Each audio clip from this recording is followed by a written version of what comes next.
Good morning, everyone. On behalf of FAMAC and the Executive Committee, I'd like to welcome everybody here this morning. I'm sure that we are going to have a very interesting day. We have a very interesting lineup. Each speaker will be introduced as they come on.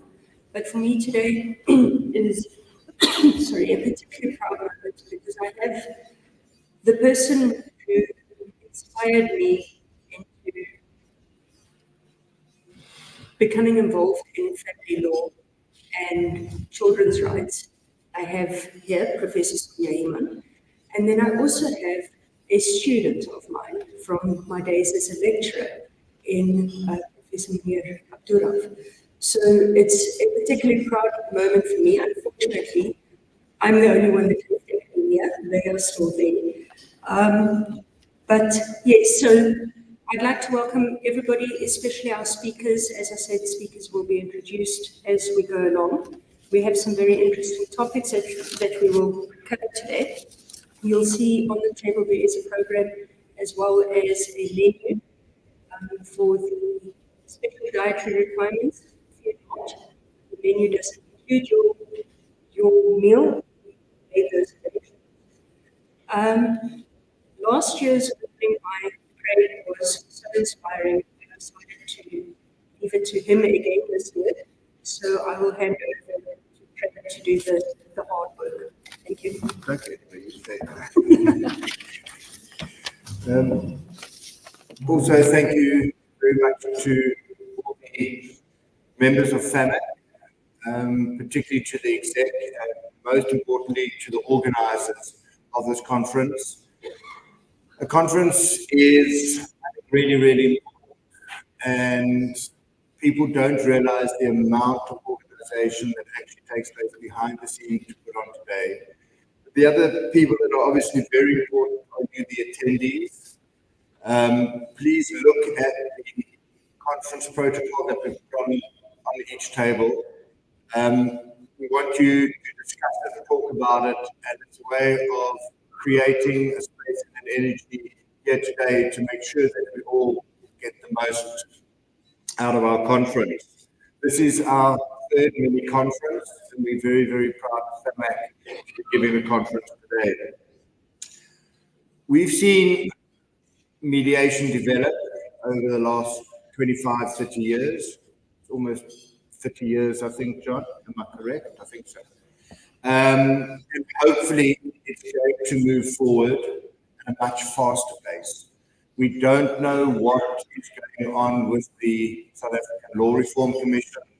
We are assured that the bills are there, but they've been there in draft form, I think probably for the last 5 years. It may take another 5 years before mediation gets mainstream, but we are getting there. It's very difficult to be running a purely mediation practice, but hopefully the more people that get married, it would seem, unfortunately, at least 60% of them are getting divorced. So I do think, to be realistic, we've got an ongoing income stream. Yes, I hope that's an embarrassed laughter more than anything else, seriously. But there is its work that's there. And I do think that as mediators and those litigators that are present today, we look at things in a different way. And we really appreciate it. I think the work that we do with families is really, really rewarding work. It's constructive work. And let's keep going. The conference program that we've developed for today is to cover as broad topics as possible and to just give each of us just a little bit more knowledge, information, and insight. So everybody, please do not hesitate to participate. As we say in the protocol, there's no such thing as bad feelings. There's no such thing as a bad question. We all learn from each other and from each other's questions. So everybody, please enjoy the conference.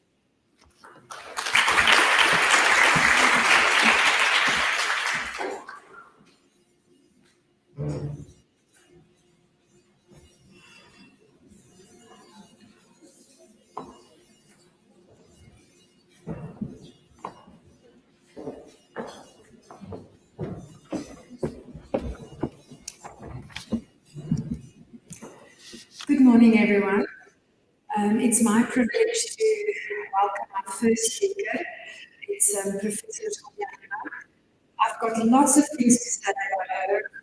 A CV as long as my arm, and I've got her accomplishments. And she said to me, you don't dare, you just have to be a little bit about that. Well, Professor, that's such luck. Like Melanie said, it's such an honor and privilege. All the reason that a lot of us are standing here today. So I also had the privilege of being a student in Stella Bosch in my PA in law and how years and working with her in the Aberdeen program for alternative dispute. So over many years it's been a privilege. I think your passion for the law and for children is what we all remember as students. I don't remember many of the lecturers, so that should say a lot. Professor Iman, we are really pleased to know that you are constantly doing publications, author on so many books and publications, still teaching, still being actively involved in undergraduate and postgraduate studies. So, been a former dean for many years, from 2012 to 2017, and still being very actively involved as chairperson on the Central Disciplinary Committees and the Appeals Committee at Stella Bosch. So we're really looking forward to hear what you've got to say about the but welcome and thank you for your time.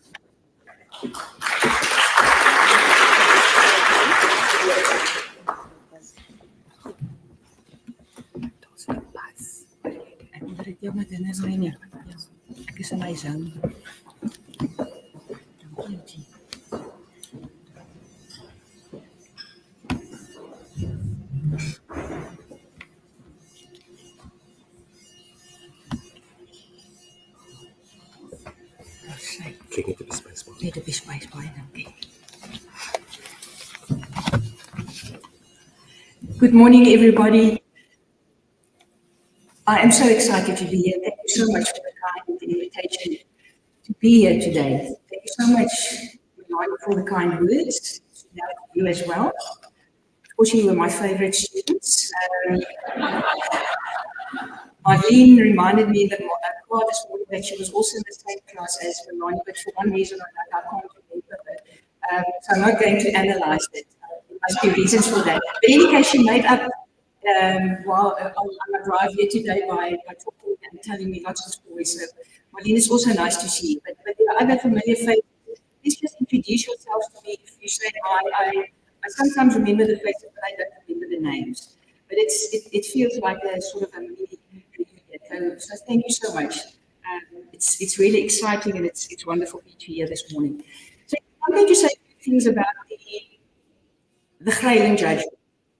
And I decided maybe the heading should be that I'm going to talk a bit about the matrimonial property law landscape.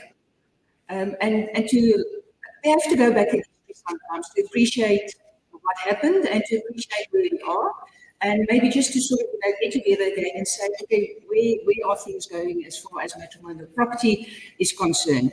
So, Eugenie moet my net met hierdie een net nou, want ek dink ek het die verkeerde knoppie gedruk. I still pause for excitement as far as this is concerned with the bar. Well, no. I don't think. So, as far as the matrimonial property landscape is concerned pertaining to the position before 1984. Now, the reason why I mentioned 1984 is that there's a very important date in 1984, the 1st of November 1984. That is when the Matrimonial Property Act was introduced. And I sort of had to pinch myself when I thought about this. It's 40 years ago. Really, I think most of you weren't even born then. But it's, you know, it's amazing to think, 40 years ago this particular act was introduced. So I think my reason for going back to pre-1984, as far as the landscape is concerned, the landscape reminds me of that particular stretch of road from Colesberg to Bloemfontein. It's flat, it's open, and it's safe in a certain way. There's only one road. And it's nice, it's good. Sometimes you see something, a horse or something, but it's nice, it's safe. And that was the matrimonial property law landscape before 1984. There were two primary matrimonial property systems. The one was the marriage in community of property, subject to the marital power. The other option was a marriage out of community of property, in other words, complete separation of estates, but without the marital power. Now, the marital power was something interesting. The marital power basically meant that the husband was the head of the household. His wife was subject to his control, very similar to that of a child. In other words, she could only enter into contracts with his consent. He had the freedom in the marriage in community of property to dispose of property. There were certain exceptions, but that was basically the position. The reason why I mention this as well is, a constant theme in this Freyland judgment is choice. And the question is, if you are confronted, now I'm not going to ask the question, I want you to think about this. So what were your choices as a woman getting married before 1984? Just think about that for a moment. So those were the two primary or the most important matrimonial property systems. There were some deviations. I'm not going to talk about that. Another important principle that applied in this period of time was the principle of immutability. In other words, if you choose the marriage out of community of property, that was it. The only way that you could change that was by divorcing your husband or wife and entering into a new marriage with a new matrimonial property system. That was it, the principle of immutability. The landscape post 1 November 1984. And those of you who've traveled a bit in South Africa, you will know there's a beautiful mountain range in KwaZulu-Natal, the Drakensberg Mountains. And I would liken the first part of the landscape pre or post 1984 to, okay, it's no longer the straight road to Bloemfontein, it's now a bit of it. Something has happened. There's a mountain range, some highlights, achieved some highlights. And these highlights were the Matrimonial Property Act, Act 88 of 1984. You see on the slide, I also referred to the Marriage and Matrimonial Property Law Act. 3 of 1988, commencement date 2nd of December 1988. I will elaborate a bit more about this particular act. Now, the important thing that happened in terms of the Matrimonial Property Act, and that is familiar to you, if you all know this, is the fact that it reclaimed the marriage in community of property without marital power.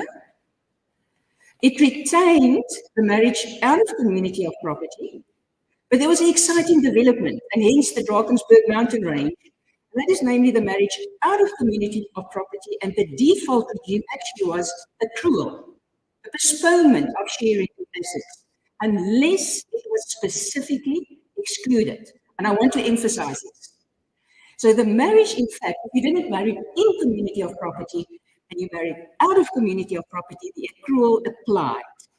Unless you specifically, both spouses specifically excluded it. Choice, do you hear choice? Okay. The theme that we see in Grey. Now, the Marriage and Matrimonial Property Law Act, let me go back again to the Marriage and Matrimonial Property Act. Of course, this only applied to white, colored, and Asian people who entered into a civil marriage. Black persons who entered into a civil marriage did so in terms of the Black Administration Act, Section 22(6) of this particular act, and it is the Act of 1927. Now, these civil marriages also were a bit problematic in the sense that they were automatically out of community of property, no sharing at all. So what the Marriage and Matrimonial Property Law Act did was to actually removed Section 22(6) from the Black Administration Act, and all civil marriages of African people were now on equal footing as far as matrimonial property law was concerned. Okay? So that is the point of departure that I want to mention here. Same kind of consequences in community of property or out of community, subject to accrual, or out of community where the accrual was excluded. Now, I also said the principle of immutability applied before the Matrimonial Property Act came into effect. Another change was the fact that it is now possible, and it is still possible, to change the matrimonial property system. I'm not going to talk about all the examples that there are not that many, but change your matrimonial property system under certain circumstances. But what I want to highlight is that for a specific period of time, for a very specific period of time, it was possible for people who married before the commencement date, in other words, before the 1st of November, or before the 2nd of December 1988, was possible for them to choose to have the system of accrual apply to their marriage. And all that they had to do is they had to go to a notary. It wasn't necessary to go to the High Court to confirm this change in matrimonial property system. There was a window period. Choice. Okay? Choice. So they could go to say, this period of time has now expired. Another interesting development was because of this new matrimonial property system and the fact that the accrual automatically applied, was that Section 7.3 of the Divorce Act was inserted. Section 7.3 that basically allows for a redistribution order, but one must keep in mind that this redistribution order only applies in very limited circumstances. Limited circumstances. There must be an application. That's the first thing. Second thing, there are certain hurdles to overcome. One must prove to the court that you entered into a marriage before 1st of November or the 2nd of December 88, out of community of property, and that you now want a redistribution order. Why? Because there's complete separation of estates, independence as far as assets are concerned. So those are the people who could apply, and one also has to prove to the court that there's been no agreement to any transfer of assets as between the two spouses. It's very important to note this was also mentioned in the Hague Convention. If there even was a reference to a verbal agreement to transfer assets, people married out of community property, 7.3 does not apply. So that was the first one. Then one also had to prove as a spouse, bringing the order, that you made a direct or indirect contribution to the maintenance or increase of the estate of the other spouse by rendering services, saving expenses, or any other way. So that was a factual determination that the court had to conduct. And if so, the court then could exercise a discretion, and discretion can still do so if it is just and equitable to order where the marriage is out of community of property, total separation, that the one spouse must contribute or basically the spouse must apply for certain assets to be transferred to her or his estate. So the point that I want to convey is we had what we call old ANC marriages, ANC anti-nuptial compact marriages. Those are the ones entered into before the date of commencement of these two acts. Total separation of estate, or the two estates, the old ANC marriages. I'm also going to refer to the new ANC marriages.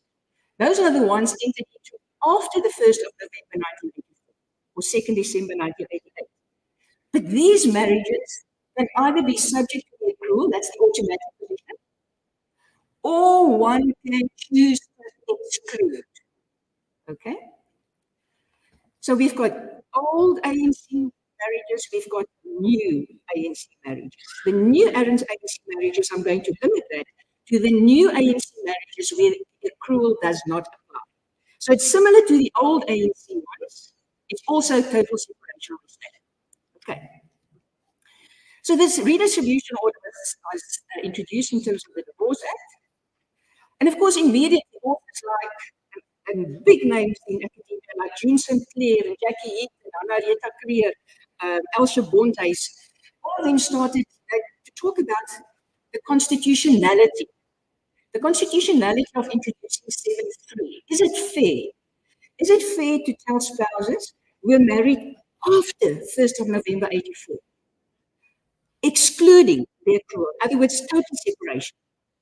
Is it fair to tell them, when you divorce, tough luck, you cannot claim any redistribution of assets? Because you contrasted that position to people who married before the 1st of November 84, who had a period of time where they could actually apply for accrual to be applicable. So there was a differentiation. That was the constitutional argument by Eaton, for example.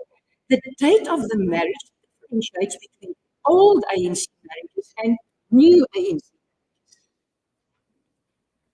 But somewhere lurking in the shadows, choice. I hope I'm confusing you. That's the purpose of my contribution. It must be absolutely chaotic now, because Freiling will give the answer. As long as you understand that there's a cold exclusion before and one after 1984. And people before the 1st of November 84 had a period of time where they could say, oh, yes, it's wonderful news. I can now apply for the to just have to go to a notary. I just have to go there. I have to go to a notary. Jointly declare that. So the question now is, I'm posing this to you, so think about this in the meantime. What about those spouses who didn't change their matrimonial property system to have the accrual apply? We're talking about the ones before the 1st of November 84. What about the ones who didn't exercise this choice before 1984? Good news. Section 7.3 of the Divorce Act. Hallelujah. That is what you do. You apply for a redistribution order if the marriage dissolved. Some people say, it's 40 years ago. We know that people are already dead. Well, they probably died in the next few years, so we don't have to worry. But tough luck to them now. We've got Greyling, so that changed the position. So it makes it very exciting. You see the landscape is changing. Okay, so the constitutionality of Section 7.3 started to be sort of, something that we can talk about. Over and above that, something that's also so exciting, and that's probably one of the higher peaks of the Drakensberg mountain range, is the role of international law. International law, if we are party, if we sign international conventions, we are party to that convention, and it must be applied in South Africa. So there's the Convention against Discrimination Against Women, CEDAW. There's the Maputo Protocol that actually advocates for equal division of assets upon divorce, equality between spouses. And we're signatories to these documents. And then there was another peak in the position after 1984, the Gumede judgment. Can I quickly share the facts with you? Are you still okay? Good. Now, Gumede, Mr. and Mrs. Gumede entered into a monogamous customary marriage. She looked after things in matters at home. Her husband was employed. I know he later on had 2 houses. And now, of course, the Recognition of Customary Marriages Act clearly stated in Section 7.1, all marriages entered into before the commencement of that particular act will be a marriage according to customary law. Now, if you have appetite for it, I can also share 2 sentences about property and customary law. It is so vastly different from what we are used to. It's about family property.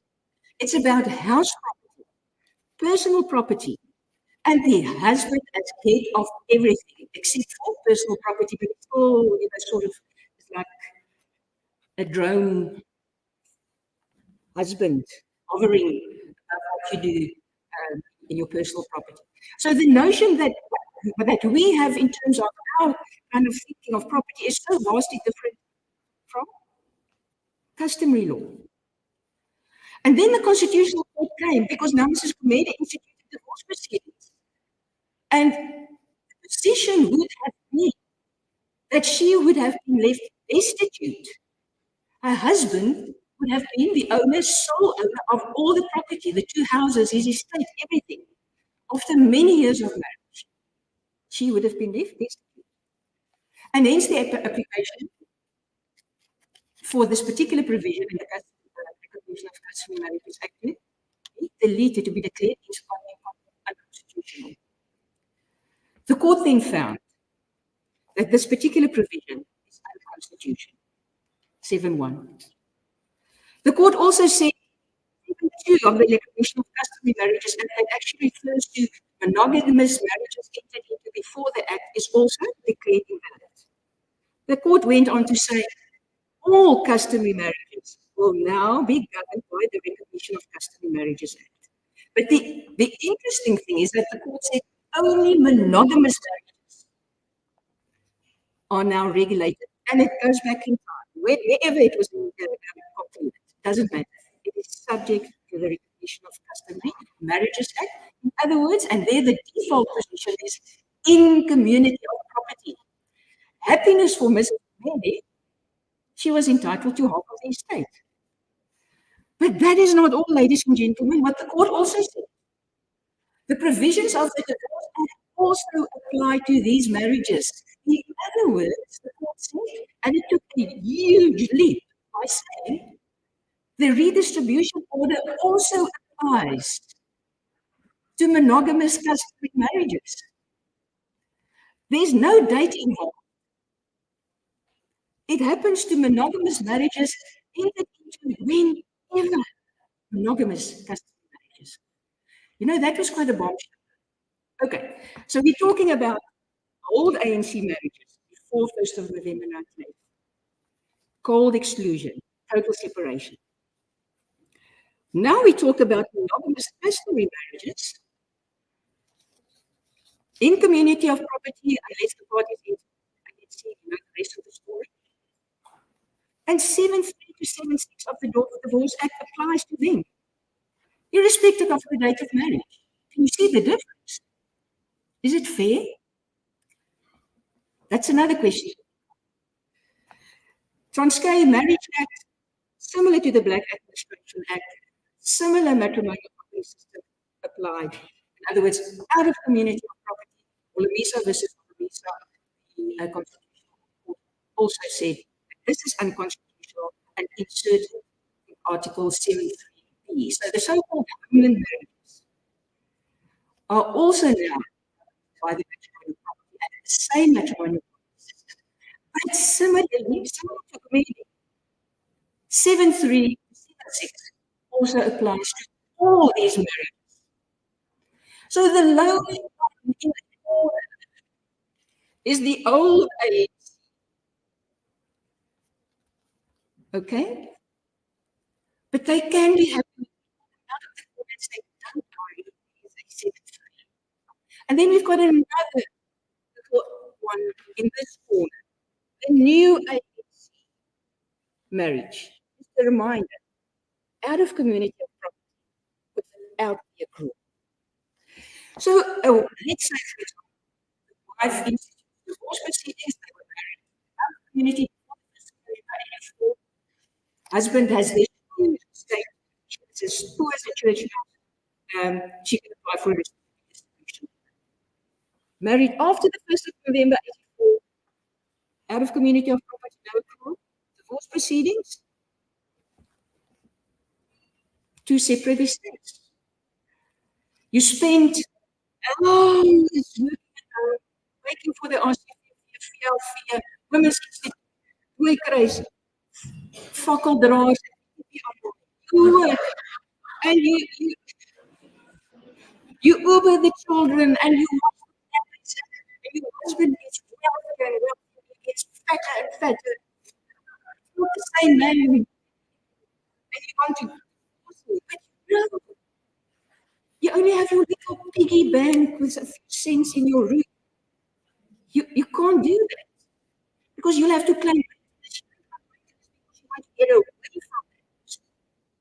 You want the clean break, but you can't do that. Someone whispers in your ear. There's a constitution. Someone whispers international law. Someone whispers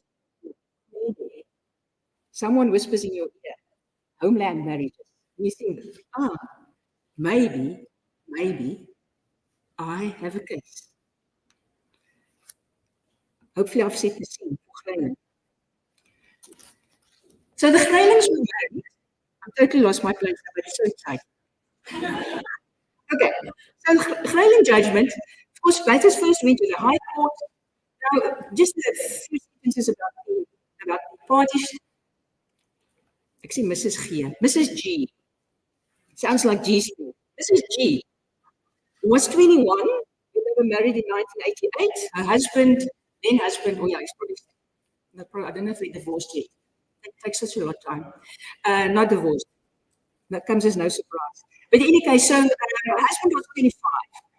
It's so cute. She says, I was young. I was naive. I was in love.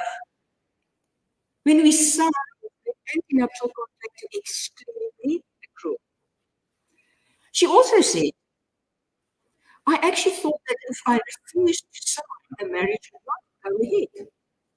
For some people, that's not because the invites have been seen, paid a deposit, where the reception is taking place, video people and sound people and whatever, the social scandal.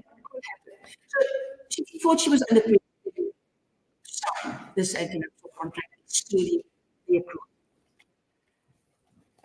And some years later, in 2017, she issued the divorce proceedings, and she said that she contributed mainly directly to the husband's estate, and he was now a very wealthy man. And the argument on her behalf was that 7.3 is unconstitutional because it differentiates between old ANCs and new ANCs. How much time do I have left? So now I'll be quick. How many minutes? Before and after. Okay, so section 7.3 is unconstitutional because it differentiates. There's no legitimate purpose to differentiate between the two regimes. She also argued that it was discrimination based on gender, on sex, race, marital status, religious and cultural grounds as well. Her application was successful in the court quote. In essence, what the court found was 7.3 is unconstitutional, and the words entered into before 1 November.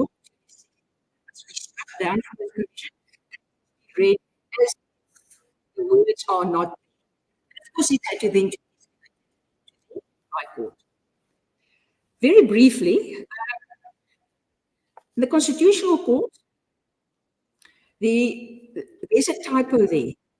It should not be appellant, it should be advocate. So please forgive me, advocate. The applicant basically, the same version again, it was the High Court that found that the differentiation was rational.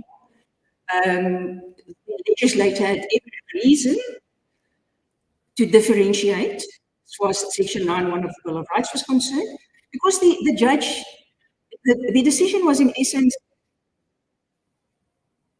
parties who are married after 1 November 84 must exercise a deliberate choice if they want to have the accrual apply, because it's an action that you have to take to exclude the accrual. So it's a definite choice. And the court said, so we must respect choices made and uphold the choices that people make. That is what the law is about. But you know, the interesting that the High Court also then said, as far as discrimination is concerned, the court said it is unfair discrimination between married before and married after, because parties after 1st November cannot rely on Section 7.3. And now if you gasped for breath and thought, what did the court do? In this regard, the court, I quote, relied on expert evidence by Ilze and Adv who actually reflected and put in writing the sexual realities of especially women in South Africa. There are certain comments in this where you will see the statements are made that research shows that in the majority of instances where the marriage is out of community of property, it is the wife who is the poor one. It is very often when there's a divorce that she is the one who's left destitute. So in other words, one must look at social realities and the court then said, so yes, because of the consequences of this choice that the legislator made, some people are discriminated against, namely women. And therefore, 7.3 is also, must also be struck because it amounts to unfair discrimination. And the court focused on the date of the marriage. There were other parties involved, the Gender Commission for Equality made very interesting submissions, especially pertaining to international law. The other parties, they also did some comparative work. They also referred to this choice. Can one really say that when you enter into a marriage, especially conclude anti-nuptial contract, that you understand what it is about? You understand the consequences of what it is. Can you really understand that you negotiate for all the uncertainties that will be part of your life after the moment you said, yes, I do? So one has to take that into account. That, I think, struck a chord. The Gauteng Attorneys Association also made a few submissions. I don't take that too seriously, but you can read. It's interesting. Then, due to all attorneys and practitioners, I just thought really you could have done better in your arguments. Yeah, sorry for that, but I just. So, just a few thoughts that I want to share with you as far as the arguments are concerned, reflections on the arguments made. It's unfair, time just disappeared, but it's true, I will stay to it.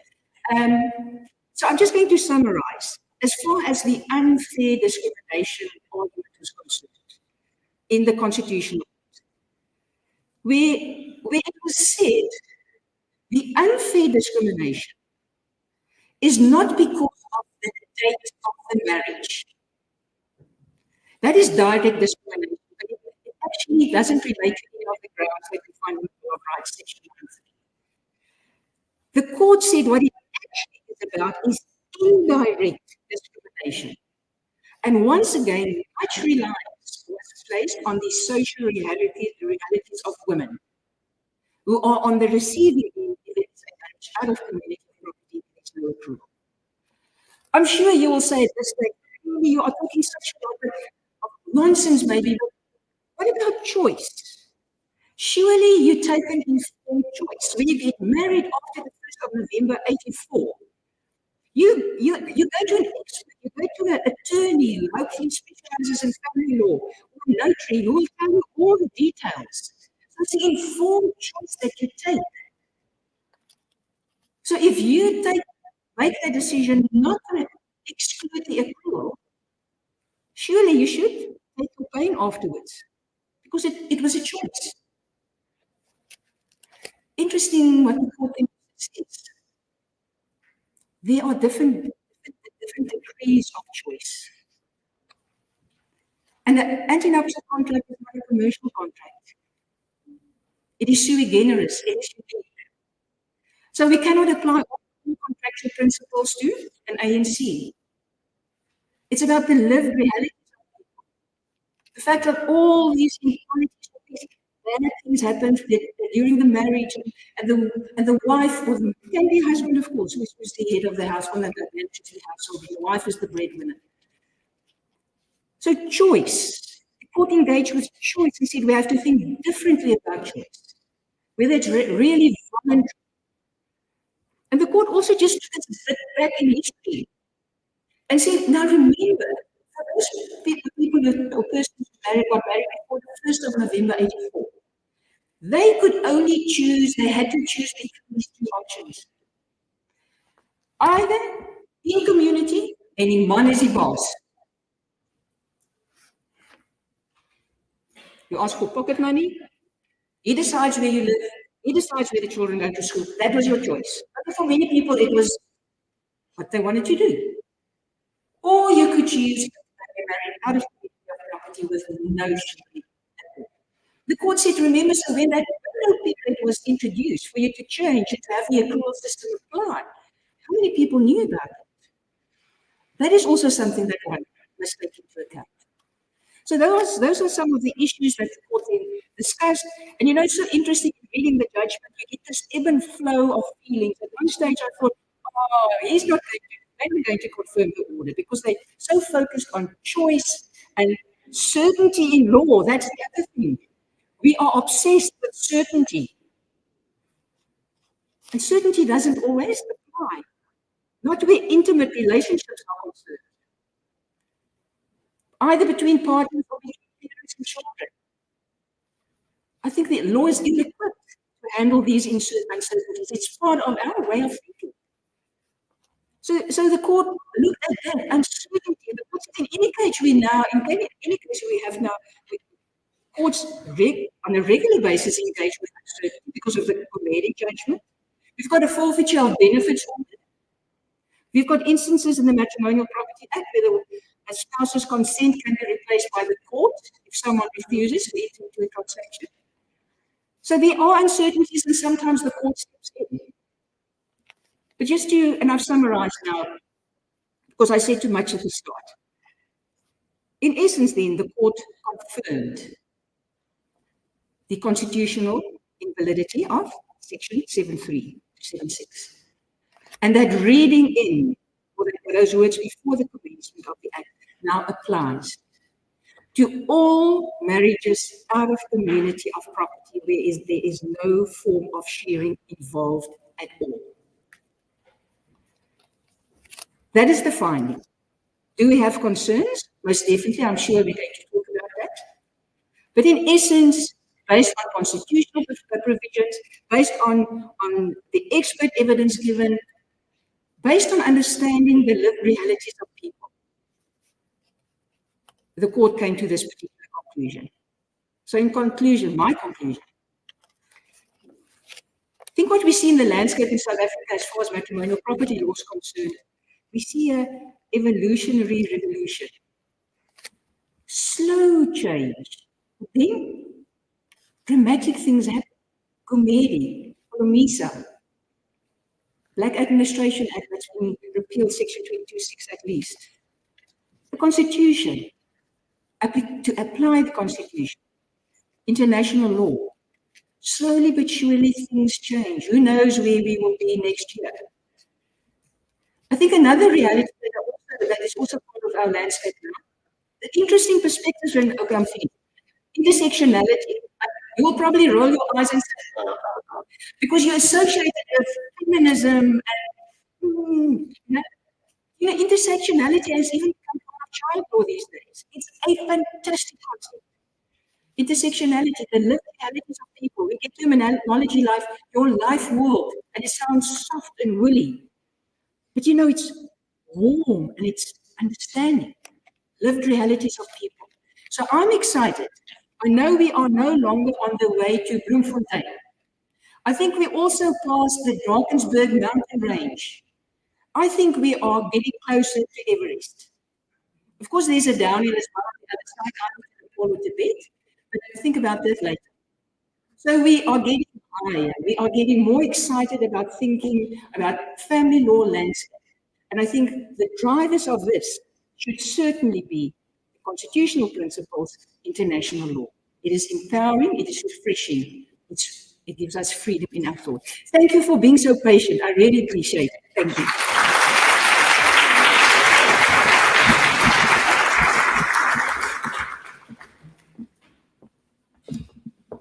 Eugene is just going to get the mics. If there's any questions for Prof, then we'll take a few. We will want questions.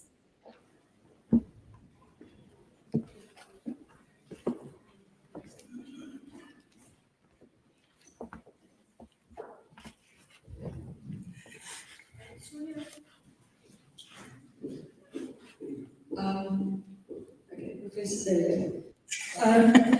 If you use Section 3, which requires that there must be no agreement on transfer of assets, do you think that if there is a contract, there is created transfer of assets upon divorce?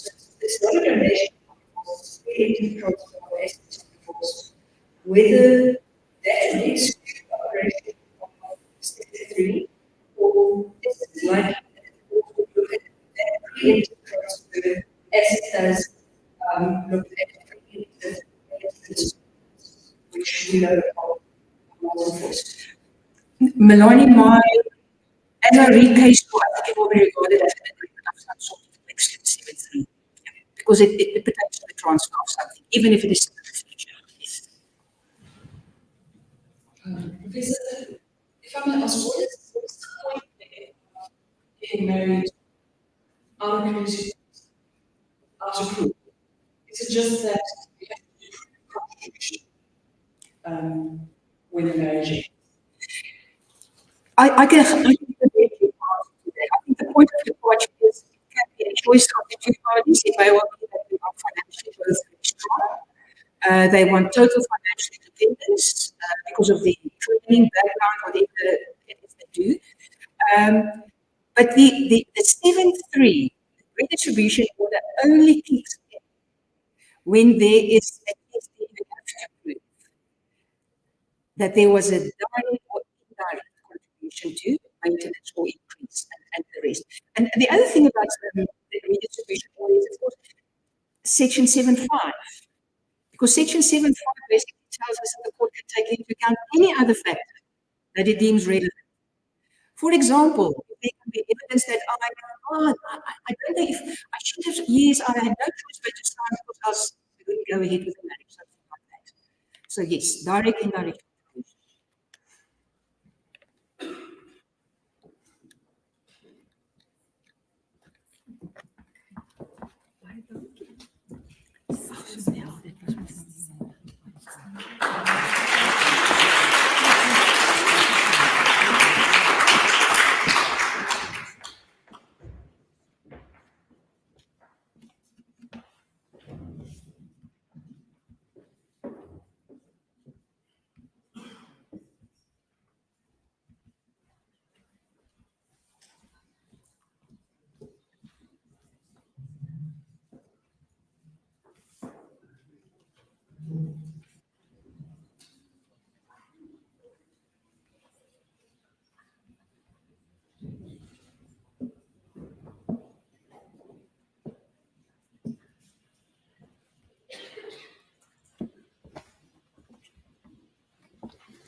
All right, on to our next speaker. It's a big privilege for me to also introduce Professor Abduroaf, who has as many accolades. He's an associate professor at the University of the Western Cape, holding private law with lectures in the laws of succession, family law, personal law, and Islamic law and jurisprudence. He's both an admitted attorney and sworn translator of the High Court of South Africa. He's also a marriage officer for the Department of Home Affairs. Professor Abduroaf has obtained an LLB degree in constitutional theory, an LLM in transnational justice, an LLM in South African law, and also an LLB in Schneider during his academic career. He's also a member of the Judicial Council. He sits as an ad hoc judge at the Schneider Court of the Council.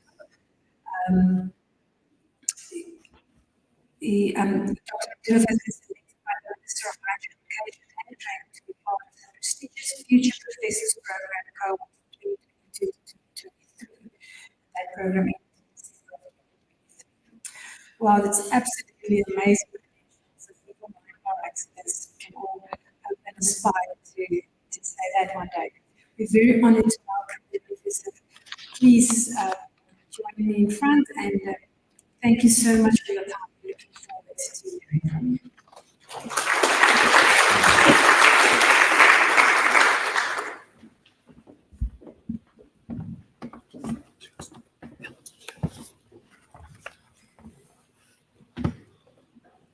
All right, good morning, ladies and gentlemen, and thank you for that introduction. It's always really difficult to speak after such a prestigious professor has spoken on the subject matter of family law, so I'll try my best. And as Adv Melanie is also my teacher in the subject matter, and I believe Professor Sonia is her teacher, so I really feel quite blessed. All right, so my presentation today will be looking at an overview of Islamic marriage law, Islamic divorce law, and related matters.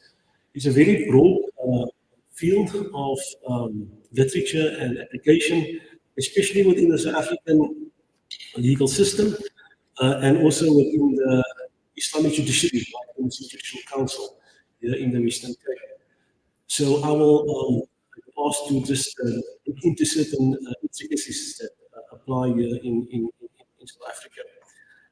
So, firstly, if I start at what is a marriage contract? Right, so it is the current state of affairs is there's no legislation, as we know, there's no Muslim marriages bill, although there's been many attempts. There's no act of parliament that governs Muslim marriages, divorces, and related matters like succession, maintenance, custody, and so forth. There has been some piecemeal recognition of this marriage contract, which is also basically referred to as the contract. The contract, there are cases, those lawyers here, like where the court stated that we recognize this to be a type of a contract that has some consequences. But firstly, just look at the contract. How does it come about? There is an offer and there is an acceptance. And normally with the state is at a mosque or a masjid. So the parties involved, there's no government regulation as far as the nikah is concerned currently, where the imam, the religious officer, is approached by the father of the bride, and then an offer is made, basically to the groom, right? The person is about to marry, so now the bride and the groom, and also marriage officer of the Home Affairs will explain how that also applies to the imam marriage officers. So the imam is now there, the father of the bride representing the bride. Her consent is also given, and at the time she is there, we find the prospective groom, the offer is made. And the offer is made in Arabic by saying certain things that I marry you off according to what you have agreed upon and what Allah has stated, Quran, Sharia, and so forth. And that is where the conditions come in, based on a dower of 50,000 rand paid, either prompt or deferred. Further conditions, I'd like to stay in this country, I would like to have a holiday every year, whatever conditions you would like to down in this contract, as long as it is unlawfully purchased. Again, of the parties. If they both agree and the offer has been made, the prospective groom will respond by accepting Arabic public. Once that has been in the presence of two witnesses, right, the dawah has been mentioned, the conditions have been mentioned, two witnesses are there, the Islamic is now in place. They are married in the Islamic law. And that nikah has been recognized to a certain extent by the courts piecemeal cases like Barney versus Edwards, Dan versus Manuel, Hassel versus Jacobs, Musa versus Haneke. A number of cases that has gone to this High Court here in Cape Town, the Eastern State Division of High Court, considering that nikah. Now, on the other hand, there's also the civil marriage. And they are also imam marriage officers. Now, I'm an imam marriage officer, the then Minister of Home Affairs, the Ando, then has appointed a number of marriage officers in South Africa who are now aligned to certain institutions here, Muslim Judicial Council, and you can write the exam, right, understand the marriage act, and so forth. And then now you can also officiate an Islamic marriage. You have this, the civil marriage. Islamic marriage on the one hand are overseas, and on the other hand, you have also recognizing the civil marriage in terms of the Marriage Act of 1961. In effect, the same couple is married in terms of two different regimes. The Islamic law Sharia regime, as the here in South Africa. And also the date of this marriage would not be the same. It's not the nikah took place today on the 26th of July, and the civil marriage takes place tomorrow. That is a new date. It also requires that if the nikah marriage has been this date, or a divorce or a first, that's very soon. And on the other side, there has to be a distribution of the civil marriage as well in this regard. Right. So those are the two marriages. So what are the rights and responsibilities that flow from the Islamic marriage during the marriage? Now the husband has to maintain the wife in terms of Islamic law. Right? It is his responsibility after her, to maintain her, to see to her accommodation, to see to her maintenance, all of these things. And that basically continues as long as the marriage is in existence. The wife, however, is not responsible for those things, but she should basically do as is required by a wife, to be available to the husband and those type of things, but no no contribution to the husband. If she does so, if she does contribute, this is where normally it happens in this context. She pays the rates, she pays towards electricity, she pays the groceries, all of these things, which is not required in terms of law. And at that point in time, when it is enforced, the dispute arises. But why is it that you're living with everything and I've contributed all of this, even in times of death? Therefore, it should maybe be understood at the beginning already. It's in the contract, stating that any contribution that I've made, that I will be making in the future, it could either be seen to be a debt or it could be seen to be a donation. So that is something which Islamic marriage contracts, in the Muslim community, they are looking at those type of provisions in the contract. So if there is a divorce, if later on you can say this was the understanding between the responsibility of the husband and the contribution by the wife. My focus on is so how does divorce apply with regard to the nikah? Now the nikah, marriage that had basically come into effect at a specific date. If there is a breakdown in the marriage can be dissolved either by the husband or by an Islamic institution. So if that marriage was only the nikah marriage, right? Initially, the position was that they only go to the Islamic institution and the husband practices and pronounces the divorce. And as a result, the marriage is dissolved. But there are certain consequences over there that has also been recognized piecemeal in terms of case law. So if the husband, for example, issues the talaq, right? He says to the wife, basically how it works, I divorce you. You are divorced. That is how a talaq takes place. I talaq you. Right? That is the divorce. And as soon as he pronounces these words, he utters these words, he's under something referred to as a waiting period. In Arabic, referred to as a period. So what happens is that Islamic institutions, they don't then issue another talaq. All they do is they confirm that this divorce had taken place by the husband having pronounced these words. And sometimes where they get involved is they ascertain whether or not the talaq did take place. Because now they ask the husband the question, okay, what did you say to her? I said, look here, I'm fed up with you, and if you do this again, you are divorced. Right? Then the counsel will say, you're divorced. That if she does it, but she never did it again, right? So you are still married. So they just ascertaining what had transpired.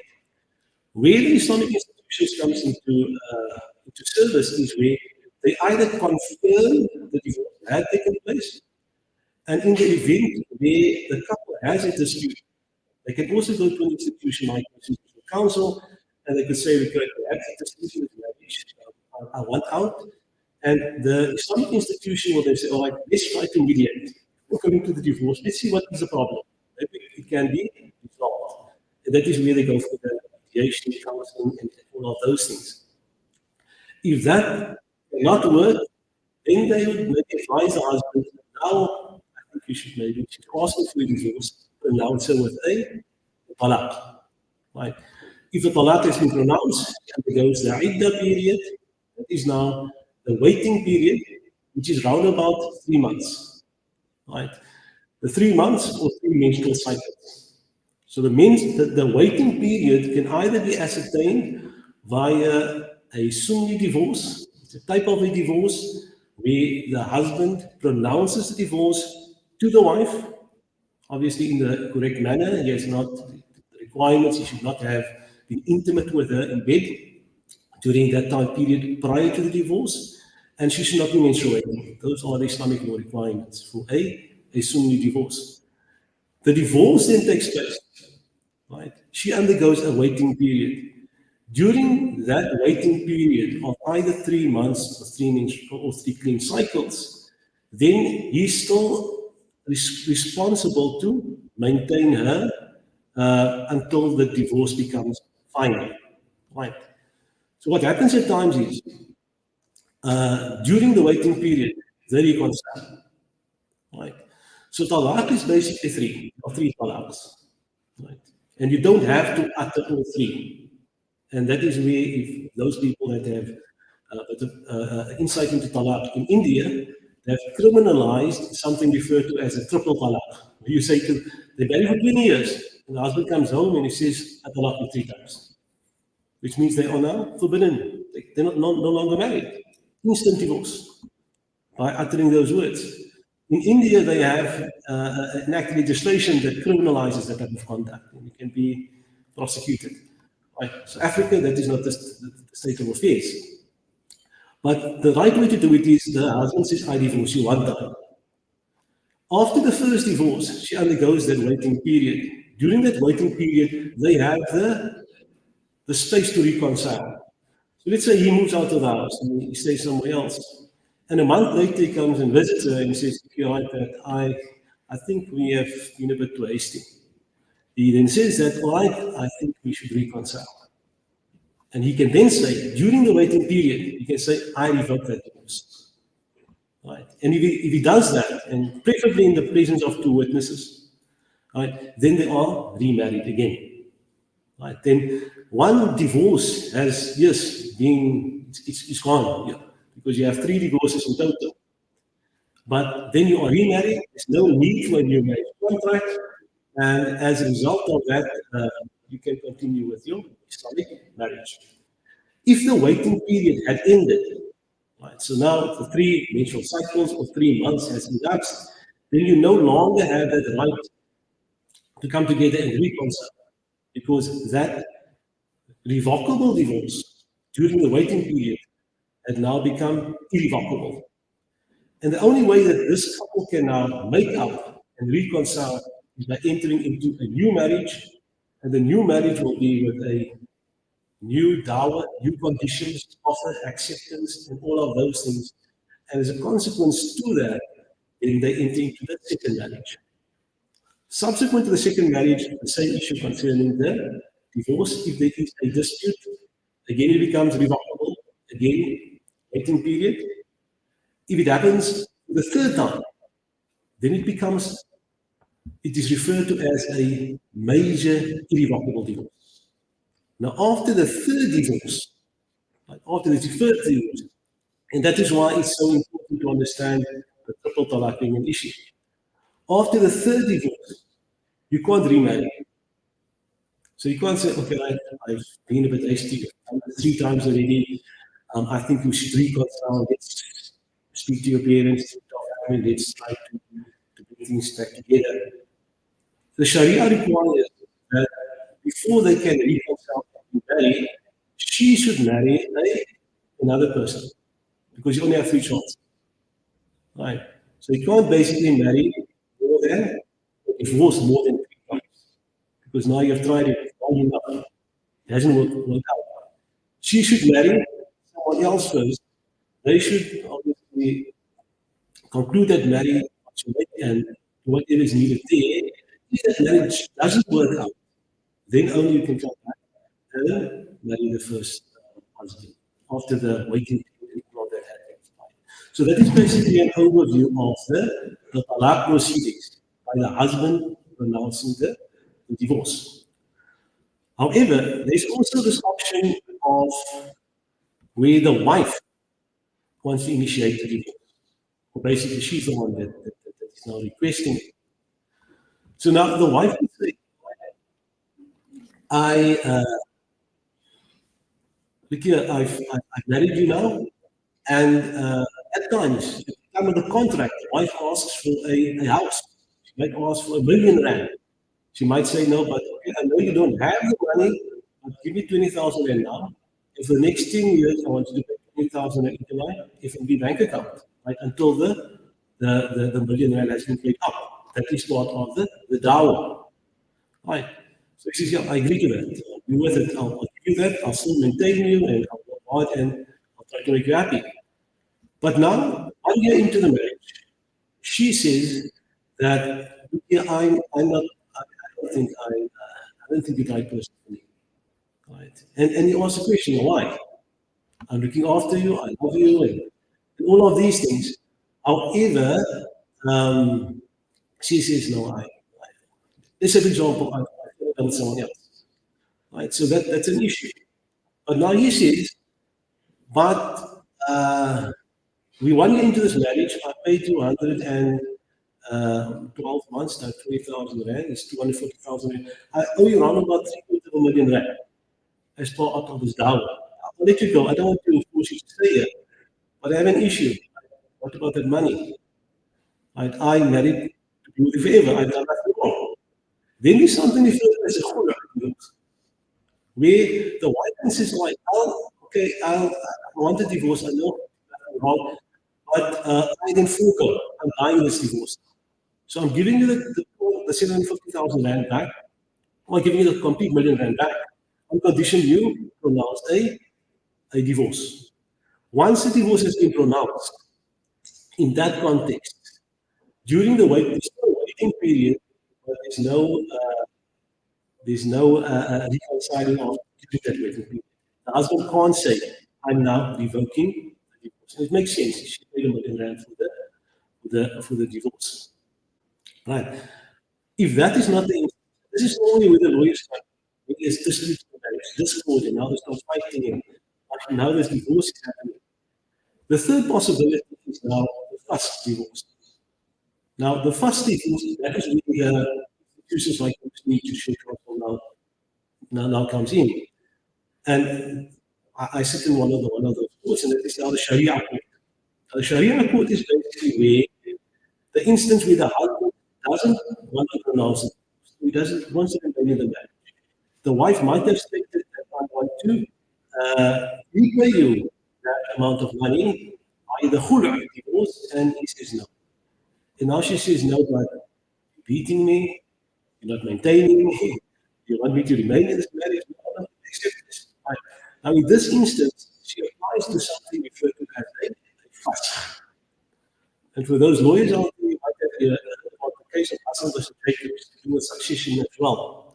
Now, in that case, you'll find there was an issue of a fuss divorce, where it was also issued by the Muslim Judicial Council, where the wife concerned then said that, okay, right, I'm not happy with this marriage, I want out of this marriage. She applied to the Muslim Judicial Council for a judicial divorce, for a fuss.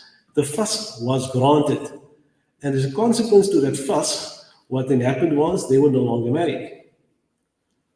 However, where the Western Cape Division of the High Court erred, I would say, is whereby they then accepted that these two people reconciled during the waiting period. Now, there's a difference between a waiting period of a revocable divorce and a waiting period to an irrevocable divorce.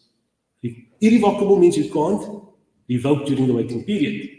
A fasq, as well as a khula, are examples of where you can not revoke the divorce during the waiting period. So in this instance, the court nonetheless accepted that the divorce has been revoked. And why that was important was, again, with regard to money, whether or not she was deemed to be a spouse for purposes of the Intestate Succession Act. In the event where Daniels versus Campbell said that a surviving spouse in a monogamous marriage could inherit. But in Hassan versus Jacobs, the issue was, are they entitled to inherit in terms of a polygynous marriage? So the factors were different. The court accepted it was a polygynous marriage. Right. So in that case, we find that the divorces can either take place via a talaq or via a khula, which is a type of talaq, but for payment, as well as a fasq. Right. So with regard to the consequences of this divorce, you'll find that there is a waiting period, and I've spoken about the maintenance.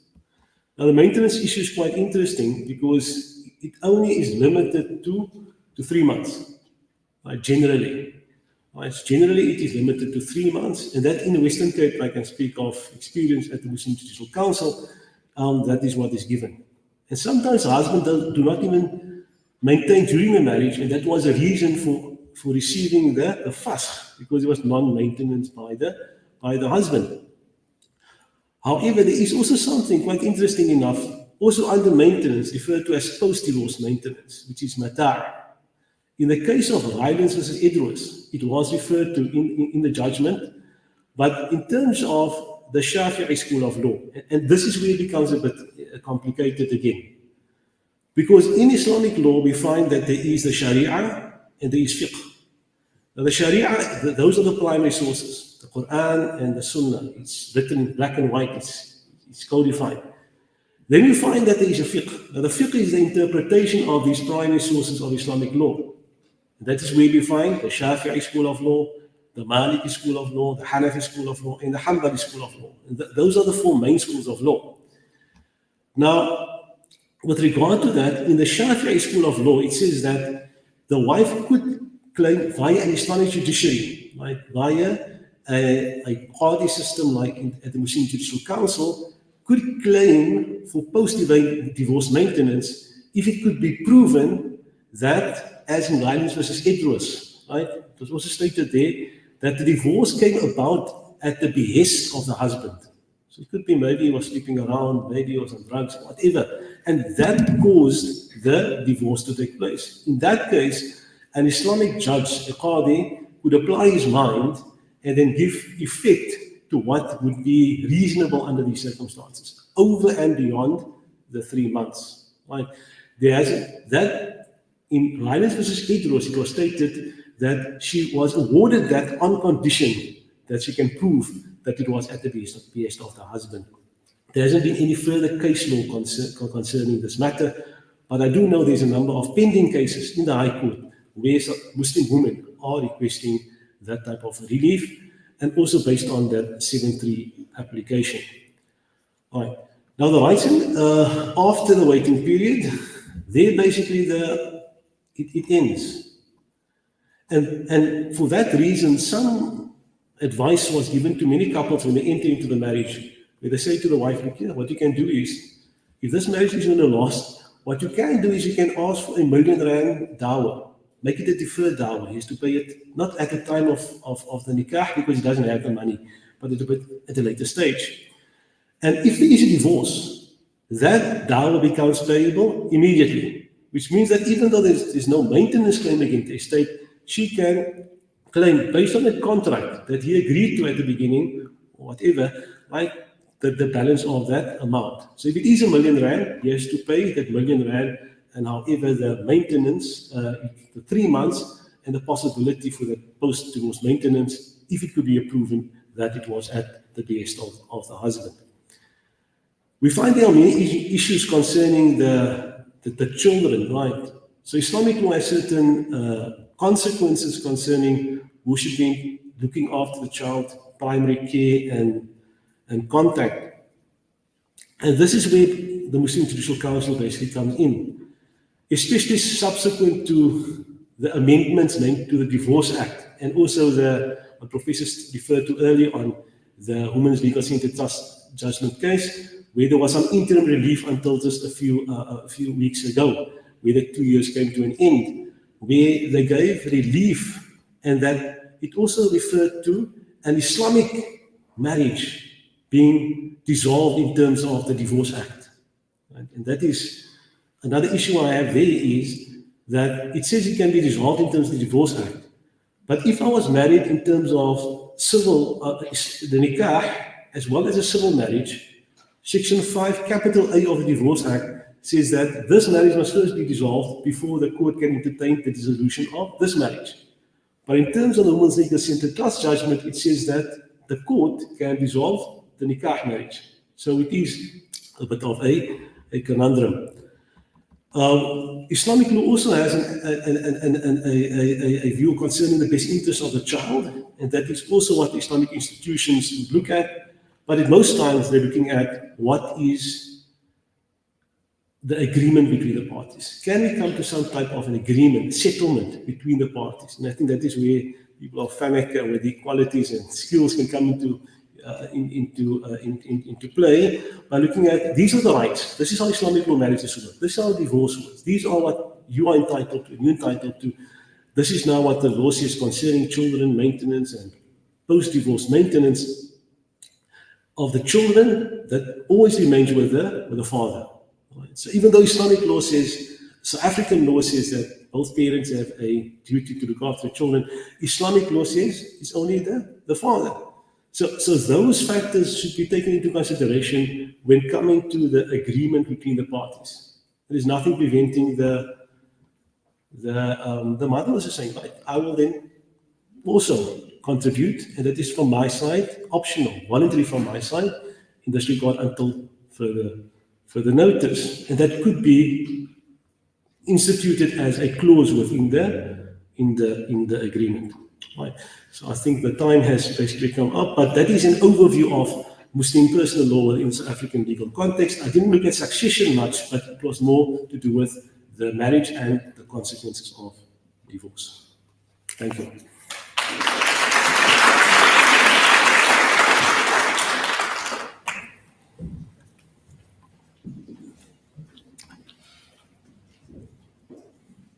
Thank you. If it transpires that during the waiting period the wife is pregnant, how does that affect the divorce? Yeah. So I haven't gone into the nitty-gritties of the divorce, but generally it's just 3 months. But if she is pregnant, then the waiting period would either extend or it could basically be shortened as well until the birth of the child.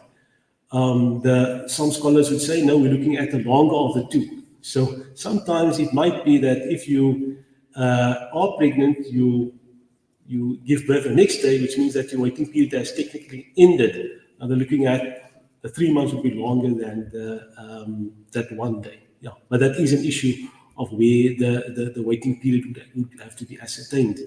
Also concerning another view on the Hanafi school, they're looking at how, and this is where the waiting period and the vocation becomes quite complex. They're looking at is it 3 menstrual cycles or is it 3 clean cycles? And that is also an issue where the waiting period could be extended. And in a High Court judgment in Farrell versus Bingham, there was an issue concerning during the waiting period how the divorce is revoked. That's quite an interesting point. I never had time in the presentation, but then the Muslim Judicial Council said that the divorce was not revoked, because the revocation should be via saying, I'm revoking the divorce. But in this case, the allegation made by the wife of a deceased husband passed away, she said that we had sexual relations. Now the question was, is that sexual relation sufficient for revoking the divorce or not? Yeah, so definitely, thank you for the question. Thank you, Professor. I was just wondering, how does so Muslim marriages are automatically out of community of property. How does the new Divorce Amendment Act, how's that going to play out in terms of couples women specifically approaching the court for a divorce in terms of now the new Divorce Amendment Act, and how does it really impact on the matrimonial system in Muslim marriages, if any? Yeah, Shukran, thanks for that question. Yeah, so we're looking at that amendment to the Divorce Act, and it also similar to the Women's Legal Single Trust judgment. The court can now dissolve the Islamic marriage. If you look at the bills, like there was an attempt to enact Muslim personal law. There was a 2001 bill, 2003 bill, 2010 bill.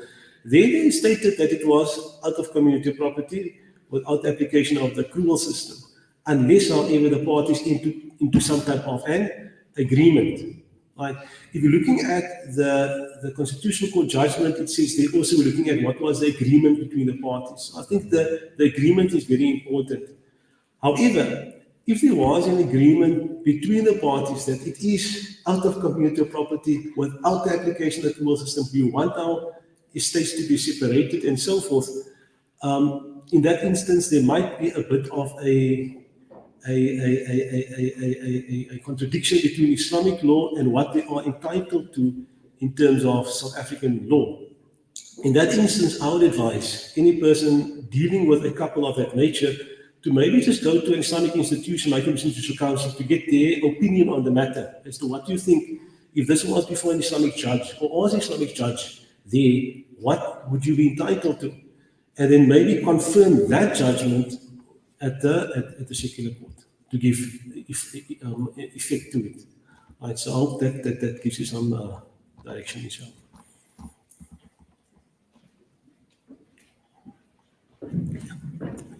I just wanted to ask about, you said that the father would get the children after divorce in terms of Schneider.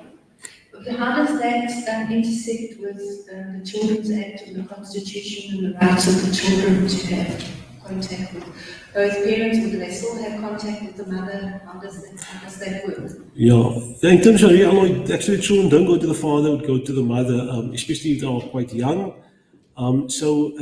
As long as the mother hasn't remarried, subsequent to divorce, speaking of minor children, at least under the age of 7, they would remain with the mother. Once they reach the age of 7, then they would be given a choice, right? And they would be asked, where do you want to go? Do you want to go to your mother? Do you want to go to your father? And in the Islamic context, the judge will give a ruling based on what the child is asking for, and also look at what is in the best interest of the child. Those are the Islamic law principles, and obviously, if it is in conflict maybe with African law, then obviously South African law would be given effect to, and therefore my suggestion is also always rather try to come to an agreement. Even though you have this right, rather come to something which is not going to make the child feel uneasy, where both parents agreed upon something, and this is what we're giving effect to.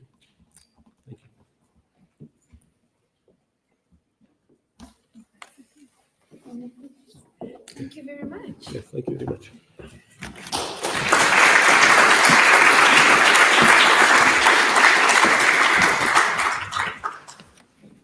Yes, indeed. That's what we as mediators want to do, is have them and talk about it, and not have to get a judge or someone to make that decision.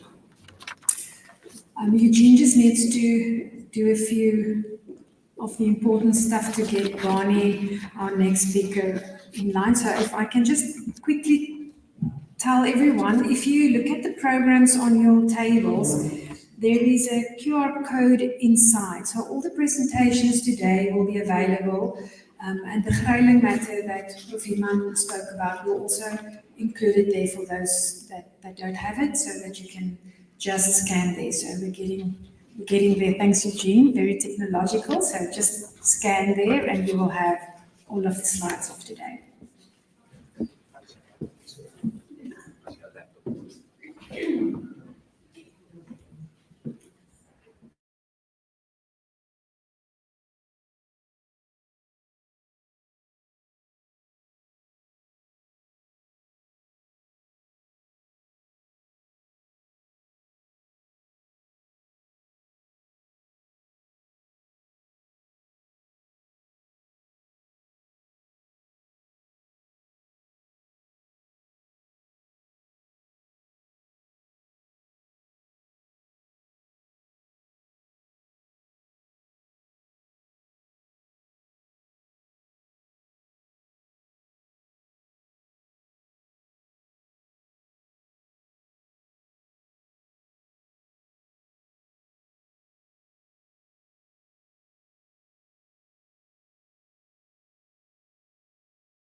Stranger doesn't don't have a mini jack, eh?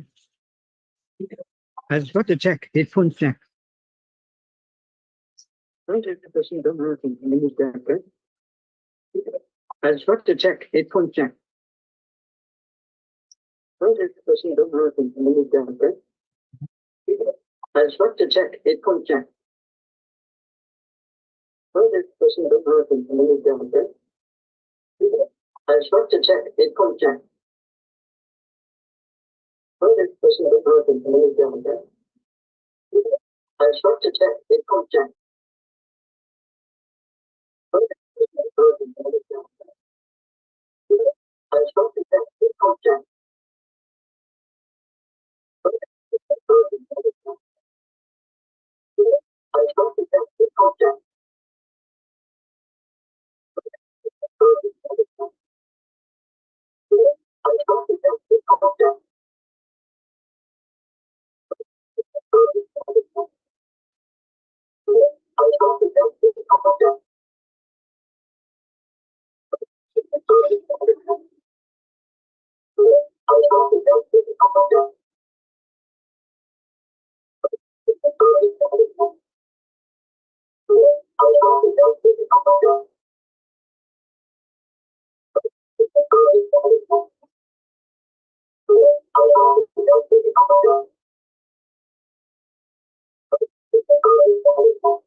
I can't hear you.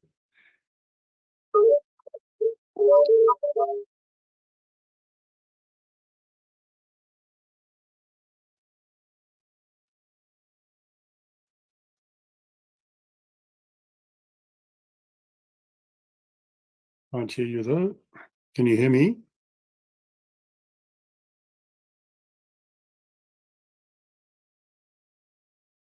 Can you hear me? Can you hear me?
Hello, hello.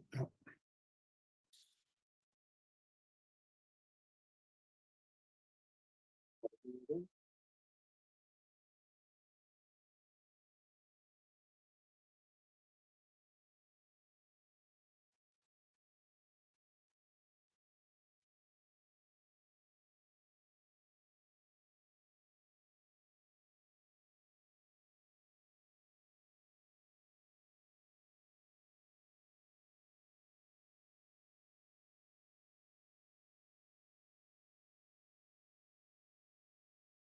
I'm not sure. I didn't hear you. Can you hear me? I'm not sure. I didn't hear you. Can you hear me? All right. Okay. I'm not sure. I didn't hear you. Can you hear me? I'll just put off the. All right. Okay. I'm not sure. I didn't hear you. All right. Okay. Hope this is audible. I've put off the other link. Sonali, if you could just raise your thumb again, if you can still hear me.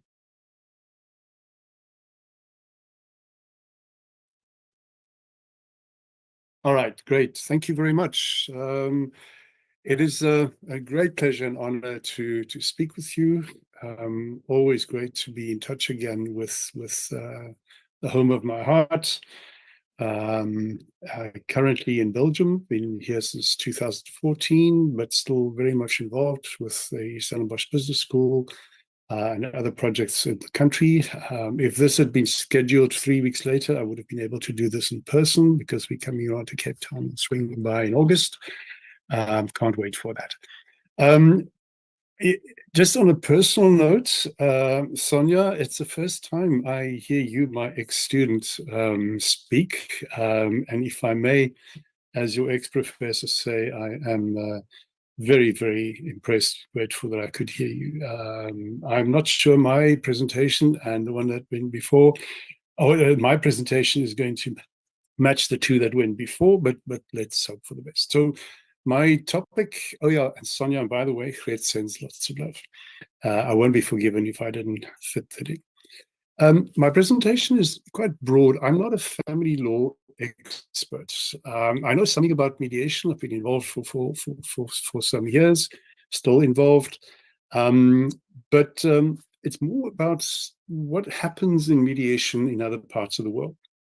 And then, with your permission, I want to throw in a couple of ideas at the end, which may or may not be appropriate to family mediators. But my sense is that some of that might well trigger some ideas on your part. I'm not sure to what extent the mediation process has developed practically. I know the legal framework, but whether in practice there have been all that many developments in mediation, but maybe there's time during the question and answer session for that.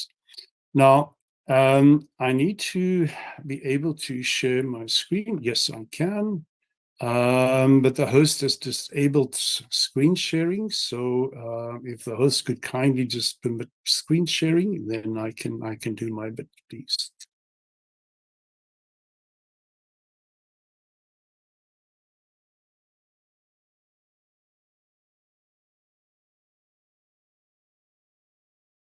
Thanks, Sunil.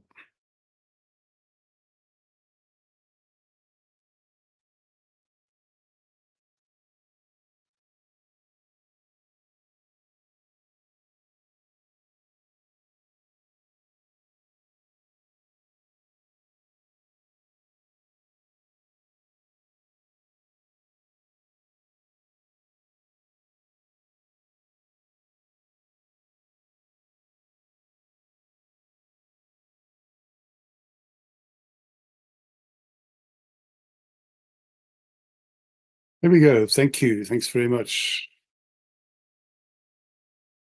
Hope it's visible. Thank you, Sunil.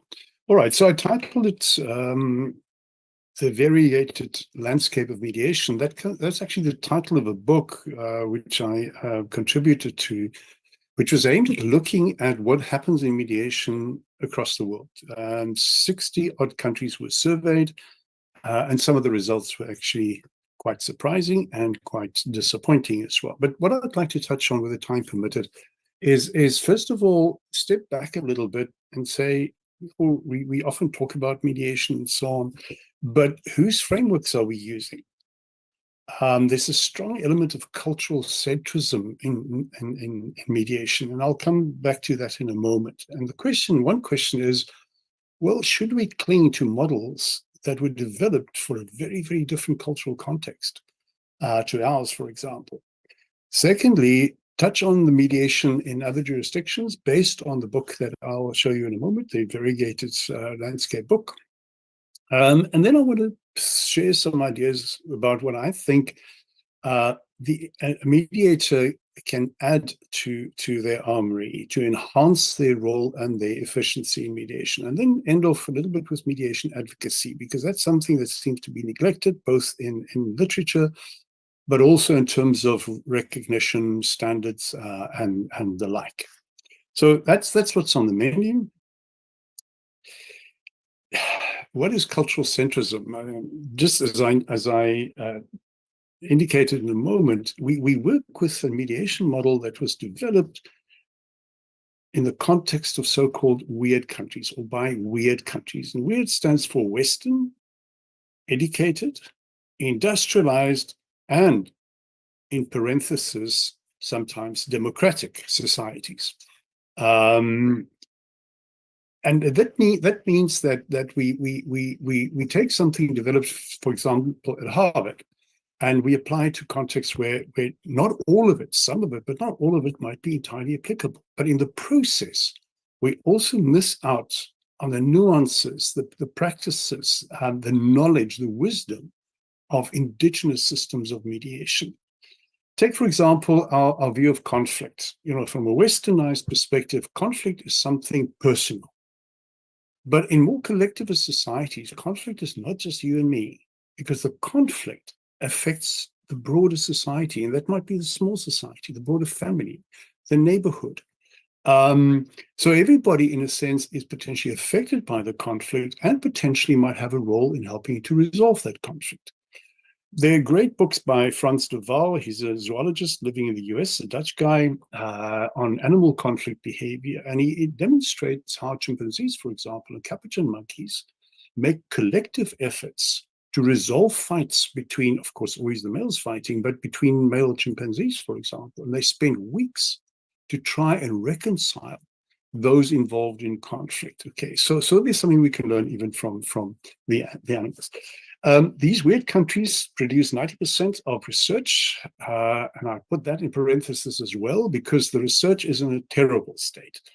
Mediation actually is a practice in search of a good theory, as you'll see when I talk about the approach in different countries. More than 75% of what we do and know about mediation comes from the US. And a lot of what comes out of there were based on simulations using often undergraduate students with no real actual practice experience or life experience beyond their current education, their current upbringing, and so on. So for me, there's certainly been a gap in our knowledge as well. Sorry, there's some construction work going on. I just want to wait for that to pass. There's hardly any field research. The same applies to negotiation. It's theoretical, it's laboratory based, it's based on simulations. There's very little research about what mediators actually do in practice. And what can we learn from practice, and how can practice learn from theory, and the other way around. And still, believe it or not, as is the case with negotiation, there is no single unified, generally accepted definition of what mediation is. So it's a sorry state of affairs, in fact. Now, this is the book I mentioned, written by two colleagues in the Netherlands. They're not related. Both happen to be Schoonewille, but they're not related at all. And with the contributions that were made to this publication, they were hoping to find some common threads across countries, different countries from different regions of the world, including South Africa, to see what is common. This is what they said. Whatever aspect we looked into, be it that the mediator and the parties can always decide the style and approach of the mediation themselves, the voluntary nature of mediation, or even its confidentiality, there were always exceptions. And then this, in fact, our vision that we could find at least one common core to which all 60 states surveyed would respond in the same way turned out to be an illusion. So if we talk about mediation, what are we talking about? We talk about mediation regulation. What type of mediation? What is regulated? What is not regulated? And so on. So just to give you some examples, these are the other countries that also fall into these categories. But Greece, Italy, Argentina Lawyers with at least 5 years experience in most cases must be present in any mediation, whether it's commercial or family mediation. Lawyers must be present. What has happened? The legal fraternity, and with all due respect to my own profession, the legal fraternity have hogged the mediation process, which is not really what was intended originally. In Argentina, Turkey, and Indonesia, only lawyers may mediate. You have to be a qualified lawyer with experience to mediate. So lawyers bring the process into their frameworks and way of thinking. And Spain, Slovenia, Serbia, SSS, mediators must have a university degree. In Italy and Malta, individuals cannot provide mediation services. They have to provide their services through recognized service providers only. And those are quite tightly regulated. Whereas in the Czech Republic, for example, only individuals may mediate. Service providers are not allowed to offer mediation services. Estonia, this is an interesting one. Mediators may present a settlement proposal. If the parties are not able to agree, the mediator may present a settlement proposal. And this settlement proposal, if the matter goes to arbitration or to the courts, carries a lot of weight. In Israel, France, Romania, the pre-mediation conference is compulsory for litigation. But continued participation, of course, is voluntary, but non-compliance, non-participation can lead to sanctions.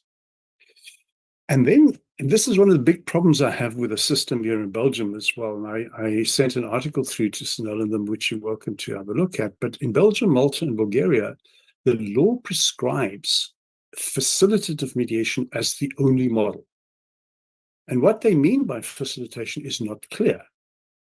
Can you provide advice? For example, if somebody is not represented or there's a big difference in the power dimensions between the parties or the power positions, the bargaining power, may the mediator direct the individual to resources, to assistance from an NGO to help them, for example? Is that overstepping your facilitative role? May you advise the parties on when or when not to put forward a certain proposal, because you've read the room and you know that this might not be the best thing to put forward at this stage, or this might be a good time to put forward that proposal that you had in mind. May the mediator do some reality testing. May the mediator express any opinion about the legal position where the mediator is actually an expert in that part of the law. That's not clear. And what happens sometimes is, people go through mediation training. Of course, we all enjoy the experience. It's almost a kind of a, wow, this is a mind shift that happens.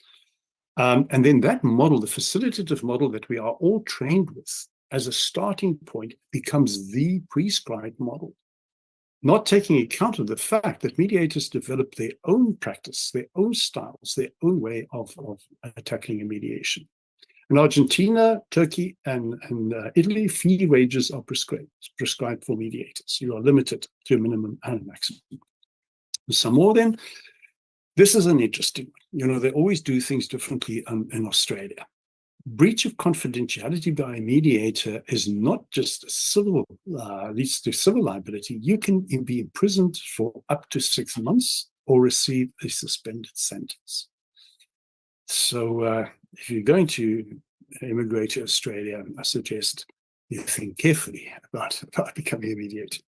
And these countries, mediation is compulsory as well, as with the other countries I mentioned earlier. And then in Malta, refusal to mediate can mean that you get the party who refuses can be hit with double the court costs, not the legal fees of the attorneys, but with the court's costs. So there are some sanctions in that. And we know in the UK, of course, as well, the court can punish you with adverse cost orders, and even with our system in South Africa, if there's a reasonable refusal to mediate. And then in Italy, you can also, the mediator can also make a settlement proposal, as is the case in Estonia. But in this case, if the mediator's proposal is accepted by the court as reasonable, the party who rejected that proposal will be hit with sanctions. So it's also an interesting development.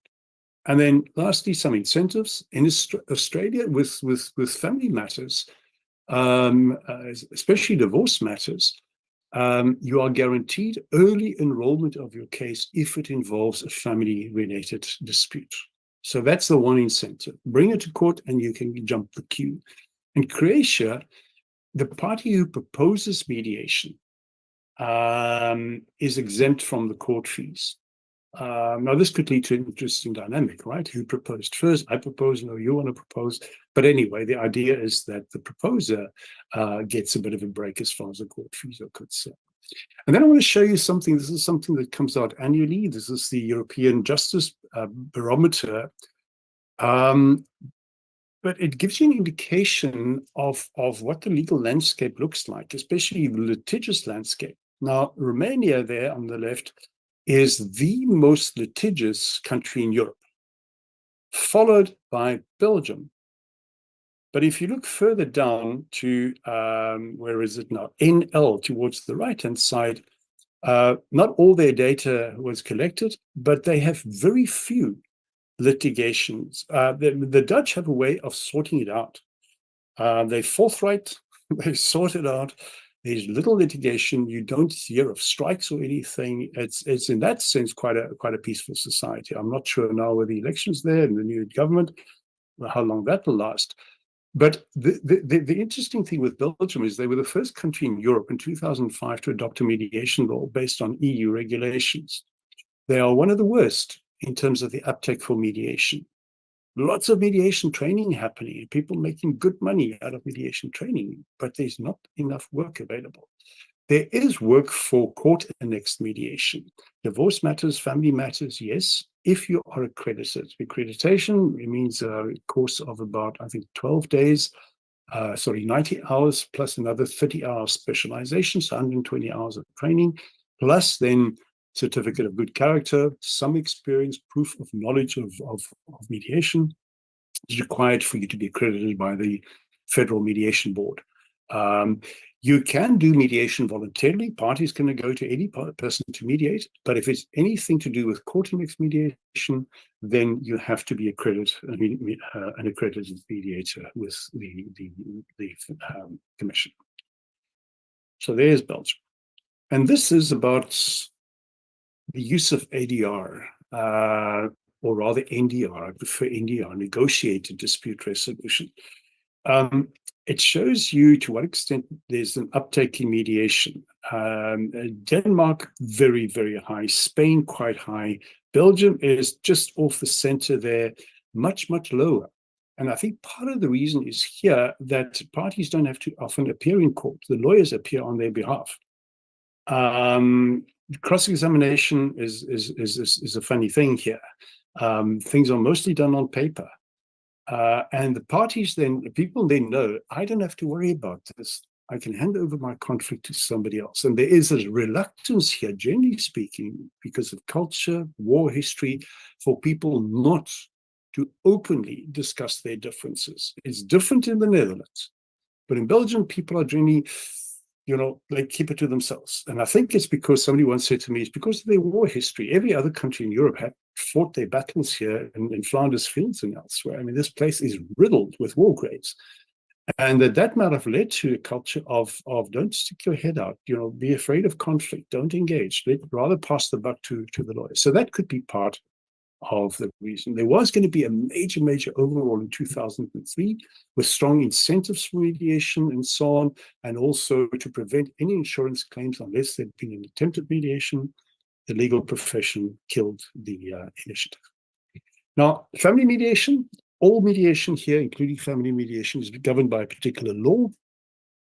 It can be carried out as legal mediation as part of court proceedings by accredited mediators referred to by the court, or without legal proceedings, voluntary mediation. But of course, certain matters cannot be dealt with status matters except through court orders. Okay. So that roughly is the landscape. You can for yourself now judge where does South Africa fit in terms of this, how strong is the regulation, how much incentive there is, and so on. But if I may then just saddle a bit of a hobby horse. And where this comes from is just from being a little bit irritated by the lack of initiative, the lack of progress often in mediation. There are exceptions where mediators develop their own practice, their own style, their own way of doing things within, of course, the context of confidentiality, voluntary participation, party self-determination, and so on, and impartiality of the mediator. I don't like neutrality. I don't think that's possible, but be impartial as best you can.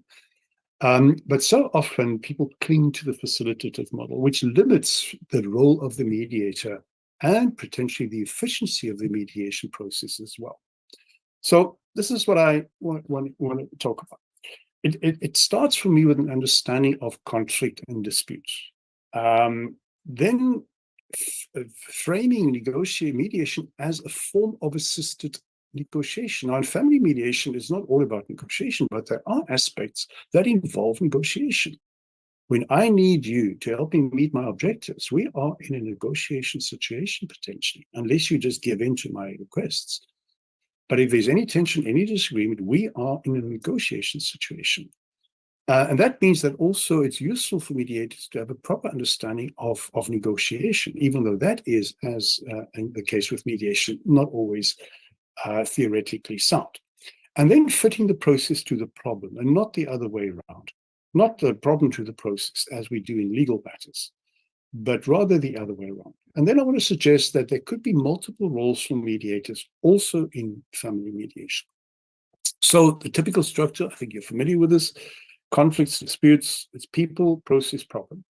The people issues, the interpersonal issues, the trust issues, the relational issues, the communication issues, the emotional issues, the identity issues, all fall under that. And as a mediator, we need to have the skills to deal with those.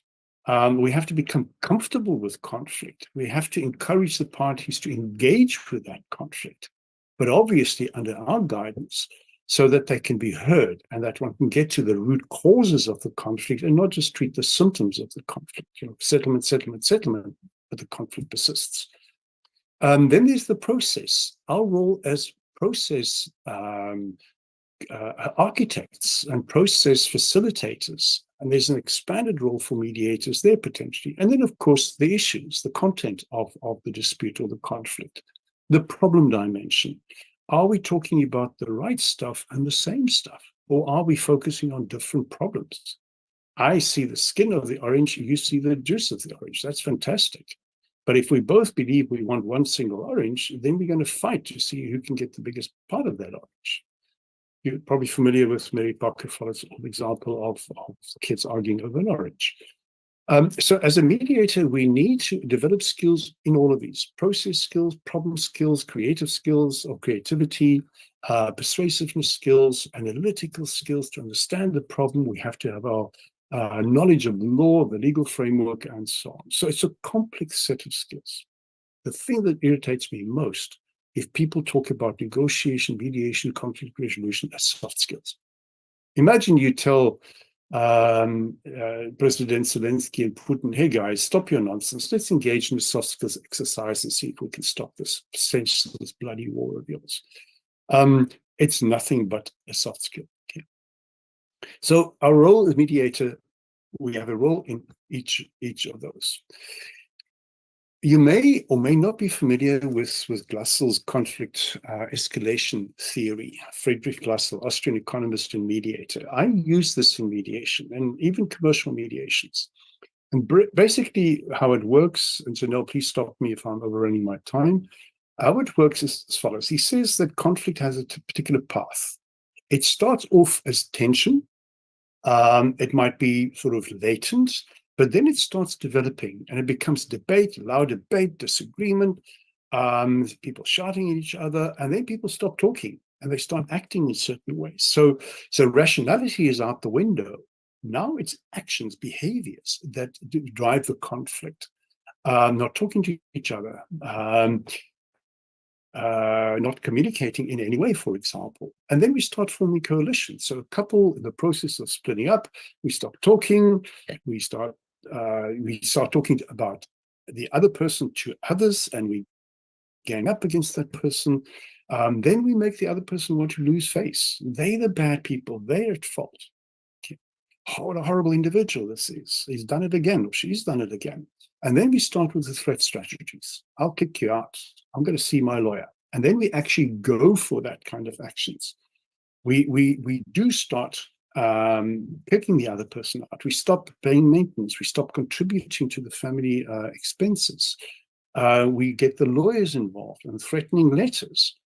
And if that thing is not stopped, the parties then lose all rationality.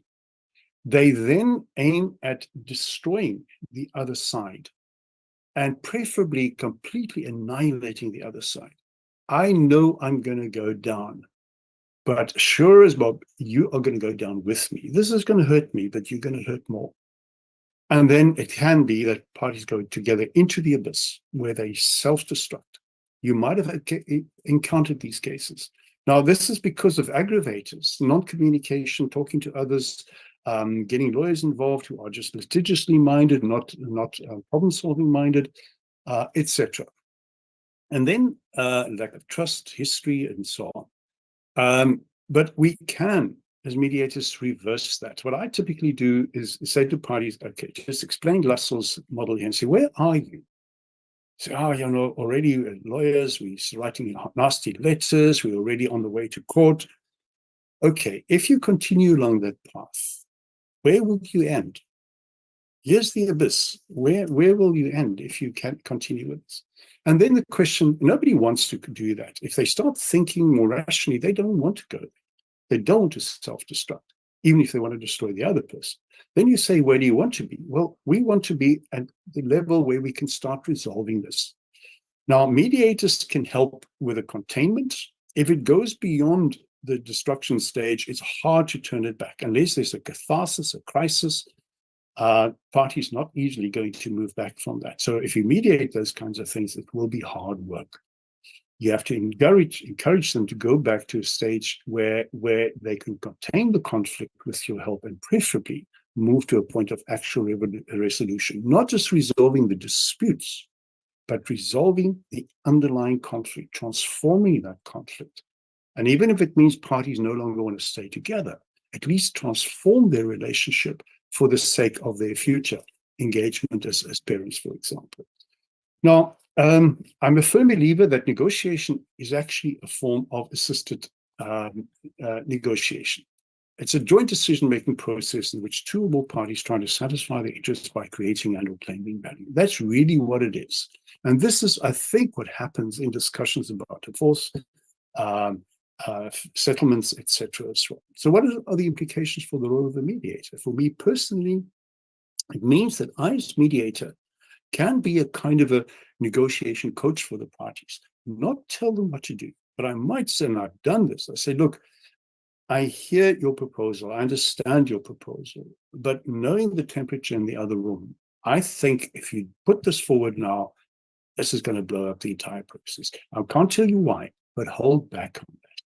Or maybe now is the right time to put forward the proposal that you discussed with me.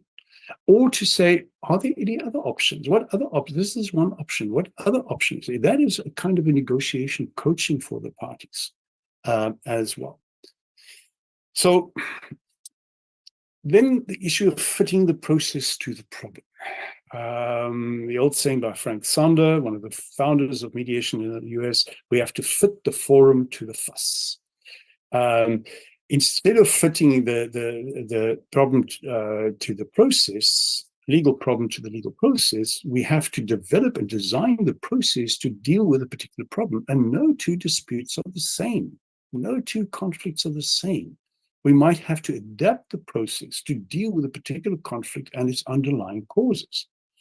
I want to touch on briefly on the importance of mediation, pre-mediation preparation, and beyond intake, and also the different roles that mediators can play.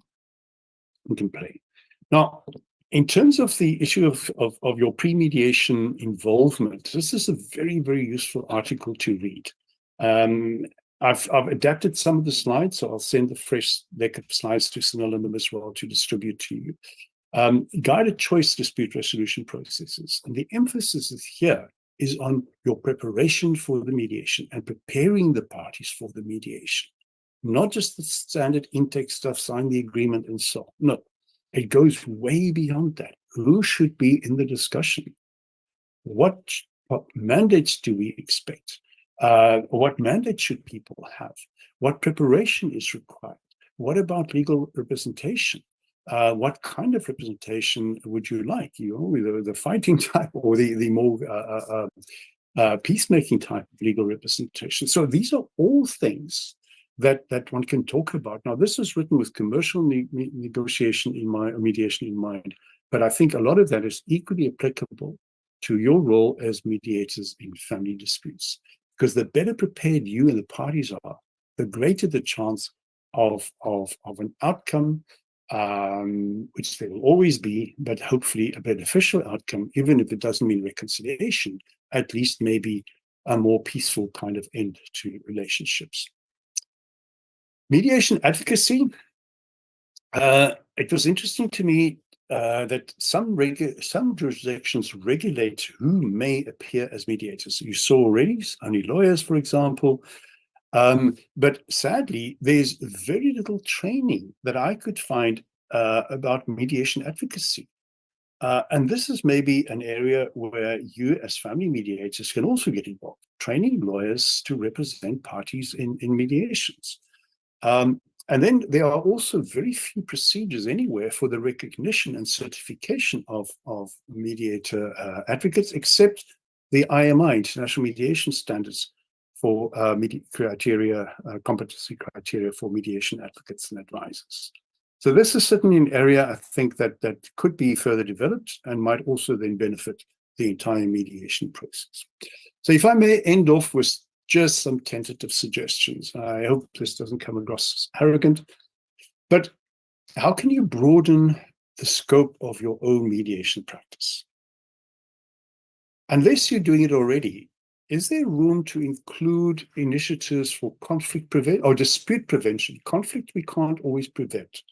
We can try and remove the causes that cause recurring conflicts, lack of communication, for example, or lack of clarity about people's roles or authority or whatever the case might be. But it's hard to avoid conflict, and we shouldn't. We should engage with it, and we should be comfortable and make our parties also comfortable with the idea of conflict. It can, to a limited degree, if it's handled properly, be very, very constructive, even if it just means it creates understanding. I always, in my conflict programs, use this analogy. Say, what do oysters and mediation have in common? Oysters and mediation. So the first answer is usually, I don't like oysters. Okay, fair enough. You don't like conflict. And then you see, are they hard to crack open? Fair enough. If they're bad, they can make you sick. Absolutely. And then one bright spark would raise their hand and say, hey, a little irritation can create a thing of beauty. It can create a pole. And that's the same with conflict as well. So dispute prevention, how do we get involved early so that there's no escalation in terms of Glassel's ladder of conflict escalation, for example? How can we help parties manage the conflict? Now, conflict management doesn't mean solving it.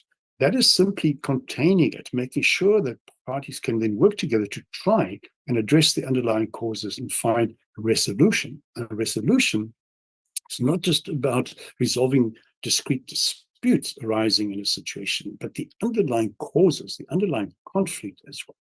I once heard, I do these game trails in Villiers for Stellenbosch MBA students. I'm going again in August, love it.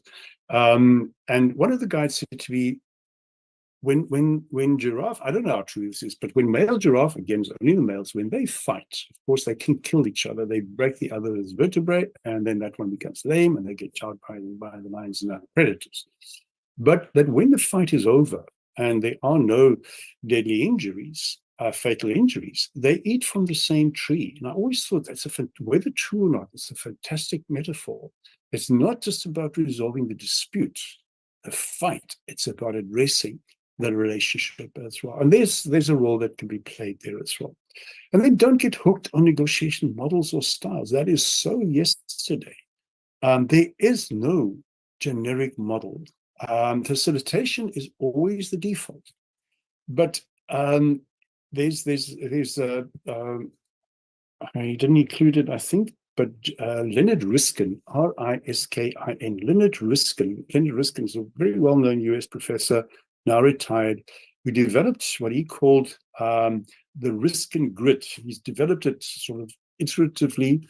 The latest one, I think, was 2003, the Riskin grid, where he talks about how each of the so-called styles, facilitative in process or facilitative in content or evaluative in the one or the other, how these can be mixed and matched according to the parties' needs and the nature of the dispute, so that you're not hooked with one style, but gears can be changed as long as the parties give you permission to say, look, step out of this facilitative role of yours. It's not working for us. We came here to have resolution. You're not helping us. Maybe you can switch a gear and become more evaluative. Give us your ideas. You're the expert here. So what do you think about the situation? All of that is potentially possible, of course, subject to confidentiality, impartiality, and so on. And then invest in pre-mediation preparation, as I've indicated. Become a dispute resolution process architect. Help the parties to identify the issues in dispute, who should be involved, and what kind of process will best suit their particular disputes to enhance the chances of resolution. And this may be a combination of mediation, litigation, mediation, arbitration in the commercial disputes, for example, or in family matters, mediation, litigation. And then finally, if you haven't done so, I think it's worthwhile completing a negotiation program. Here's one by George Seidel. It's a free one on Coursera. It's an excellent course, and it gives you the necessary background, if you don't have that background, to also incorporate your negotiation skills in your mediation practice. There's some resources which you will also receive when you receive the slides. I thank you very much. Now, my only problem, Sunil, I couldn't hear you earlier, so I don't know if I can hear any questions people might have. But we can try.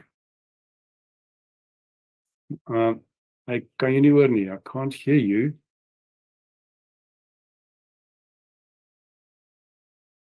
Let me just check if I open my sound settings, if there's a problem here.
Can you hear me? I'll just put off the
Very good morning from my side. I will be introducing the next three speakers that will present. The first one is Mr. John O'Leary, which is well known in the FAMAC circles. Now, John has a master's degree in religious studies, and he was admitted as an attorney and a conveyancer in 1993. He was also he first trained as a mediator in 1994, and with the youngsters around here, that's probably before your time.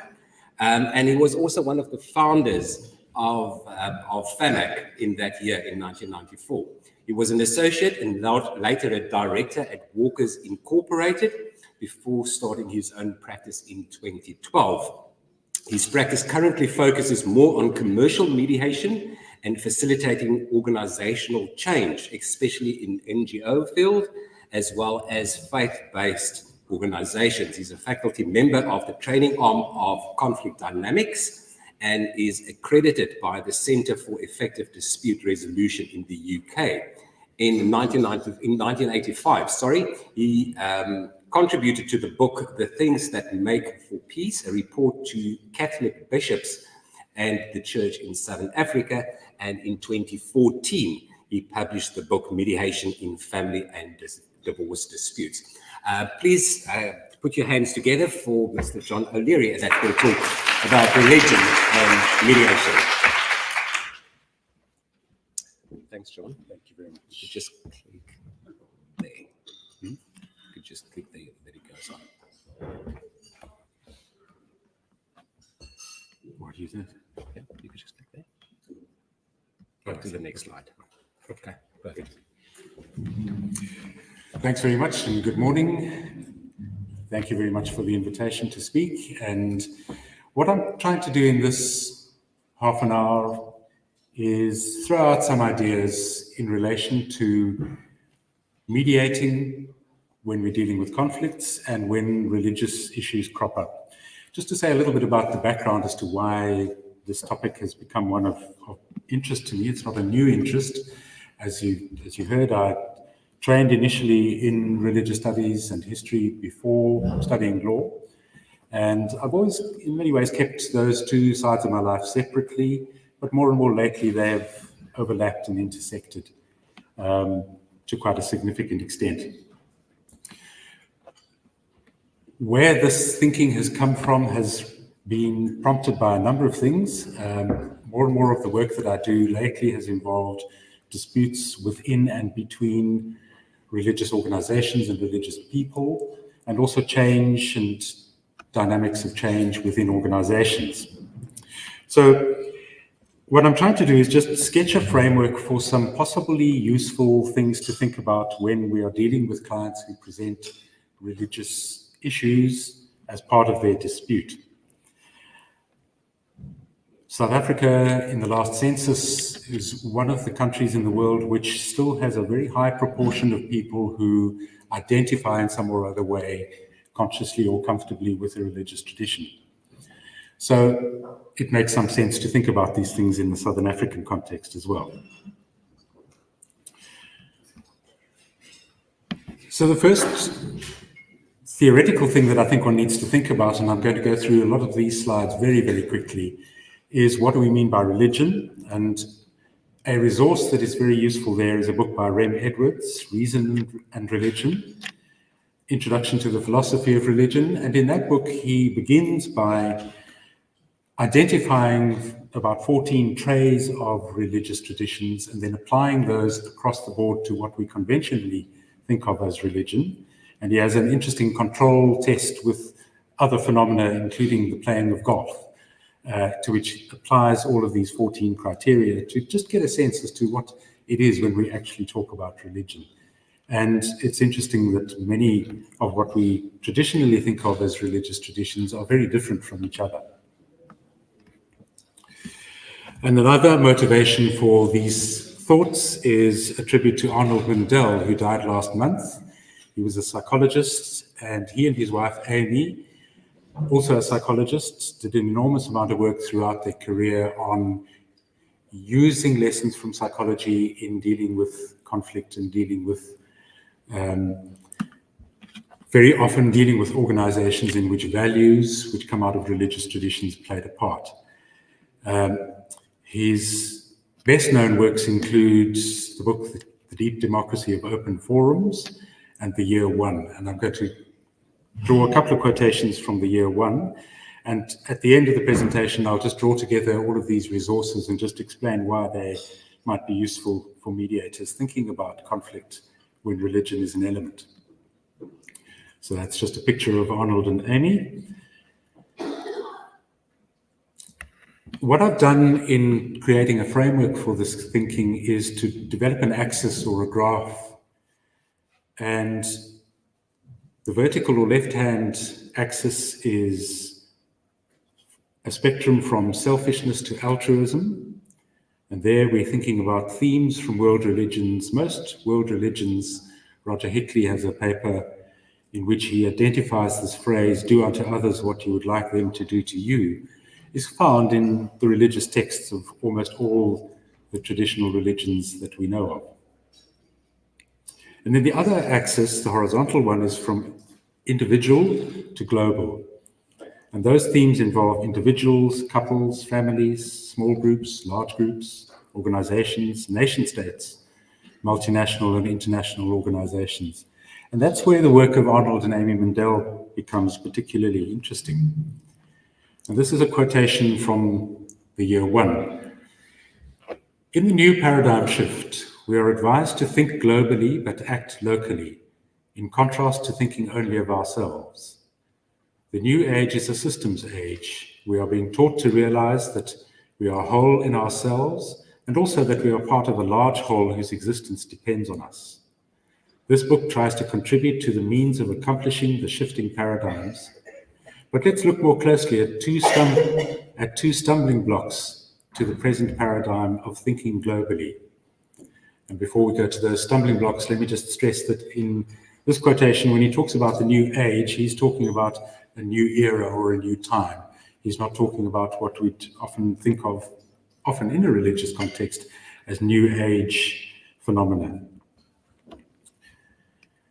So those two stumbling blocks to thinking globally are, and this is a quotation from Mandel, egotism, we are and have been too egotistical, and entropy, we are wasteful, wanting more without considering what we are wasting.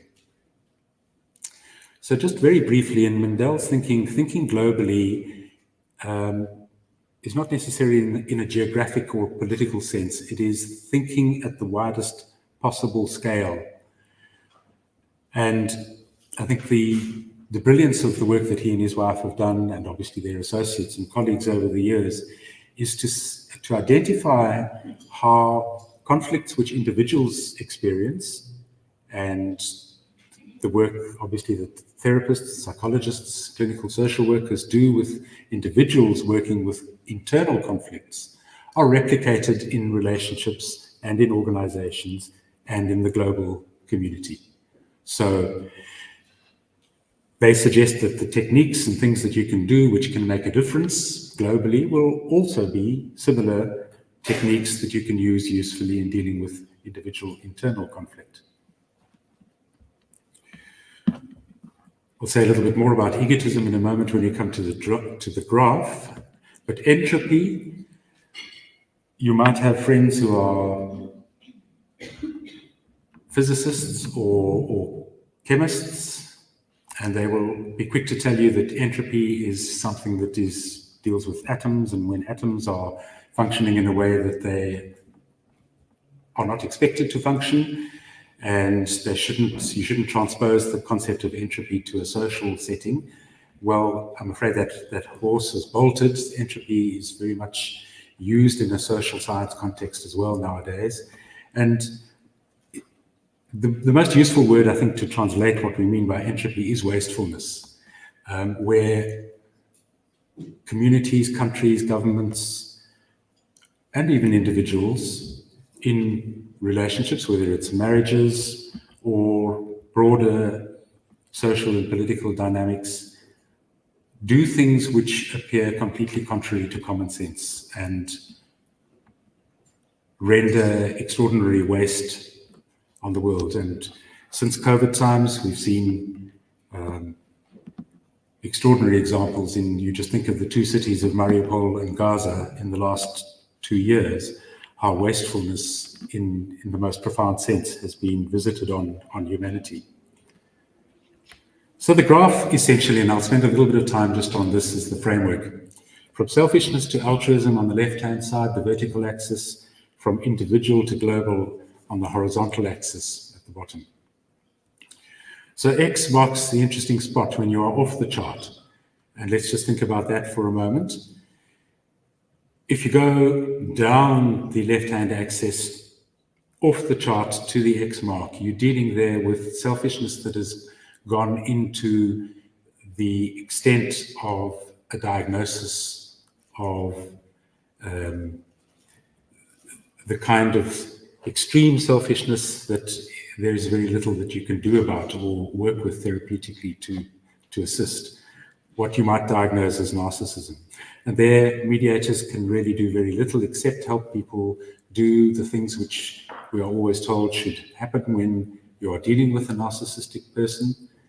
And that is set clear boundaries, communicate clearly, and if you can't break off the relationship altogether, but you have to live with it, then set those clear boundaries. Across the horizontal axis, if you are off the chart to the left of the spectrum from global to individual, you then encounter that kind of frightening, shadowy space of disindividuation, where individuals disintegrate. Before many of your lifetimes, but 1978, there was a mass suicide, mass murder in a place known as Jonestown in Guyana. And what happened there was over 900 people died over a few days. It was a cult, essentially. And it's fascinating as an example relating to all of the things I'm talking about, because religion played an enormous role in people joining that cult and in finding themselves incapable of leaving it when they needed to. So X marks the spot where we can do very little that is useful. Where we can do useful things is in the middle of the graph, and that's where I have highlighted egotism and entropy, because we can do quite a bit about wastefulness and we can do quite a bit about selfishness if there is some element of empathy that is findable. And Barney used this wonderful example of the pearl that can be found in the oyster. And that's often what we're trying to do as mediators, is search with people for the pearl which can turn into something wonderful and may not easily be findable at the beginning of the process. So at the top end of the graph, altruism is rare, very rare to find people who are genuinely altruistic. Human nature tends to be quite selfish. But sometimes you do find people who we would think of as altruistic, and obviously occasionally, very rarely, you encounter a kind of saintly person. But you also encounter a bit of a shadow side with that as well, and that is sometimes the person who is neglectful of themselves, comes across as altruistic and genuinely so, but may well be neglectful of themselves and overly accommodating of another person's needs. And I'll get to the practical techniques in a moment, but this is the theoretical framework. So often in mediation, we're working in this zone towards the middle, towards the bottom of the graph, where egotism and entropy are running riot, and we're called upon to try and help and make some sort of useful contribution. So when we think about individual altruism, which can be problematic, the tool there that is most useful is the Thomas and Kilman conflict mode instrument. That incidentally is also around about 30 years old this year.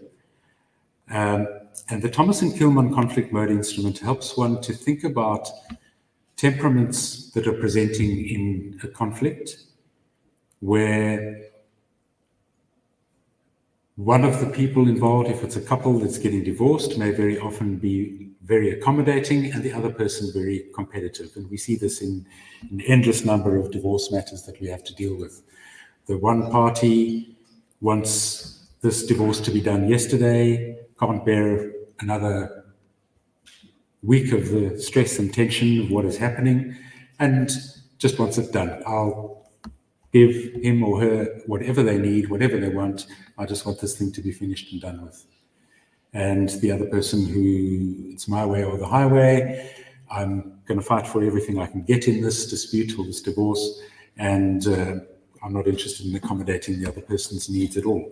And unfortunately, we so often see those kind of temperaments married to each other and then getting divorced.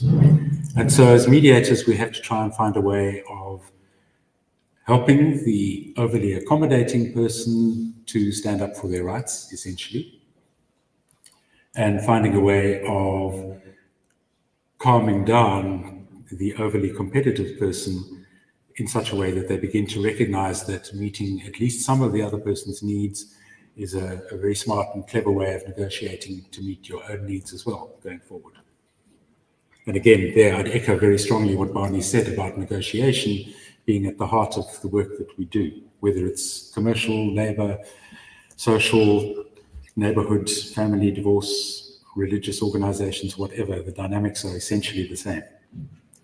So the first big takeaway is the Thomas and Kilman conflict mode instrument. If you haven't encountered it in any depth, I'll mention a resource at the end that is very useful. Not that you give clients the instrument to do the questionnaire. Occasionally that could be appropriate, very rarely, but most of the time it's in the back of your mind, thinking about what's happening here, what are the dynamics, and how can I use what I understand from the Thomas and Kilman mode to understand the temperaments that are in the room. Organizational altruism, I won't spend time on here. That's something for another day. Individual selfishness.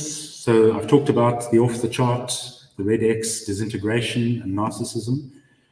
And where that is happening, clear boundaries and communication are crucial for survival if you can't break off the relationship altogether. If there is any potential for empathy, then use the diagnostic tools which follow to identify areas in which individuals who are in conflict, where religion is apparently a site of struggle, can understand how meeting a significant level of their own needs may require meeting a significant level of the needs of the other party to that conflict. If it becomes clear that you're dealing with somebody who is incapable of empathy, which translates into being incapable of recognizing that the other person's needs should usefully be met to a reasonable extent in order to at the same time meet my own needs, then there's no point in continuing if that potential isn't there. And it often takes a good few sessions to really discover whether that potential is real or not.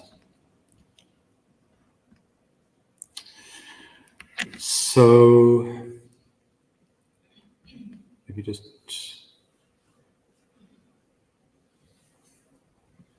sorry, this is just moving a little bit faster than I had thought.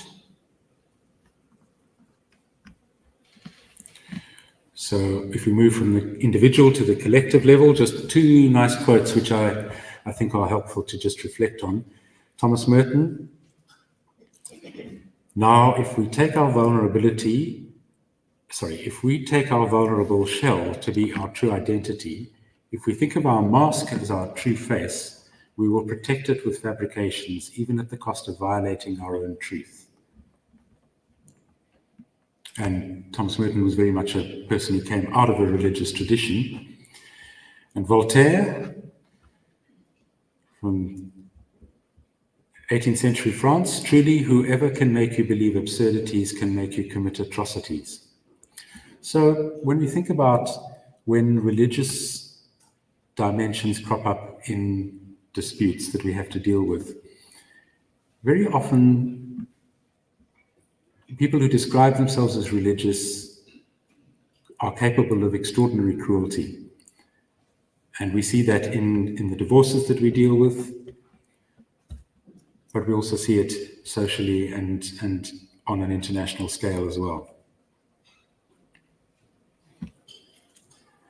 So, just to zone in briefly in the time that is left on religion in conflict specifically, when an individual presents a dispute about a religious issue, we must ask what is really going on. My working hypothesis is that there are very few instances where a suggested religious dispute is actually about religion in any real sense at all. The classic historic example is between the 8th century and the 11th century, between the Western Christian tradition and the Eastern Christian tradition, Roman Catholic in the West and what is now known as Orthodox in the East, spent 300 years arguing and debating about one word, whether that one word should be included in the creed of belief or excluded from the creed of belief. And that dispute remains unsettled to this day. And it's a real theoretical issue that has very big philosophical implications as to whether you include that one word or exclude that one word. But what was actually going on in those 300 years was a vast political struggle with the declining eventual remainders of the collapsed Roman Empire in the West and the emerging and surfacing Orthodox centered around Constantinople in the East. And then that morphed into the Ottoman Empire after the rise of Islam, after the 8th century. So that was what appears to be and what is often described as a dispute about a single word, filioque, was in fact a huge social and historical dispute about political power and influence and in all those things.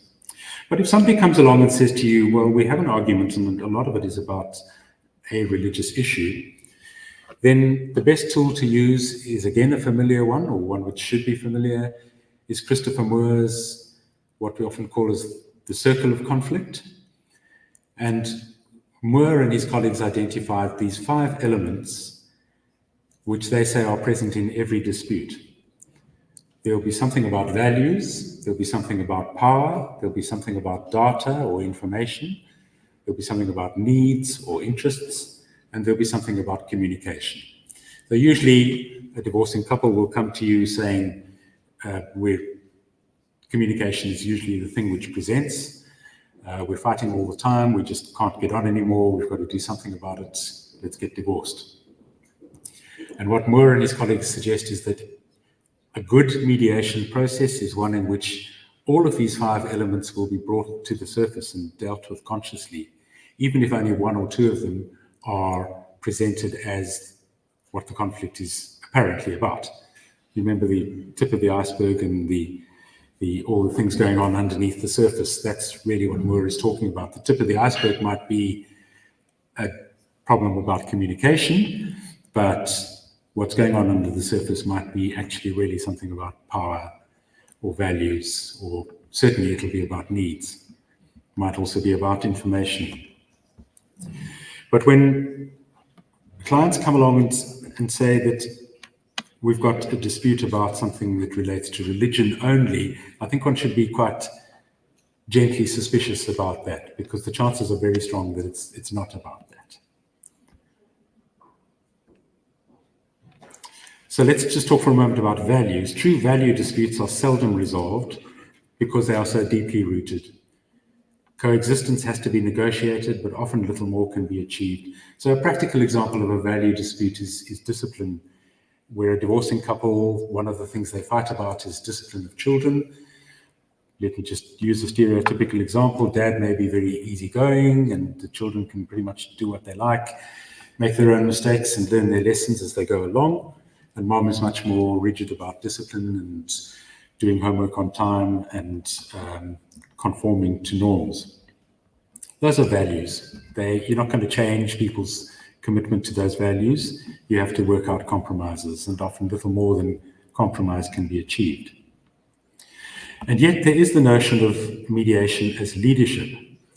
And this is really the kind of left field takeaway that I want to suggest this morning. There are a lot of really good books on leadership around and about. Brené Brown's one called Dare to Lead is one of the best and best known. If we reframe the word leadership and leading, or the words leadership and leading, into mediation and mediating, just as a thought experiment in our own minds, there are a lot of very useful things which can be done when it comes to mediating value disputes. So, if you think of mediation as leadership, then there are so many resources in these kind of books which are helpful. So Brené Brown talks about daring leaders who live into their values, are never silent about hard things. Essentially, she looks at these questions. What are the behaviors which support your value? And what are the slippery behaviors that are outside your value? So it's helpful to work with clients and identify behaviors which are helping to promote what you say you believe in, and also those behaviors which are actually sort of pretty slippery and taking you in a direction away from what you believe. From there, she goes into examples of how values need to be expressed through behaviors, and behaviors, to a certain extent, can change. For example, and I'm just taking one of over 100 examples that she uses in the book, the value of bravery requires at least the following behaviors: set clear boundaries with others, lean into difficult conversations, meetings, and decisions, and talk to people, not about them. For mediators, Brown's book is a useful and challenging one if the reframing is done insightfully. There are many good ideas in that book about understanding behaviors which undermine and slip away from values, and behaviors which can be developed in order to better express values. In the book, she lists over 100 values, all of which will have corresponding behaviors which can be worked with.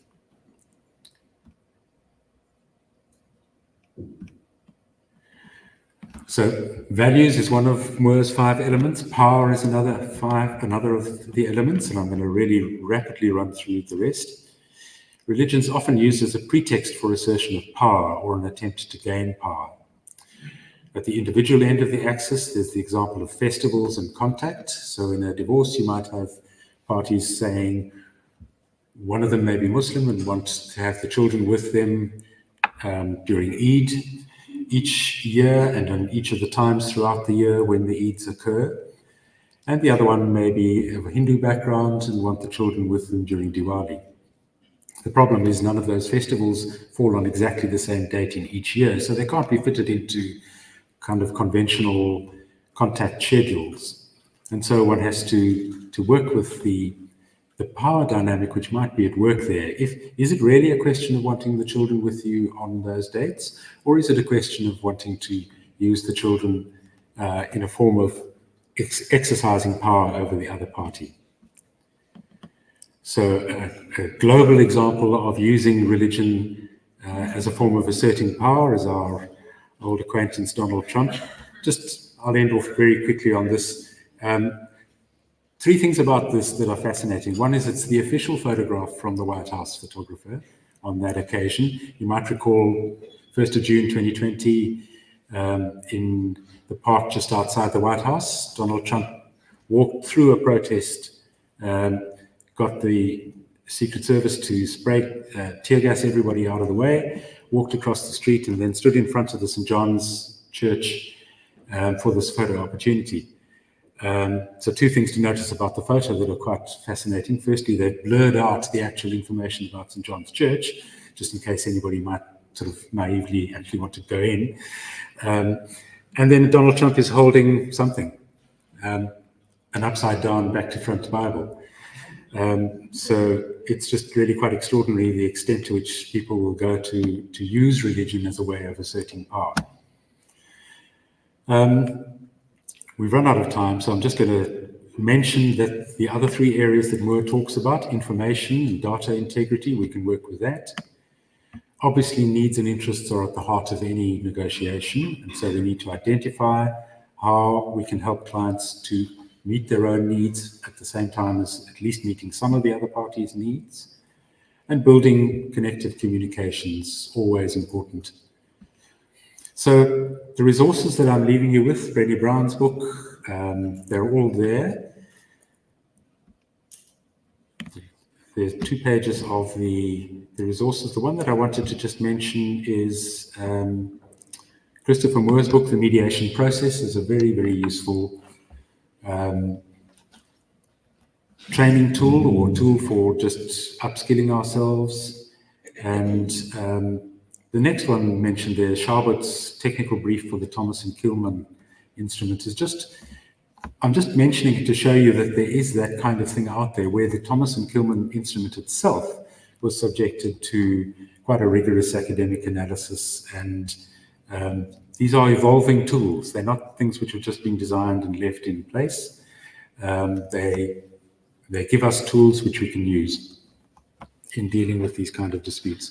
So the very short summary then is, if a dispute is brought to you in which people say there's a religious element, think critically about that, ask what is really going on, identify which of the 5 areas Christopher Moore is talking about are maybe present in this dispute, and then also at the same time identify what kind of temperaments are involved. What sort of people are we working with? Are they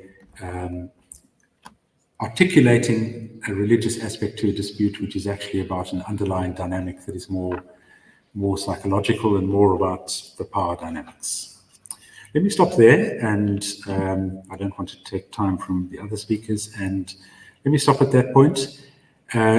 It's a talk that's going to be repeated at another conference later in the year, and it's very much an evolving framework. So it's just throwing things out for discussion and ideas, and we can pick that up at another time in the future. Thanks.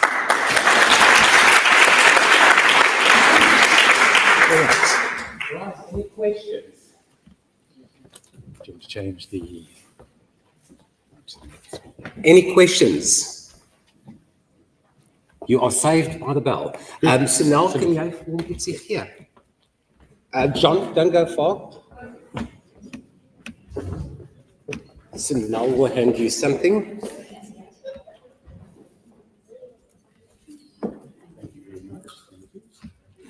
Thank you so much, John. Just give him another round of applause.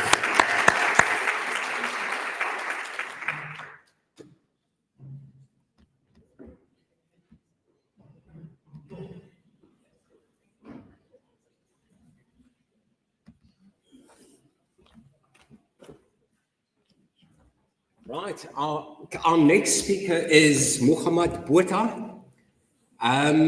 Now, I asked him for his bio, and it was actually very short. And he is a practicing social worker, currently working with Cape Town Child Welfare Society. And he also has prior experience with the Department of Social Development. And he works predominantly, his work predominantly revolves around child protection with a key focus on care and contact mediation. So he's going to do us a short presentation, and I'm sure that there might be some definite questions afterwards. So brace yourself for these people. Let me just get your slideshow on. No pressure. All right. Just on the right arrow there. Okay. Just speak to close to this mic. This mic. Hi, good day. My name is Mogamad Botha. I'm a care and contact social worker working at Cape Town Child Welfare Society. I remember Professor Human mentioned that a presentation was meant to be somewhat chaotic, and I think it's only fair that I try my best to add to that just a little bit today, right? So yes, I'm a care and contact social worker, but I think I want to preface or focus on the word social worker, all right? And before Cape Town Child Welfare, I worked at a number of children's homes, old age homes across the Cape Town area so that I could gain more experience, looking at the different social issues impacting different demographics. And I also want to find out a little bit more about myself, right? Where I fit into all of this. And that really came to a point when I worked with the Department of Social Development, and a lot of people will correct me and say, you did your placement there. And I never want to take away the work that I've done there. So I will continue saying that I worked by the Department of Social Development, right? Whether unregistered at the time, let's just take it at that, right? So I think it's important for me before I speak about anything is to take you through the structure of a social service organization that focuses on child protection. So we can go into that, all right? And the best way for me to do it is discuss a little bit about Cape Town Child Welfare Society, right? So the function of Cape Town Child Welfare is to maintain the functioning of children within the Cape Town area, all right? And what that means is we step in and try and intervene in situations regarding abuse, gangsterism, teenage pregnancies, and a number of other social issues that influence and impact the lives of children, all right? Obviously, everyone here will agree if we were to say children are the future and they need us to protect them in that way. We step in, we try our best to help, all right? Now, in its rich history, I'm proud to say that Cape Town Child Welfare Society has successfully intervened in the lives of over 1 million children thus far. And to be cocky, I'm hoping that in another few years, when someone else is standing here talking the same thing, and they'll say 2 million children have been helped, I will have had a substantial amount of play within there, all right? But notice I'm mentioning more about child protection. I'm not really talking about the mediation aspect of that. And I think the reason for that is during the infancy of my own career, when I first started, while I knew mediation was a skill within child protection and a skill within social work as a whole, I had no idea the extent to which it can be intertwined throughout every aspect of practice. And this is from the clinical setting to the educational setting and obviously the child protection setting, which I will be focusing on. All right. So where does that leave us? It leaves us with a question that I had when I first started. Where does mediation in fact fit into child protection? And for this, I'll have to take you back with me so you can understand from my point of view, what is child protection firstly, all right? So during my placement at the Department of Social Development, I had the opportunity of being placed in the child protection unit. At the time, there was only 6 child protection social workers covering a specific area, which I won't go into because I don't want you to drive past and be like, oh, what's going to happen? All right. Sorry. Fortunately for me, and at the time, there was only 2 care and contact mediators at the specific branch at DSD.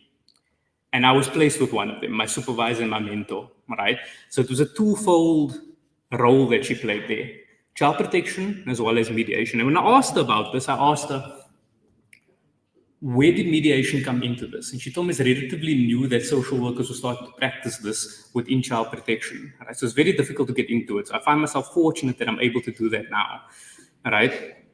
And when I was placed in child protection, I did the whole 9 yards of child protection, from removals, investigations, CYCC placements, everything you can think of. And that came with its own turmoil and introspection that I had to go through as well. I remember the first day that I ever went out was one of my clients. We went to this grandmother's home. She was in the care of the children at the time. And I remember sitting in the passenger side of the government vehicle. Right? Obviously, my supervisor was driving.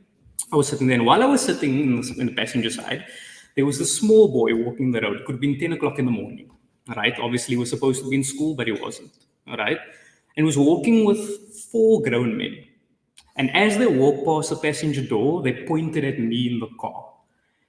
And I thought, okay, what's happening? What's going on? Obviously, your senses start to go off a little bit. Something's going on, all right? And they walk to the edge of the road, and they turn around. And the 4 men point to me in the car, and they send the boy towards me.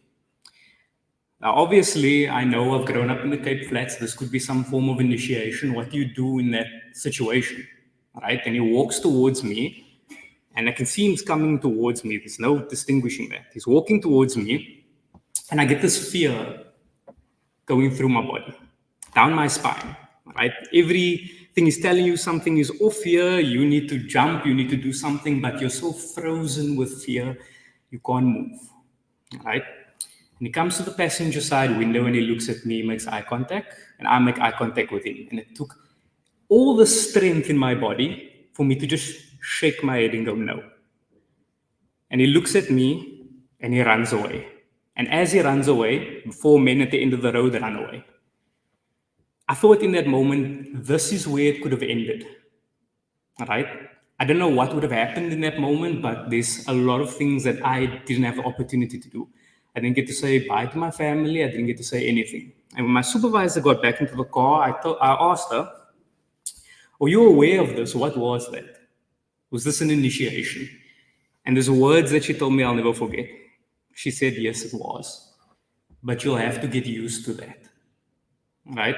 How does one get used to that? Get used to that fear.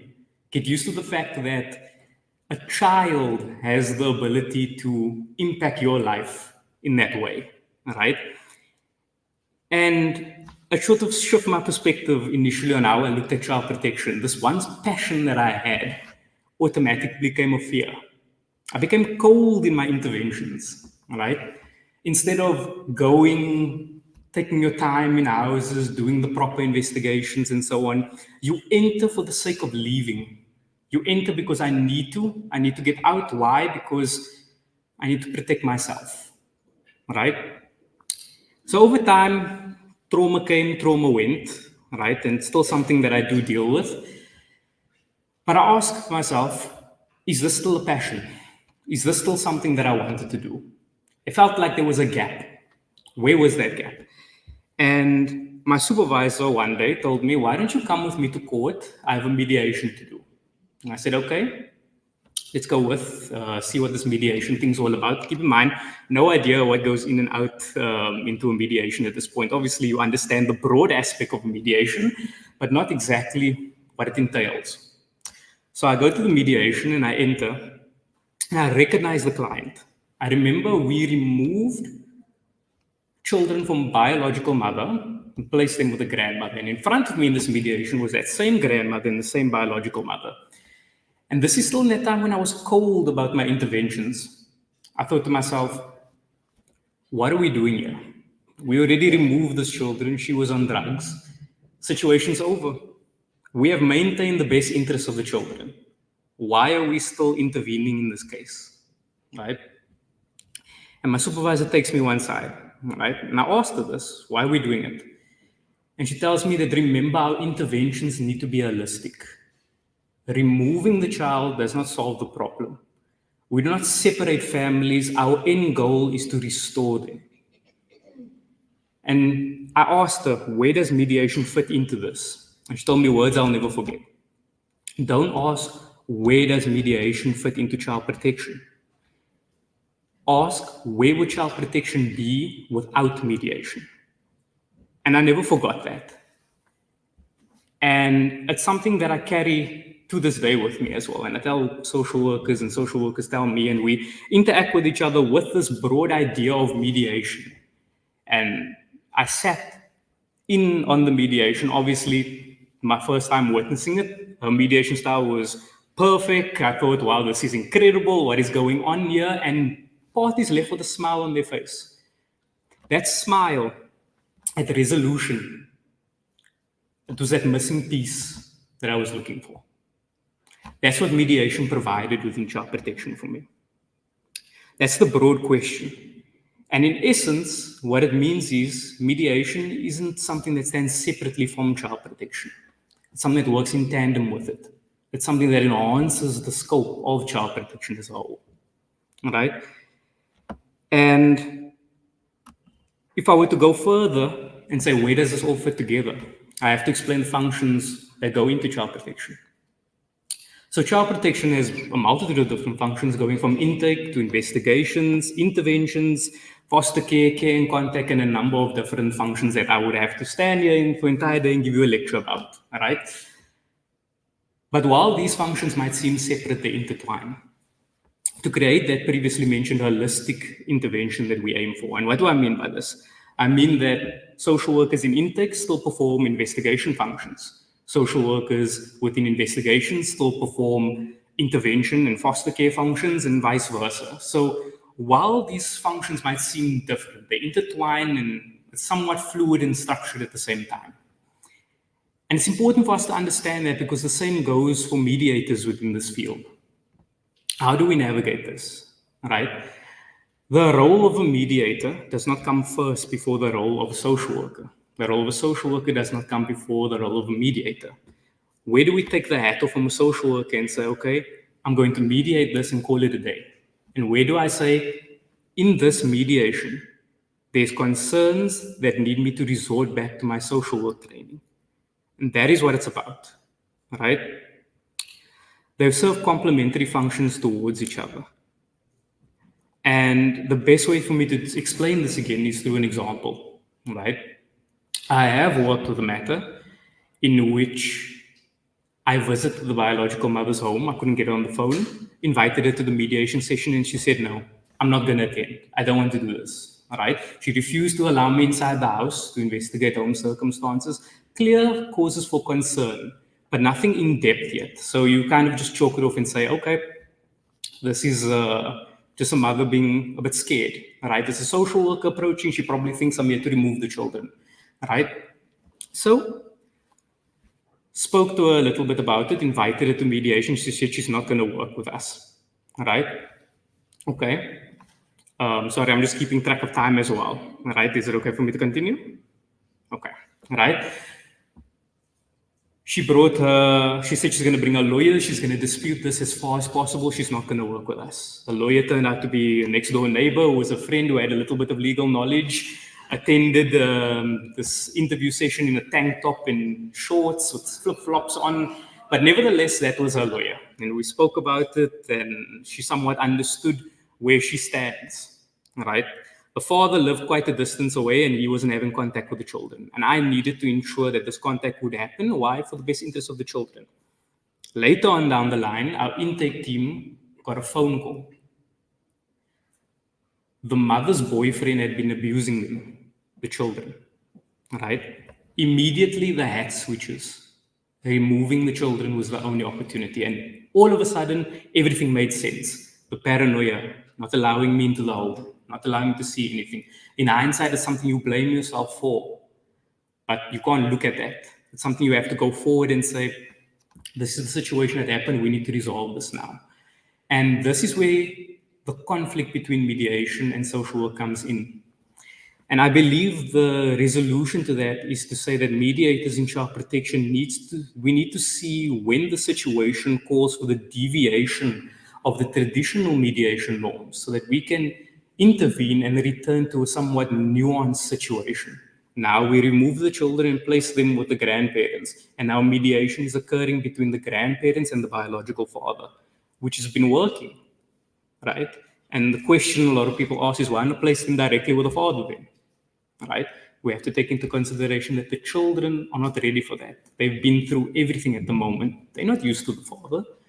If we place them in that situation, what would that do for their development?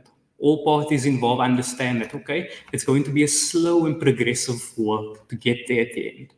And that is how it works. Mediation working in tandem with child protection. If I still have time, I'd like to go on 2 minutes, no problem. I'll try my best to speed through this. I think what goes out the window is training and the importance of training within the space.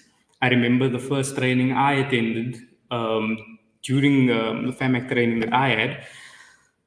We went through things that spoke to empathy, the utilization of humor, active listening, and so on, right? It's all things that seem like human traits. So I thought to myself, this is interesting, but why teach it to us? And what I learned was, it's not teaching you these individual skills. It's helping you use your personality, the strengths within your personality, saying, I'm a funny person, right? I'm good at listening, I can show empathy, and using that strength throughout the mediation process so that you can have this individualism within there. And what's interesting is the skills within mediation speak to counseling as well. And I found that that helps throughout this child protection field as well.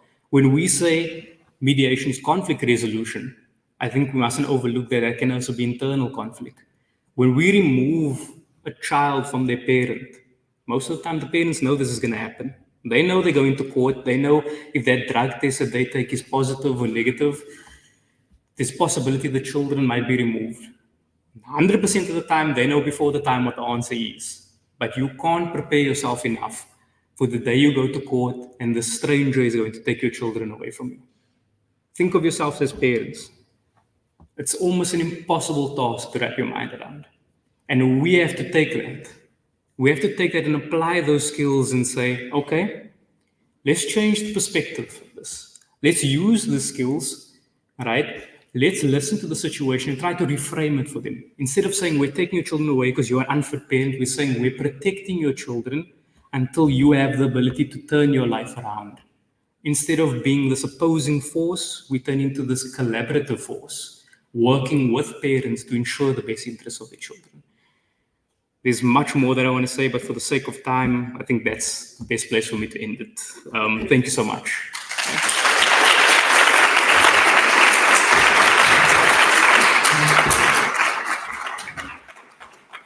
Thank you so much. Because we are running a little behind time and we want to include and to race towards lunch, may I ask that the questions posed to Mogamad just grab him during lunchtime and then ask him any questions that you might have. Right, our next speaker, all the way from Gauteng, is Mr. Mervyn Vermeulen. Mervyn, you can come forward so long. Mervyn is a colleague of mine and as well as a good friend, and I asked him for a bio. And typical attorney, he's the only attorney that will give you a 2-page bio and call it brief. But here goes. Mervyn Vermeulen is a duly qualified lawyer, being a South African attorney as well as a Scottish solicitor, so he might actually have some accents here as well. He's a seasoned legal professional and a significant contributor to the field of family law in South Africa, as evidenced by his admission as a fellow of the International Academy of Family Lawyers, and he's also the director of Vermeulen Attorneys, which brings over a decade of legal experience, and also shows his commitment to delivering exceptional legal service, specifically in the family law area. His qualification as a family law mediator allows him to navigate complex interpersonal conflicts, fostering resolution in a supportive and constructive manner. And he is also the founder of the group Think Legal, with an initiative designed to exchange legal information and legal knowledge amongst professionals. His commitment to family law is further evidenced by his memberships in organizations such as Resolution in the UK and the South African Association of Mediators. We actively engage with a community of like-minded professionals, as well as his involvement with the Gauteng Family Law Forum, which just underscores his dedication to the family law sector. And that was a mouthful. Thank you so much. Put your hands together for Mervyn Vermeulen.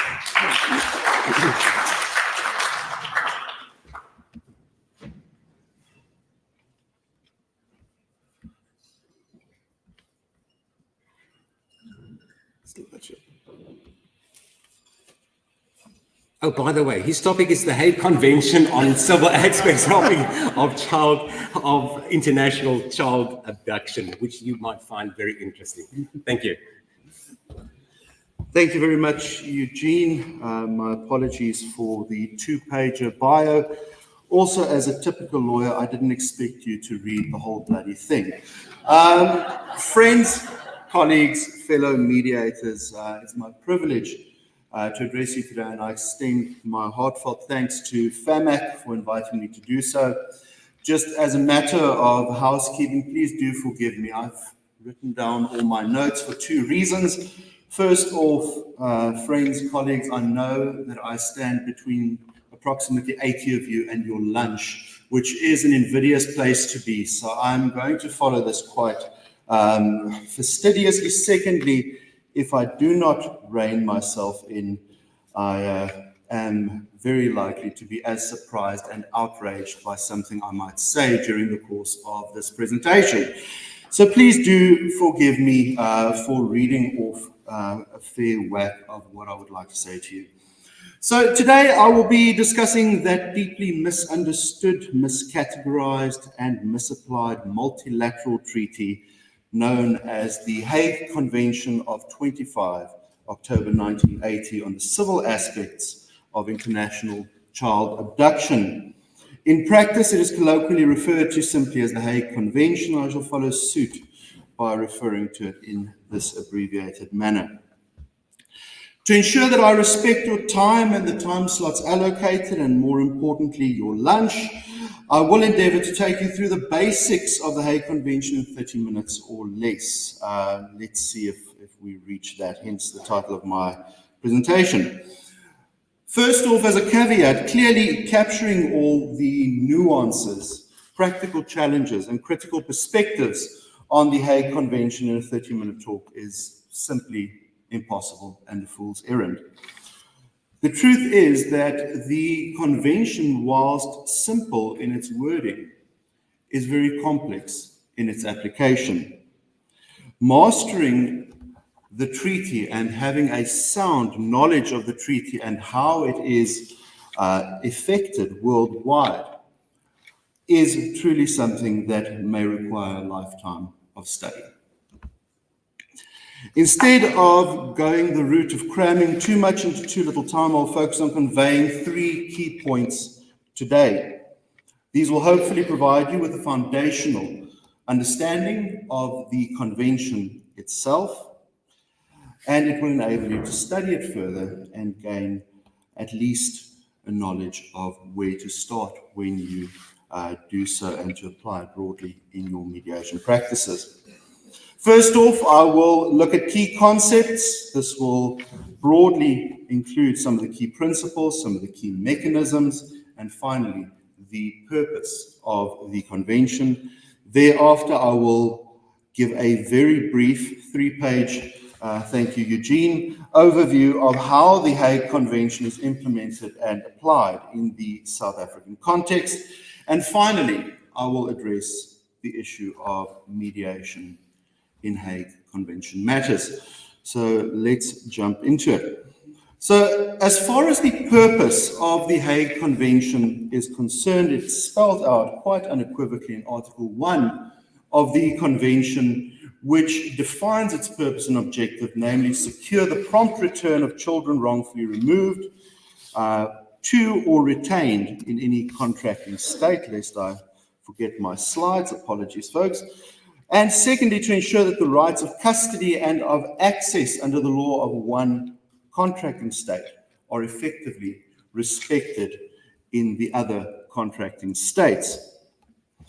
The purpose of the convention was also quite clearly and concisely articulated by the Constitutional Court quite recently in the minority judgment of Van Zyl AJ in the matter of ad hoc central authority of the Republic, and another versus Koch and another. I'll give you all the full citations a bit later.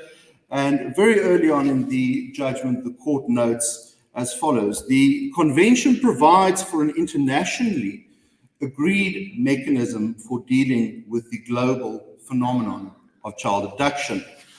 With limited exceptions, it provides for the prompt return of an abducted child to their home country. The matter was decided last year, November, and obviously being a judgment of the Constitutional Court, it is the final word on the subject matter contained therein.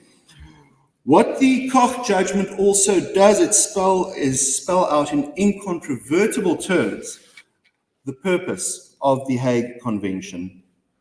Unfortunately, time constraints do not allow me to delve into the judgment in detail, but I do encourage you to traverse its 220 paragraphs for a detailed exposition of what the Hague Convention is and is not intended to achieve.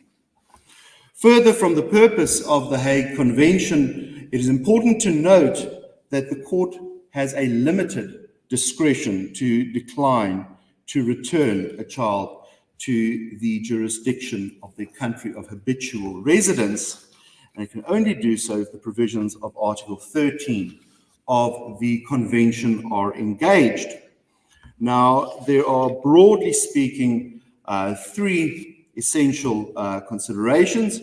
First off is the 13A provision: the person, institution, or other body having the care of the person or the child was not actually exercising custody rights at the time of the removal or retention, or they had consented or subsequently acquiesced to the removal or retention, which I'll look at a little bit later. There's an interesting judgment on that. Or then secondly is the 13B factor, which we see most often in practice, and that is where it is established that there is a grave risk that the child's return would expose the child to physical or psychological harm or otherwise place the child in an intolerable situation. The judicial or administrative authority may also refuse to return the child if it finds that the child objects to being returned and has attained an age and degree of maturity at which it is appropriate to take account of the child's views. Now, folks, what is important, and as I mentioned to you earlier, the wording of the convention is quite simple, but the implementation is very complex. And it is important to this end to understand that each matter is to be dealt with on its own merits. Whether an Article 13A or a 13B defense presents itself will essentially be a factual determination that the court dealing with a Hague matter must make in very, very short order. Now, in summary, in terms of the purpose of the Hague Convention, we heard earlier about care and contact investigations. It is not a care and contact investigation. It is a summary mechanism to return the child to the country of habitual residence. It is not intended as a mechanism to make a final determination on custody issues. This is essentially reserved for the court in the jurisdiction of the home country. The court dealing with a Hague matter has one decision to make. Am I returning this child, yes or no? And the court can say no under a predefined set of circumstances. Now, the Hague Convention, as I checked it last week when preparing my presentation, currently has 103 contracting states. Now, those who are poetically inclined will agree with me that I came across a diverging path in a forest, but imagine coming across 103 diverging paths in a forest, and that's much how we're seeing the Hague Convention play out internationally. Every jurisdiction, every country has its own way of implementing the provisions of the Hague Convention in its own geographical borders. So let's have a look at what is essential to know, because I think we've established I can't go into every nuance. I've basically set out 4 things which I believe are critical for you to know about the Hague Convention. And being a sucker for an acronym, I've said its key concepts made simple, which is streamlined information made plainly learnable and easy. So just understand these are not legal definitions, they are just simplified definitions to aid understanding. I think it was Terry Pratchett who said it is very useful, but also 100% probably wrong. So please do yourselves a favor and read the convention itself in addition to what I'm sharing with you. I'm going to go through 4 concepts. First off, central authority. Secondly, the country of habitual residence. Thirdly, wrongful removal. And fourthly, wrongful retention. Now, all of the principles which I will explain are quite clearly articulated within the 45 articles that comprise the Hague Convention. It's not a difficult read, and I would encourage you to read it at least once. Now, Article 6 of the Convention obliges each contracting state to designate a central authority which is responsible for discharging the duties imposed by the Convention. As I've put up on the slide, the central authority is a designated governmental body in each contracting state, responsible for implementing and coordinating the obligations set forth in the Convention. The central authority facilitates cooperation between states, processes applications for the return of wrongfully removed or retained children, ensures the effective exercise of access rights, and assists with the administrative and legal processes necessary. How am I doing? Okay, I think I'm still doing okay with time. In South Africa, folks, the central authority is established in terms of Section 276 of the Children's Act, and at present, the designated central authority is the Chief Family Advocate, who is appointed by the Minister for Justice and Constitutional Development. Very importantly, under Section 277 of the Children's Act, this function may be delegated to any family advocate by the Chief Family Advocate. So that is the central authority. The second definition, third definition, fourth definition are significantly shorter, so do not panic. Now, what is interesting, folks, is that the Hague Convention provides no crisp or definitive definition of the term country of habitual residence or habitual residence specifically. We're aided, however, in this regard by the judgment of Clutter J in this very division, the Western Cape Division of the High Court in ad hoc central authority and another versus DM. This is a fairly recent judgment, June 2024. What Justice Clutter did in that matter, or the Honourable Judge Clutter did, is examine a plethora of authorities from South Africa and abroad, and eventually stated at paragraph 9 as follows. However, the fact that there is no objective temporal baseline on which to base a definition of habitual residence requires that close attention be paid to subjective intent when evaluating an individual's habitual residence. When a child is removed from its habitual environment, the implication is that it's being removed from the family and social environment in which its life has developed. The word habitual implies a stable territorial link. This may be achieved through length of stay or through evidence of a particularly close tie between the person and the place. A number of reported foreign judgments have established that a possible prerequisite for habitual residence is some degree of settled purpose or intention. Once again, folks, very simple on paper, very difficult in practice to establish. Thus, in simple terms, folks, the country of habitual residence is the country where a child has established a significant degree of integration into social and family environment, usually immediately prior to the removal. And that is usually the country to which the child should be returned under the Hague Convention. And then I decided it's convenient to discuss the concepts of wrongful removal and wrongful retention together. The Hague Convention may be invoked when a child has been wrongfully removed from their country of habitual residence. It may also be invoked when a child is wrongfully retained within a signatory country which is not their country of habitual residence. Once again, whether the removal or retention is wrongful is a factual determination. In simple terms, removal or wrongful removal is the act of taking a child from their country of habitual residence in violation of the custody rights held by another person, institution, or body. Under the law of that country, the act is considered wrongful if it breaches the custody rights that were being exercised at the time of removal or would have been exercised but for the removal. You'll recall earlier the fact that custody rights are being exercised is a prerequisite for the Hague Convention to be triggered. And then the wrongful retention is the act of keeping a child in the country other than their country of habitual residence beyond an agreed period or in violation of custody rights held by another person, institution, or body under the law of the child's habitual residence.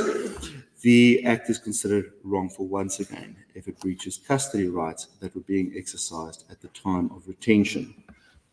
Now, a very useful aid in understanding the notion of wrongful removal or retention is yet again to be found in this division. I am at risk of being told that I'm pandering to the Cape Townians, but it is a useful judgment from this division, also under the pen of Clute J, in the matter of MB versus LC and another, February 2024. In this judgment, the court delved deep into the issue of acquiescence, i.e. did the person seeking the return consent to the child being removed or retained. And the court found in that instance that the father had consent to acquiesce to the children not being summarily returned to Australia. The Hague application was dismissed and the child was not ordered to be returned to Australia. I will share the citations on a slide a little bit later. Now, folks, please understand that every matter under the Hague Convention plays out differently and is subject to different sets of facts and different jurisdictions, which will fundamentally change how the matter is dealt with and what timeline or chronology will be followed. But broadly speaking, there are four essential parts to most Hague Convention matters. And the first is the triggering event, which is the wrongful removal or retention. If there is not a wrongful removal or retention, the Hague Convention is not triggered. And what that is essentially that a child is wrongfully taken or kept outside their country of habitual residence, as we mentioned. Secondly, the left behind parent or guardian submits an application to the central authority in their country for assistance in securing the return of the child. In the South African context, this would entail submitting an application under Regulation 15 of the regulations relating to children's courts and international child abduction. Third off, there is always some measure of central authority cooperation. And what that essentially means is that the central authorities in both the country of habitual residence and the country to which they were removed or where they are being retained will cooperate to locate the child and facilitate their return. The convention mandates, in fact, in Article 7, that central authorities shall cooperate with each other and promote cooperation amongst the competent authorities in their respective states to secure the prompt return of children and to achieve the other objects of this convention. And then finally will be your judicial or administrative proceedings to secure the return of the child. Now, secondly, I'd like to talk about the Hague Convention in the context of South Africa, and I've got 10 minutes left, so I'm going to move it, and I think that 10 minutes went up 5 minutes ago. The provisions of the Hague Convention are deeply embedded in our Children's Act. If you want to read about the Hague Convention, our Children's Act, go to sections 274 to 280. And specifically, section 280 empowers the minister to create regulations. In 2010, regulations were promulgated, and that is the regulations relating to children's courts and international child abduction 2010. All of these can be found online in the public domain. Regulations 15 to 32 specifically address Hague Convention matters and effectively essentially sets out the process of proceedings under the convention in SA. Furthermore, South Africa, much like a lot of its counterparts in Europe, the Americas, etc., is a common law system, which means that cases of persuasive outcome are binding as precedent, and that 5 minutes came very quickly. In South Africa, over the last 9 months, there were 5 judgments. I've shared the latest 5 with you. Obviously, the Constitutional Court in Koch, MB versus LC and another, Central Authority versus M and another, Ad hoc Central Authority versus DM, and CAR versus Central Authority of the Republic of South Africa. All of them worth a read. So we've got Constitutional Court, then we have one Johannesburg High Court, 2 Cape High Courts, and 1 SCA matter, all of which deal with different subject matter. Now, in light of the foregoing, can and should Hague Convention matters be mediated? Well, the spoiler short answer is yes, they can and they should, and it's actively encouraged. There is a very good article which you can find, which I'll share the name of the article with Eugene just to put in with your resources from Prof. Sandra Ferreira on whether mediation should be mandatory for Hague matters in South Africa, which is certainly worth a read. So the fact that Hague matters can and should be mediated is undoubtedly a yes, but what will be mediated? Once again, is a factual determination based on the context. Now, from the wording of the convention itself, as well as resources made available by the Hague Conference on Private International Law Permanent Bureau, it is clear that mediation is intended to have a very significant role to play in Hague matters. So if we look at Article 7, which I've put up, if we go to sub C, the convention envisages the voluntary return of the child or to bring about an amicable resolution to the issues. And then furthermore, under F, to initiate or facilitate the institution of judicial or administrative proceedings with a view to obtaining the return of the child, and in a proper case to make arrangements for organizing or securing the effective exercise of rights of access. Now, both of these show a very, very clear indication that there is, and there always will be, room for negotiation in Hague Convention matters. Now, in addition to the wording of the convention itself, one might have regard to the Guide to Good Practice, Child Abduction Convention, Mediation, which was in fact published by the Hague Conference Permanent Bureau in 2012. It is a non-binding guide to promote good practices in Hague Convention mediation matters. You can get it free of charge from the HCCH website. If anyone would like to know how to access it, please come and chat to me during lunch. I'm from Johannesburg and very lonely. So I'll gladly then point you in the right direction.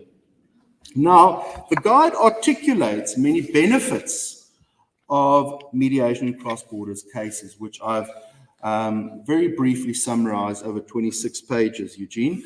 I'll share some of them with you. I'll go through it very quickly. I'm almost going to wrap up. Agreed solutions, as we know and as we saw earlier, are much more likely to be adhered to by the parties, establishing less conflictual framework. In cross-border family disputes, cooperation between parents is essential for the child's well-being. Obviously, you have this additional hurdle to traverse as parents being the distance between the child and at least one of the parents. Obviously, you get rid of the winner-loser dynamic, which is very important in any co-parenting situation. It facilitates communication in an informal setting. It's structured but adaptable. It empowers the parties to address future conflicts. It can be initiated at an early stage of conflict, obviously less costly than legal proceedings, and obviously it ameliorates the need for prolonged and expensive judicial processes. An interesting case study is to look at the Hague matters that have played out in the South African courts and to see the effluxion of time between the report of the matter to the central authority and the actual conclusion of the matter. And very often it is not only a year, but multiple years, which is obviously very damaging to a child if returned after such a long period of time. Notwithstanding the benefits, folks, there are some drawbacks and pitfalls. Not all cases obviously are suited to mediation, depending on the acrimony and the facts involved. Some cases simply are not suited to mediation, which is a very dangerous thing to say at a mediation conference, but it is a reality that we must accept. Time can be wasted attempting mediation where the Hague is intended to be a swift remedy for the immediate or the quick return of the child. Joint meetings may endanger physical or psychological integrity if there's an element of domestic violence or abuse in the relationship. And obviously then we get to the big elephant in the room, which is conflict of laws. The way we deal with matters in South Africa is certainly not the way they deal with matters in Australia or the United Kingdom, United Arab Emirates, etc. Well, UAE being a poor example, as it is not a Hague country. However, the point is that the laws are differently interpreted and executed in those different countries. That, however, folks, is also a double-edged sword, because mediation allows you not to be bound by the cookie cutter of the law in each jurisdiction, which may very often be at loggerheads. So, folks, in conclusion, the Hague Convention, with its profound implications and intricate nuances, remains a cornerstone in the realms of international child abduction law, and will continue to be so for many a year.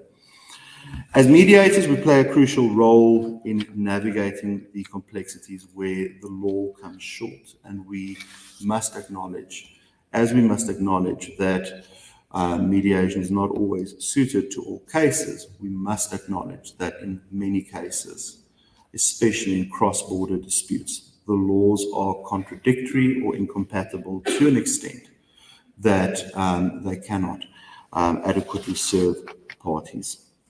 I encourage each of you to delve deeper into the cases and principles discussed today, to broaden your understanding and enhance your practice. Remember, our collective efforts not only help to resolve individual disputes, but also contribute to the larger goal of fostering international cooperation and upholding justice for children across borders.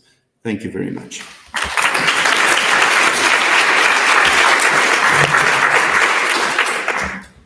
Right, any questions for Mervyn?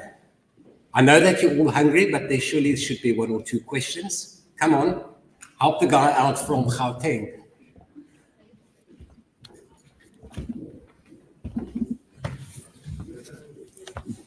Mervyn, just one comment with regard to the Article 13B, the defence with regard to grave risk of harm.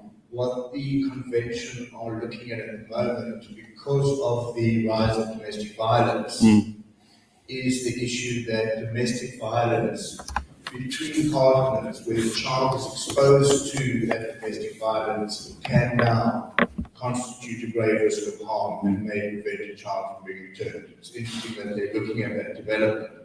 There was a conference about 6 weeks ago to make sure that that summary is sent to FAMAC members, with there's quite a good case law, but it shows how, whilst the convention cannot be amended, they're trying to keep as current as possible.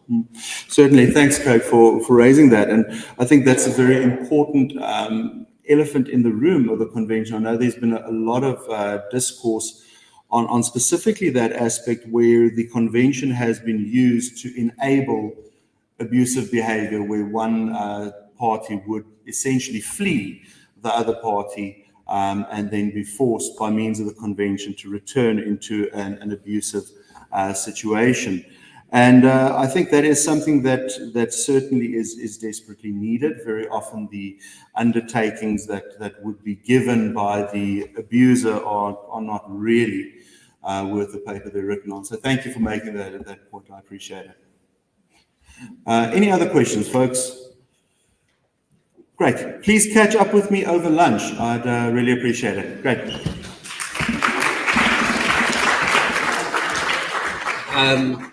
So now it's just going to give you something that you can take back. It's not wine. Well, you can drink it, but it's not going to be beneficial. Right, guys, we are breaking for lunch now. We will be back at 2 o'clock and starting again. You can be seated, remain seated. You will be served at your table. Those that do have special dietary requirements and gave in the dietary requirements, just indicate to one of the waiters and they'll bring your food to you. Thank you.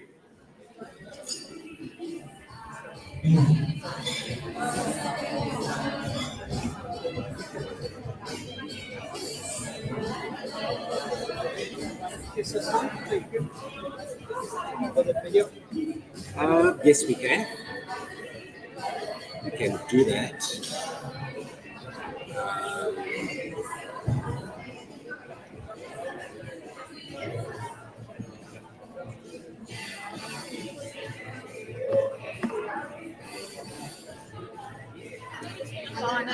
Hi. Oh, excuse me, alles ijskoud. Sorry, excuse me, ek het net 'n halfuur. Kom ons kyk gou.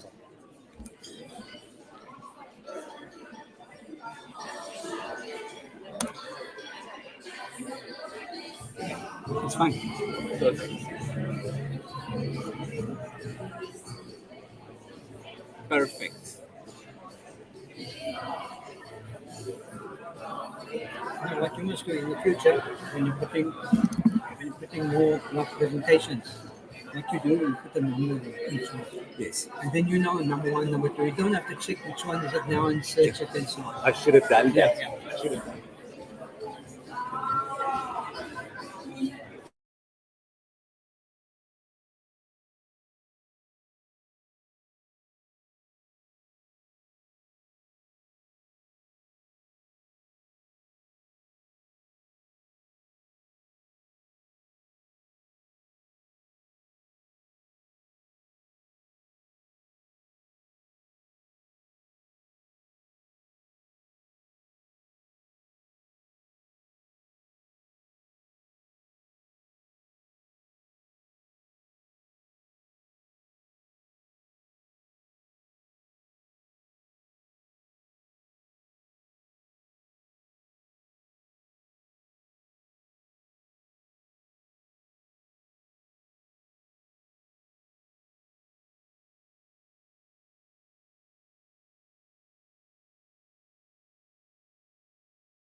parties who are staying together for extended periods of time.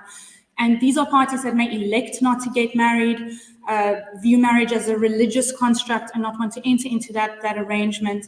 Whatever the reasons, we've been dealing with these cohabitation agreements and we've been rather effective at enforcing them. But there is the other class of people who are not getting married and who are staying in these relationships for extended period of time without really considering what the implications are of not entering into that fixed statutory regime that is made available to them.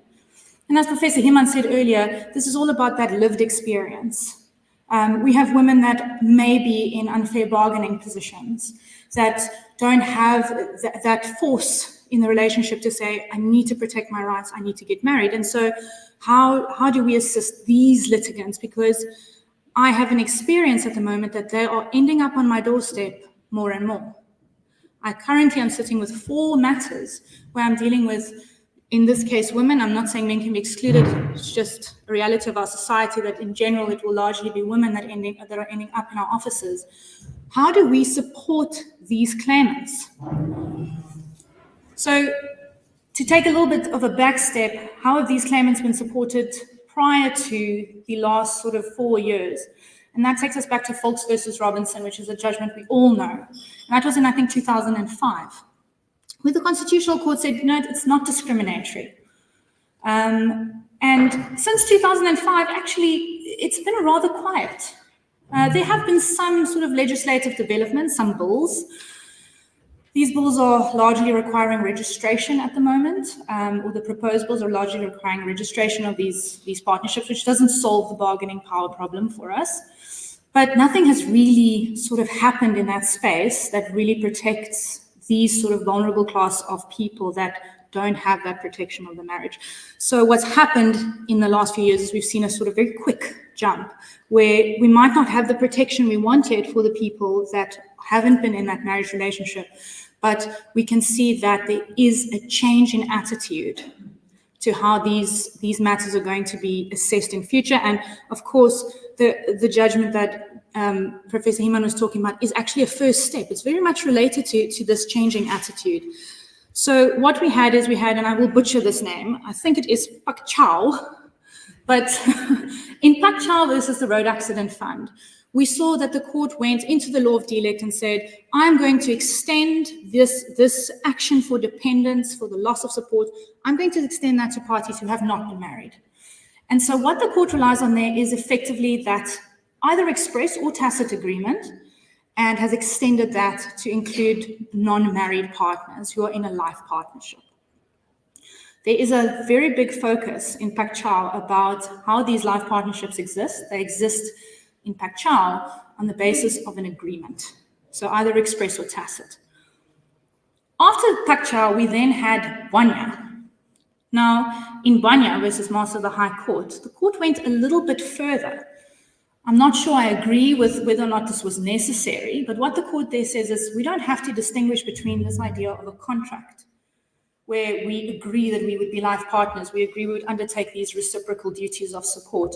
What it can be is a protected construct of our law, almost by operation of it, and that is inferred from the facts. Now, how that differs from a tacit arrangement, I'm not 100% sure, because if you can show these facts that support the idea that we undertook reciprocal obligations of duties and support, is that not a tacit agreement? But be that as it may, our law doesn't strictly enforce that division anymore. So I'm going to tell you a bit about my practical experience in this very sort of muddy environment. The first time I had to do with sort of this life partnership idea and how do we protect these life partners is a matter which was ultimately decided in the Western Cape High Court by a full bench. And what had happened in that matter is that 2 partners had come to court. An application was launched for interim relief. The application had 2 parts. The first part was they wanted the common law extended to include non-married partners as spouses for the purposes of claiming interim relief. And the difficulty with that relief immediately is there is no such duty in our common law to support a partner post-termination of a marriage. That is a statutory right that comes from the Divorce Act. And that was a problem with the way that matter had been brought. And the second portion of that relief was what we ordinarily would see in our Rule 43 applications. And so there we are wanting monthly maintenance and a contribution to costs. The parties were fairly wealthy in this case, and they could afford lots of silks, lots of juniors. And after a very, very large debate, the judgment that was issued was that she would not be entitled to that interim relief. The basis upon which the court decides that there is a majority judgment and a minority judgment, I don't necessarily agree with the reasoning of either. I think that the story should have stopped with you cannot extend the common law in this manner. But when we're talking about the interim relief, that really is not dealt with very clearly in this judgment. And so this judgment is EW versus VH. And in this judgment, effectively what the court says is that if you want to protect these parties on an interim basis, you're not non-suited. You can bring an application for interim relief to protect a party who is not married, pending the outcome of your action. So that means that you must go and have an action. So what do we do in this action? What are we asking for in this action? So I am aware of one matter pending in the High Court at the moment here in the Western Cape. There may very well be many, many others where you have to challenge the existing legislative framework. So if you want to protect a client that comes into your office and says, I have been with this person for 20 years. We have 3 children. We have always supported each other. Our relationship has terminated. What can you do for me? At the moment, we can protect them on an interim basis only. In the judgment of EW versus VH, Judge Klitty says the way that you protect them on an interim basis is actually through interdictory relief or a mandamus. So the judgment that's referred to by Judge Klitty in her judgment is Eskom Holdings versus Vaal River Development Association. It is a long judgment. But what it basically says is that even though you may not have a vested right yet, and your client doesn't have a vested right yet, you can still found that your interim relief on that right if you can show that the courts will, in all likelihood, be protecting that right in future. And so that is the kind of interim relief that you can bring. So if you bring your action and you say, I'm going to challenge the Divorce Act, I'm going to challenge the fact that unmarried partners are being discriminated against, I want a change to the legislation, you can bring an interim interdict to do that. I have never seen one of those before.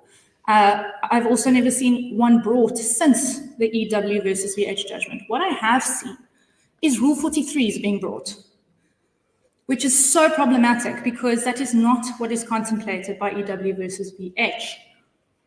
There we are looking at interdictory relief, whereas we know in Rule 43s, we are not making out the requirements for interdictory relief. What we are making out is a case for the securing of our rights that we already had. It is a pendente lite status quo application at its heart. And so there we're not dealing with irreparable harm. And that is a problematic requirement when we get to financial, sort of securing financial rights, because we don't have a right yet. How do we convince a court that now we are going to suffer irreparable harm? And usually these are women that find themselves in impecunious situations. They can never repay that money. So the balance on convenience becomes a little bit of a problematic requirement. So what happened in my matter is, when I was not for the applicant, I was for the respondent, and I was faced with a Rule 43 application. And this application was brought on the basis of a changing landscape.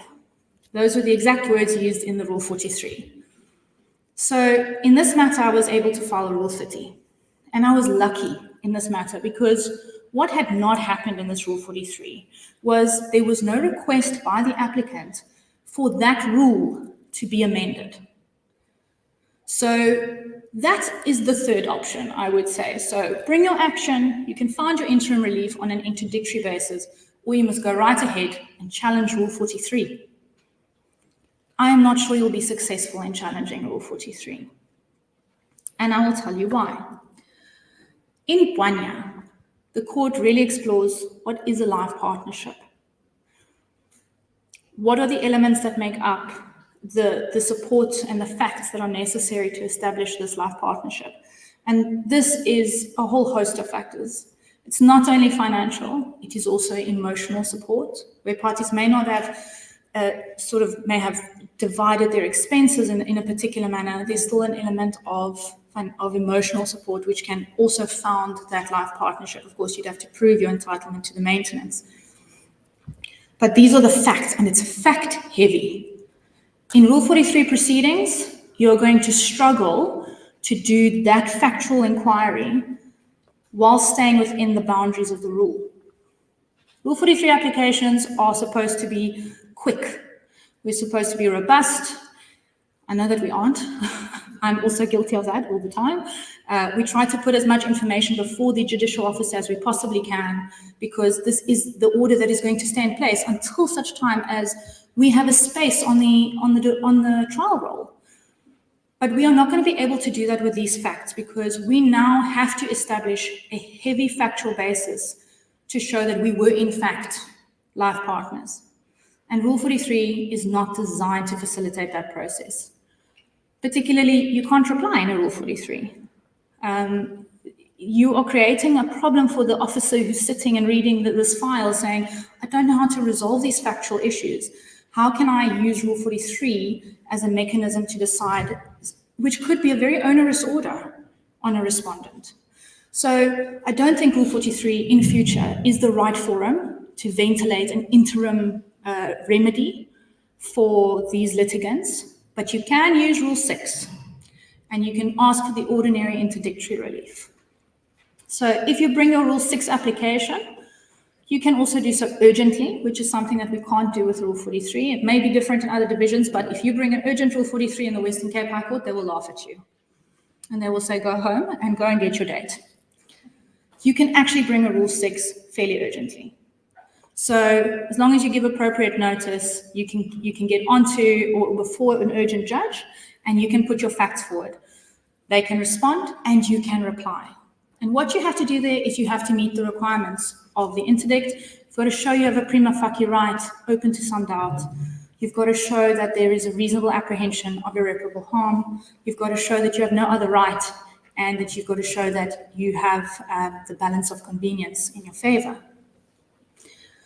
Not an easy task for us who are going to be representing these individuals, particularly because it is very, very fact heavy. There are going to be large applications, and large applications are expensive applications.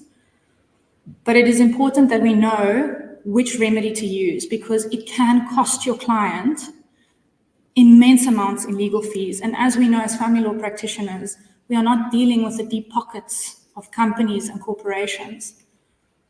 When you bring an application that is big, your client has now invested her funds in that, and you need to have a result for her or him, because there might not be a second bite at that cherry. And unfortunately, in the matter, as in the one I was in, it was unfortunate because it was a massively opposed application. We had 2 days in court where we had to argue about whether or not this litigant could in fact rely on Rule 43. And had we just stopped that process once the Rule 30 was filed and brought the Rule 6 application, it would not have cost that litigant so many costs. And I have not received another application from that litigant. And that is a practical demonstration of how using the wrong remedy for these litigants can actually stop them from obtaining justice. So these are the sort of practical elements of where we are at in the very muddy landscape of life partnerships. We have the protection of the interim right. You will have to launch your action. You cannot obtain your interim relief without either bringing the action, having brought the action, or undertaking to bring the action in your application. And once you have that interim relief, you can proceed with your action. You can challenge Rule 43 if you have an appetite for it and a client who has deep pockets. Of course, if your client has deep pockets, you will fall shy of the irreparable harm requirement in all likelihood in your application. There has to be irreparable harm. This is very different to Rule 43, where we're dealing with the status quo. Here, if your client has funds available to her, she will in all likelihood be expected to utilize those funds first. So, just to conclude and end off, we are not in a safe space. Not yet. We're moving there. And quickly. We've had these 3 judgments in succession, very, very quickly. We can see that there's a changing attitude to how these relationships should be protected. Whether or not they should be protected by our courts, and that is what's happening. Our courts are being called on to protect these rights because the legislator has taken too long. Volks versus Robinson was a long time ago. It was in 2005. Nothing has actually happened on the legislative front. So our courts are being called on more and more to protect these rights. Whether or not that's the correct approach remains to be seen. It's not an easy question. It really isn't an easy question if I have to delve into the philosophy of whether or not life partners should be protected in the first place.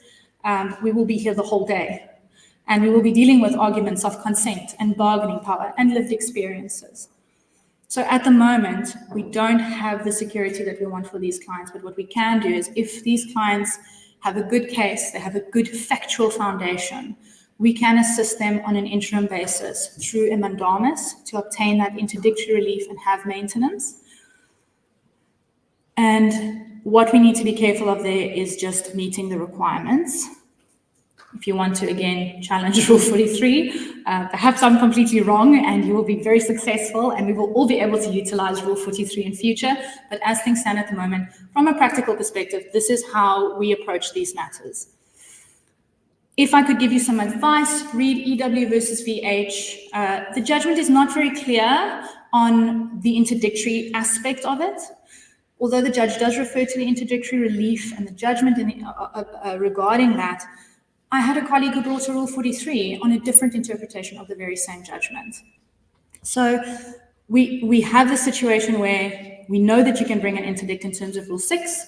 You can challenge Rule 43, or you'll have to say to your client, well, you must now decide. Do you really want to proceed? These are your remedies. This is what it's going to cost. So that's just from a practical perspective. If we look at how this might play out in the future, we will have to wait for some kind of legislative intervention. It's going to be difficult, and it is a very big collaborative process. There are a number of bills that have been circulated, and I think the latest discussion paper is discussion paper 152. And the difficulty with this discussion paper, I think, is that it requires registration of these life partnerships, which really defeats the main thrust of the Women's Legal Centre's argument in EW versus VH, which is that the people that we need to protect are the very people that don't have the bargaining power to go and register. So I think we've got a long way to go in terms of how to protect the litigants that are having these claims long term. But at least for now, in the interim, if you have the facts, and that is really the crucial element, is if you have the facts to establish this life partnership. If you've got an agreement, fantastic. But if you have the facts to establish this and you can't show that there was necessarily an agreement, you can prove that your client is entitled to that interim relief and you can protect them, at least in the interim. The last thing I want to say is just on how to apply these requirements. Once you've brought your interdict, the things we normally ask for in a Rule 43 are going to form the basis of our notices of motion in these kinds of applications. They're going to look effectively the same. What we normally ask for is monthly maintenance, and this can easily be established on a factual basis in a mandamus with bank statements, receipts. What did you pay for historically? What did I pay for historically? What are the children's needs that I have to pay for? Of course, children's maintenance is a separate topic, but to show what your expenses are every month, not a difficult topic. When it comes to the contribution to legal costs, I think that there is going to be some debate arising in future around these applications. Judge Klitty in the judgment of EWVH makes a comment around that particular litigant's need for access to funds. Now, in that particular matter, the applicant's father had put up security of around 700,000 Rand. And so that was because in the answering affidavit, the respondent had said, How can this be the balance of convenience? If I give her 700,000 rands worth of legal costs and she doesn't have this right, how will I get it back? And of course, the moment that was seen in the answering affidavit, security was put up. And that was the nail in the coffin for her claim for legal costs, because the court said, well, your father's put up security, so you have access to those funds to fund your legal costs. And that was the end of that argument for her. You will have to approach this very carefully if you are going to bring an interdict for your client. I think that you can make out a case that there needs to be a claim for a contribution towards your legal costs, that this arises from the duty of support, we all know. You're going to have to be careful about the amounts that you claim, how you claim it, and the facts you put up to support your claim. I think the stronger your facts are in terms of showing the existence of the life partnership, the easier it's going to be for you to actually claim those contributions to your legal fees. But it is something that we all have to consider because, again, we do not deal with deep pockets. I am constantly in practice faced with women who are in positions that they cannot afford their legal fees, and we have to ask for these contributions, and this will be a difficulty in future. When we look at the same kinds of applications in estates, I think you will find similar difficulties, particularly where you're going to have to litigate against the estate for these maintenance claims. But again, the same principles would effectively apply to an application in terms of the Maintenance of Surviving Spouses Act. For interim relief, it would also be done through the mandamus. So I hope I have given you just a practical guide of how to navigate the minefield.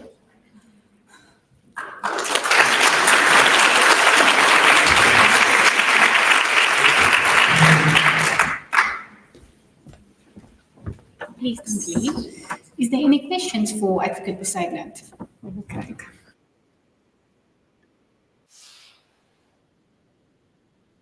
Commented in my question.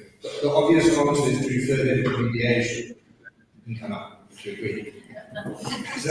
So, because this is a conference about mediation, I did give this quite a lot of thought. And I would love to say that the answer is yes, they must come to mediation. The difficulty I anticipate with that is that you have extremely polarized views that are going to be at play. When we're talking about rehabilitative maintenance claims, I think those might be more suited to mediation. But where we have lifelong maintenance claims for unmarried partners, you're going to deal with attorneys who are advising their clients that there is no claim, and on the other side, that you have a fantastic claim, and you're going to have these two very polarized views in mediation to tackle. I'm not saying it will be impossible, but it will be difficult, particularly until such time as we've got a better indication, either from the courts or from the legislator, as to how to determine whether or not these life partnerships exist in the first place, and secondly, how to protect them. Thank you. Then the second point is, can you just unpack a little the difference between a life partnership and a universal partnership? I'm not an expert on universal partnerships. The very few that I've done is, with universal partnerships, we are dealing with proprietary rights. So we're not generally dealing with spousal maintenance. These don't arise generally from a universal partnership. Universal partnerships, I think it's very difficult to say that there was a general universal partnership. My experience with these matters is, particularly if I look at the authorities on them, is that it's very specific assets. So where you have parties that were, I mean, historically we used to use these remedies for parties married out of community of property where we couldn't redistribute. We'd often go into the universal partnership remedy to see if we can't get some of those assets. But these are very specified assets where you have to show the partnership contribution. And so normally you'd have where the parties opened a cafe together or ran a business together, you'd have access to that. But it wasn't like imposing a new marital regime on the parties that had proprietary rights consequences. So life partnership is at the moment not proprietary. And I don't think it will be. I think it will always be around maintenance rights, because if you want proprietary rights, you're going to have to show some kind of universal partnership to particular assets and how you contributed to them and why you should be entitled to however much percentage you want to claim from them. I don't think that you can just use that to impose a sort of new marital regime on parties. There was another question there. Hi, given that you said that legislative reform is really what will kind of drive this area of law, what does discussion paper 152 say? It's huge. You need to go and read it. It is very large, but it basically puts forward a proposal that there be this idea that parties who don't want to get married go and register their relationship. There are many components to the discussion paper. I have not read all of them. They were discussed also in the matter of EW versus VH. You can have a look at what Judge Klitty says about that. But I think that discussion paper will need a lot of input. I think from what I've read in Banya and from the arguments the Women's Legal Centre made in EW versus VH, and now I had access to that because I was one of the counsel in that matter. So if you want, you can go and draw the court file and have a look at the arguments filed by the Women's Legal Centre. But a big thrust of their argument was the inequality that women are facing in their bargaining positions. And so I think this registration is a problem. Because if I don't have the power to get a marriage, how am I going to have the power to force the registration element on that? And then something that I haven't mentioned yet, but maybe Bez mentioned, is cohabitation agreements.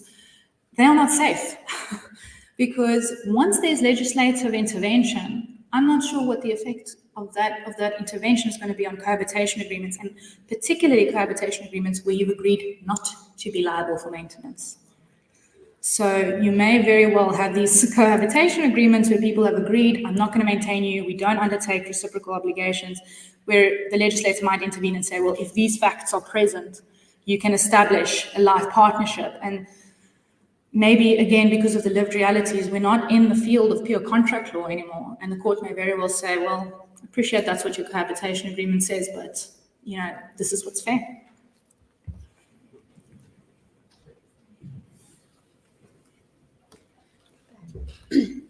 Thank you very much. Pleasure.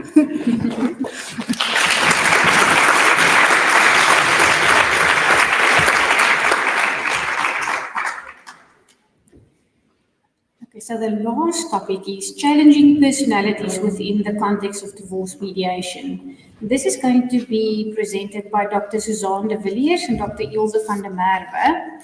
And I can keep you busy for the next half an hour just to read their CVs. So I thought I'll just summarize it by saying between Suzanne and Ilze, they have combined experience of 58 years. They have many degrees, but it's well balanced because one of them studied and part-time lectured at the University of Stellenbosch and the other one at the University of Johannesburg. And they bring to the table a vast experience from different aspects of psychology. So thank you very much for sharing it with us.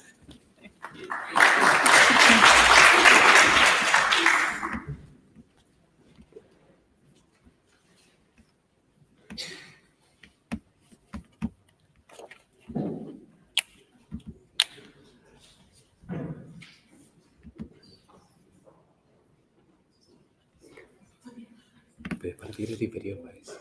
Nee, ek wys nie die video nie en dis Ilze se. Ek sê gou weet nie. Kan ek hierdie video op? Klik nou op en die telefoon. Or is it? Ja. Okay.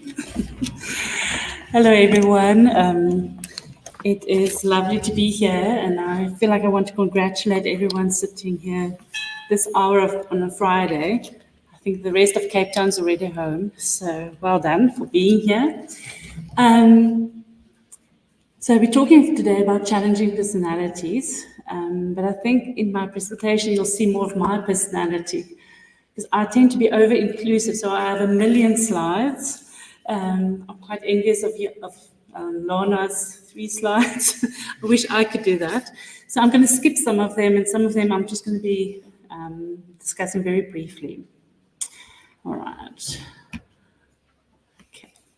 So So there's this quote, happy families are all alike. Every unhappy family is unhappy in its own way. And I think that's quite important when we talk about personalities in mediation. We have to look at each individual person and understand that individual's personality in the process of mediation. So we know separation and divorce is a stressful process, high levels of conflict often present, and we know there are certain risk and protective factors that can either escalate or mitigate interpersonal conflict. And I think personality functioning is one of those factors that we need to look at. So under stress, most people present as emotional, self-centered. This does not mean they're all narcissists. I've tried to count how often I hear the word narcissist in my practice, because I work as a psychotherapist, and I lost count. I mean, on a daily basis, people will whisper, like, you know, I think he's a narcissist. Or, she's a borderline. Like, it's top secret, you know. But it's important, and that's kind of the main focus of today's presentation, is I want you to think very broadly of personality, and not only in terms of pathology.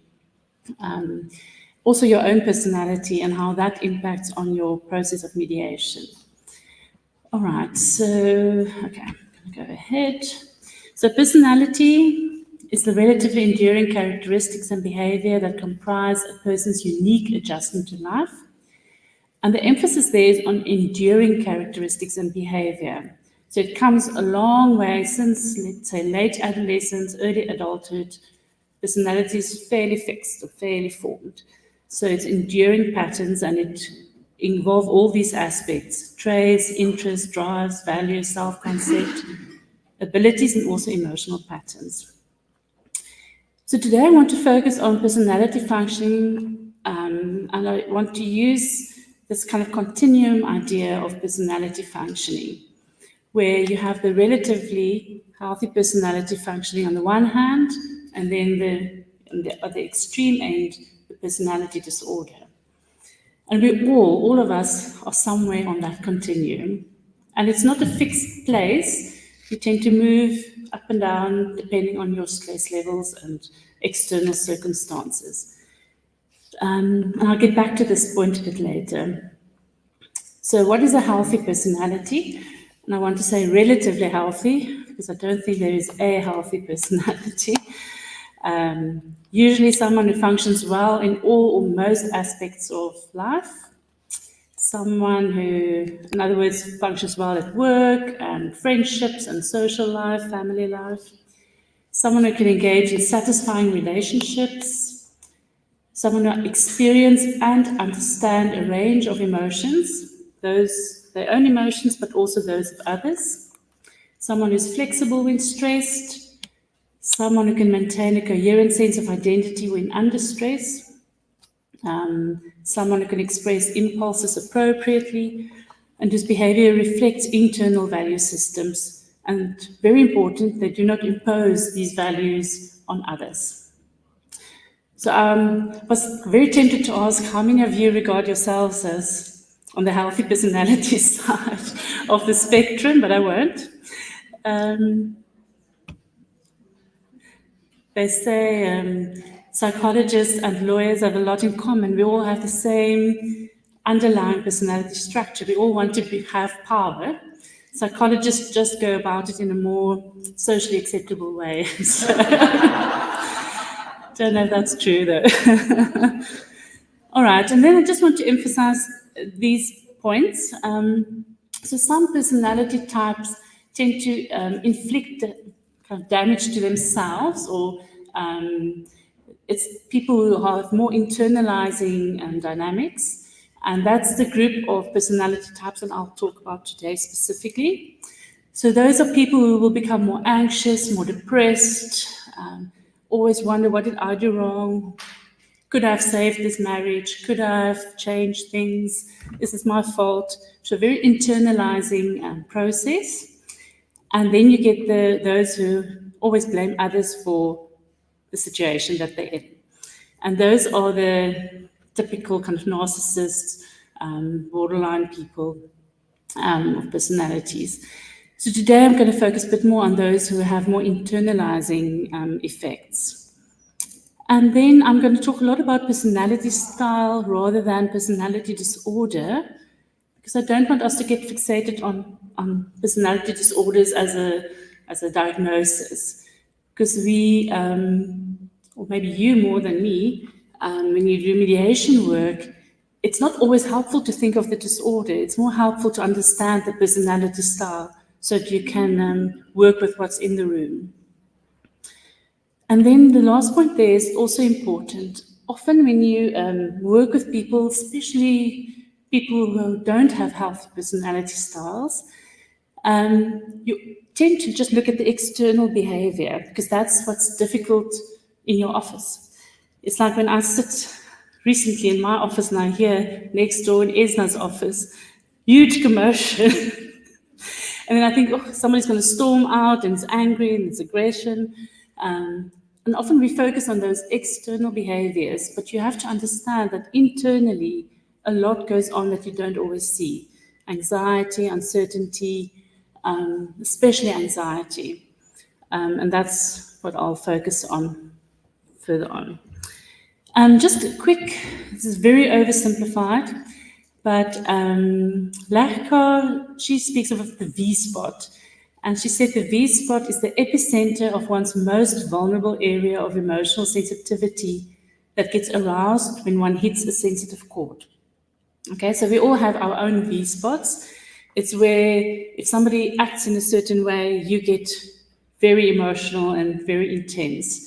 For somebody with borderline personality dynamics, it may be threats of abandonment.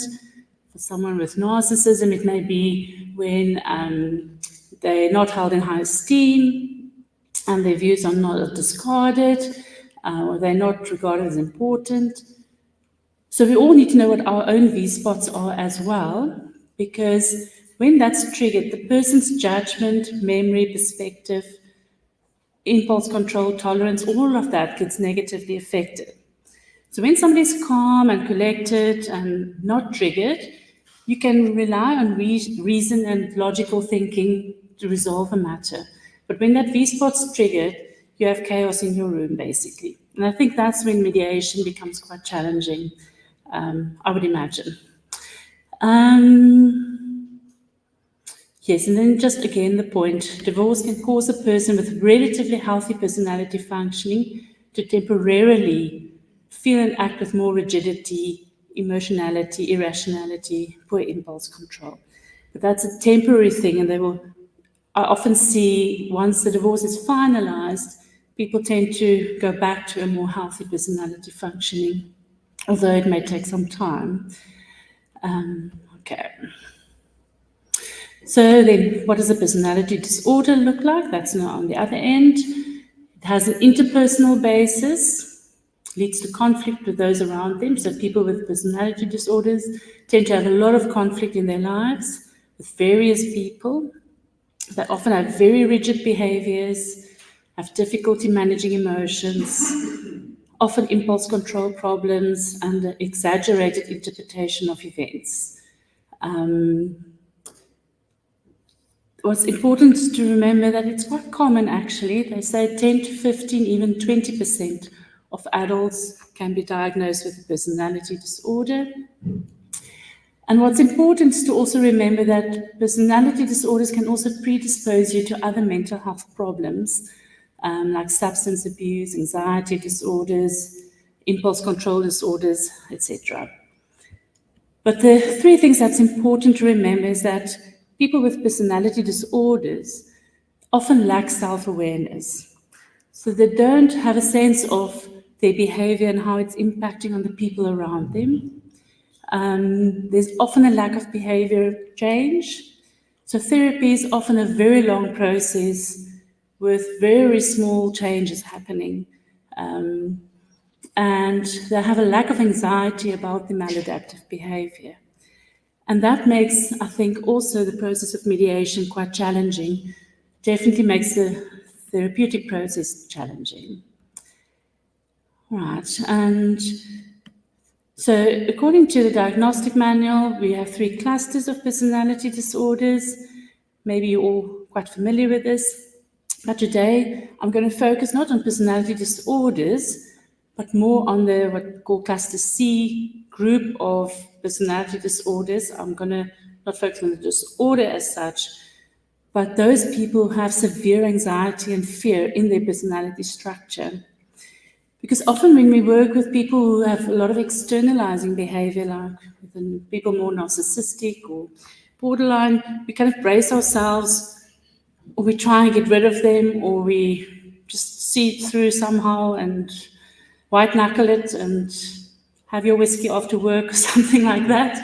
But the cluster C is in its own way, I think, very challenging. And I'm going to talk a little bit about those kind of personality types, and then Dr. Vermeulen will continue to talk specifically about those personality types in mediation. All right. So I'm going to start off, this personality style I'm going to be very brief with, and that's the depressive personality style. So Nancy McWilliams say that this is apparently very common among psychotherapists.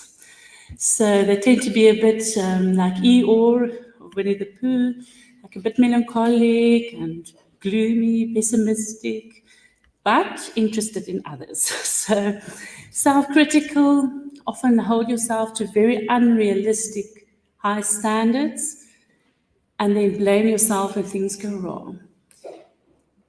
So there's that internalizing effect that I spoke about earlier. People with this kind of personality style are very meticulous, hardworking individuals, conscientious, responsible, but they're very sensitive to disapproval, rejection, abandonment. In divorce, they often feel that something or someone necessary for their well-being have been lost forever.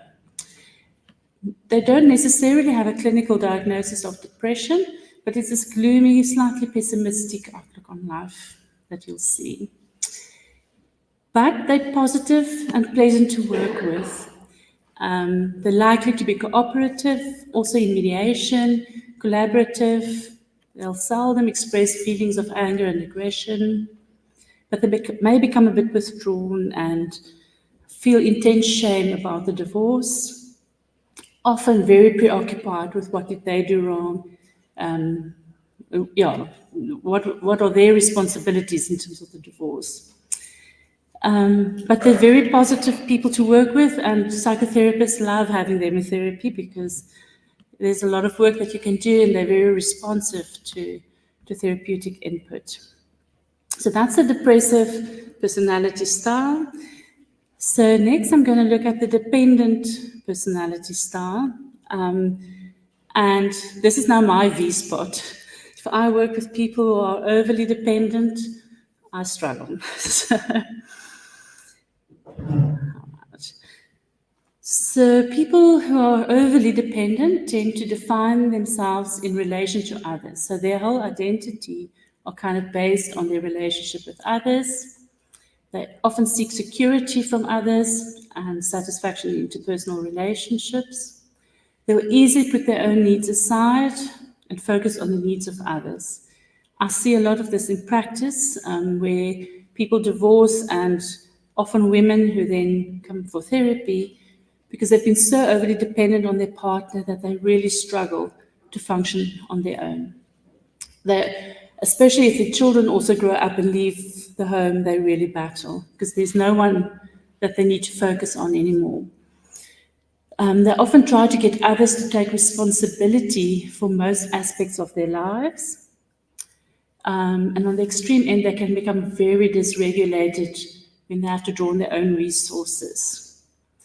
These individuals find it very difficult to leave relationships that are exploitative or abusive.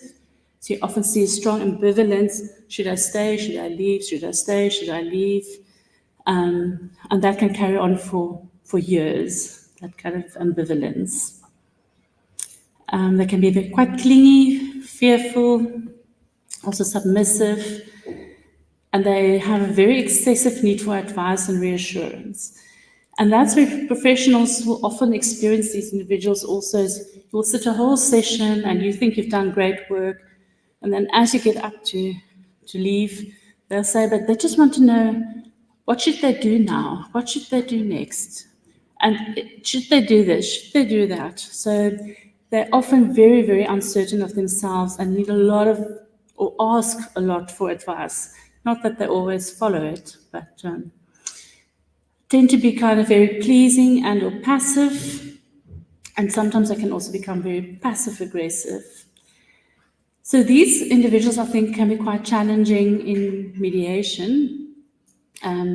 Initially, they may be quite positive, you may experience them quite positively, but after a while, one gets quite irritated by that neediness, that dependency, that inability to think for themselves or to fend for themselves. They often have difficulty expressing their own views, and in mediation, surely that's an important part of the process. So they may also become overly dependent on the professional, and they often try and involve other family members. So these are the clients where they'll ask the father or the mother to sit in, or they may agree to something only to talk to someone else and then change their view again. Very easily influenced by others. These are also the individuals that could enter a new relationship very quickly after a previous relationship ended. And often that's just a repeat of the previous relationship, where they're again overly dependent on a person. Right. Okay, and then I want to talk about the anxious avoidant personality style. So this is the person who tend to be extremely sensitive to rejection, and they may become socially very isolated because of that. Often shy, but not necessarily asocial. They often have a strong desire for companionship, for relationships, but they first need to be guaranteed that there will be uncritical acceptance, which of course is not always possible. They're often described as having inferiority complex. They often avoid occupational activities that involve interpersonal contact. They like to sit in their own office somewhere where they don't have to interact. Tea time, they'll have tea at the desk, try and avoid all their colleagues. Often choose to work from home if they can, so that they don't have to have interactions with others. Often shows restraint in relationships because they're fearful of being shamed or ridiculed. Also very indecisive and doesn't easily take personal risks. Very preoccupied with being criticized, so they're very sensitive. In sessions as well, if you say something or you look in a certain way, they easily feel like you're critical or you're judging them. And I can think in mediation, that can also be quite a difficult kind of sensitivity to deal with. So they may connect to the professional in a very submissive, slightly apprehensive way. I find that they often talk very softly. I sometimes struggle to hear what they're saying. They may try to elicit protection from others, like mediators and professionals. They may also be quite avoidant in verbally, so not only in behavior. So they may be avoidant, not wanting to talk about things, not wanting to talk things through. They can also be quite avoidant in setting up meetings, kind of slow to take initiative. They may be open for psychotherapy, but establishing a good relationship takes very, very long, and they often don't stick. It's my experience. But the root of this is huge levels of anxiety, of massive levels of anxiety. And I think that's an important thing to remember, that the avoidance is because of the anxiety that's so high. So what they often do with us as professionals, they create anxiety in us as well, because their anxiety is so high. And then we want to get rid of our anxiety. So then we want to save them. We want to, okay, this is enough. I'm going to tell you, this is what you need to do. I know a few psychologists who love telling people what to do, and clients sometimes like that, but they don't always listen. And then there's a whole drama around the therapist becoming quite angry with the client. So they tend to pull for strong emotions. So one can easily fall for it, that you kind of step out of your role in order to do something for these personality style people. You can also feel like you have almost parental feelings towards this person, like shame. Oh, shame, she can't really figure out what to do. Maybe I should just get someone to help her, or maybe we should just... So you kind of do more than actually is required, and what is actually required of your role in this person's life.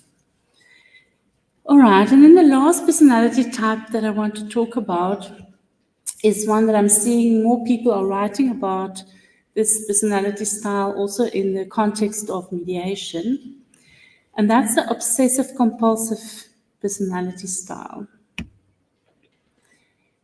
What's important is just to note that this is not the same as obsessive-compulsive disorder, which is an anxiety disorder. So when, this is the other thing that's often whispered in my office, is that that's my OCD. My OCD. Young people often will speak about my OCD, but they actually need to say my OCPD, because that's actually what they're referring to. So these individuals also have intense anxiety, internal anxiety, but how it presents is that they're often emotionally very constricted. They show very little emotion, very formal often, serious, regimented, very perfectionistic, and very stubborn. These are the clients who will go through your contracts, and the forms they need to fill out beforehand. They'll correct all your little errors on that form. One of my clients insisted on seeing my Poppy Act documents beforehand. So yeah, very precise and very meticulous. They often operate as if emotions are completely irrelevant and actually a lot of nonsense. They tend to intellectualize, rationalize. There's often excessive concern. They're often excessively concerned with rules, procedures, order, organization, schedules. These are the clients when it's about child support and figuring out how much you should pay. They have spreadsheets.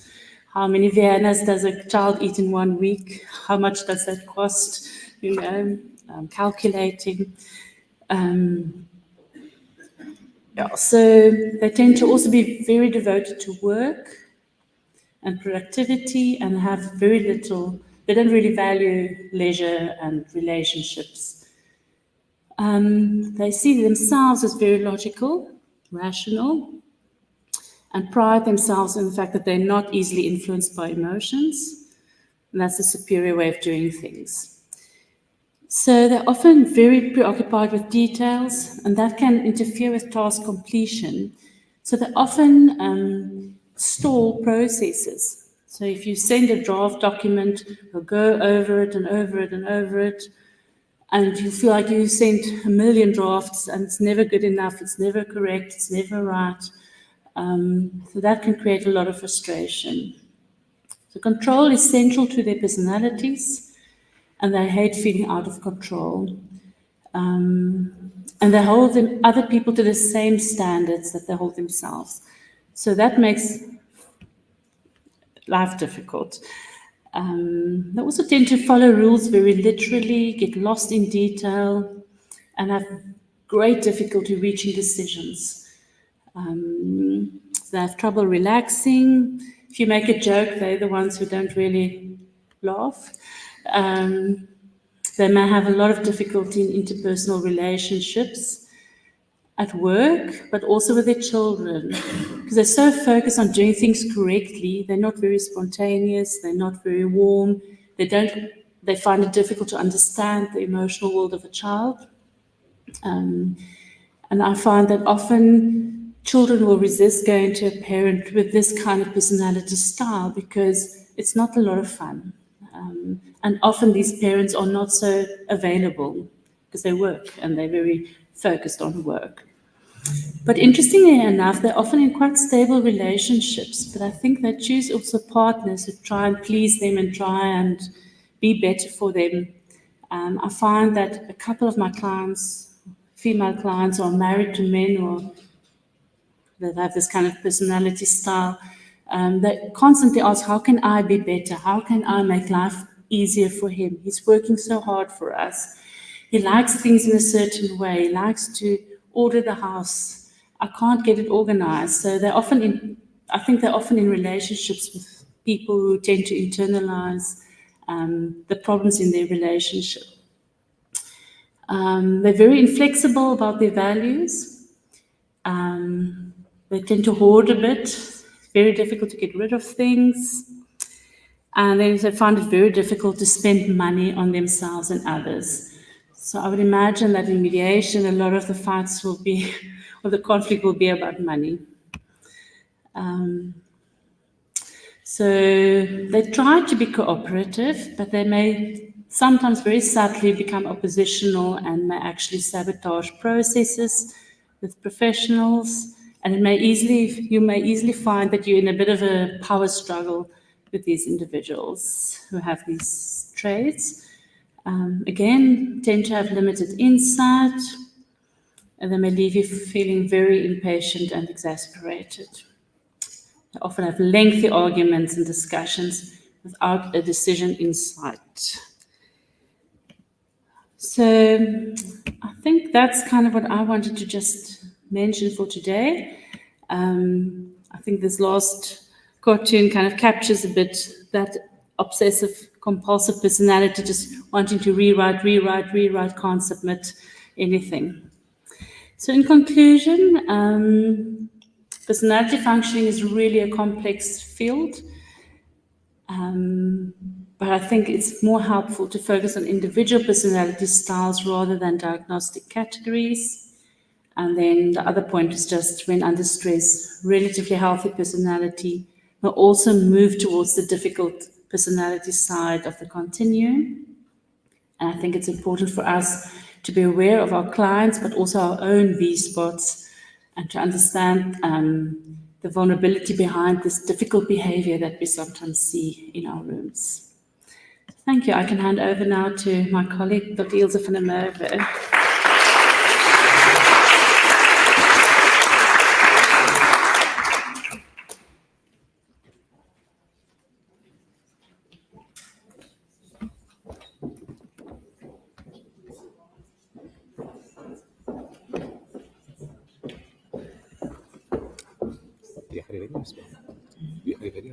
Ja, gaan net so reis 'n bietjie verder aan nou. Maar net so inleiding gee en dan ons het bly slaap. Zodra daar is, dan kan ons al net al so speel. Ja, as my ook kyk.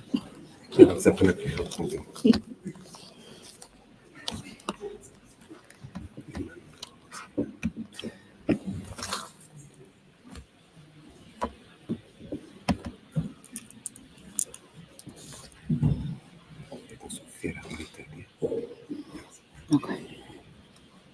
Yes, boy.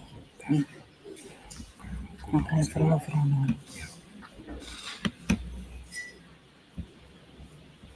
I think there are also thanks now. It's not so big.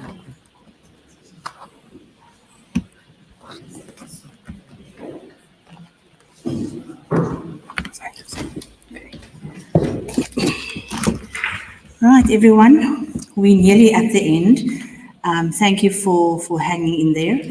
I think what Dr. de Villiers so eloquently set the stage for us now to kind of pull through what she talked about into the mediation forum.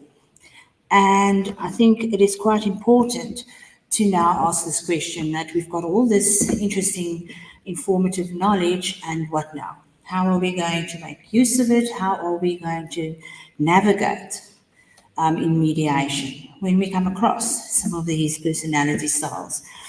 And what is important is that when you enter the mediation as the mediator, I think before you even start focusing on the parties and start to make notes on their performance and behavior and personality styles, maybe take a step back and just look at you as the mediator.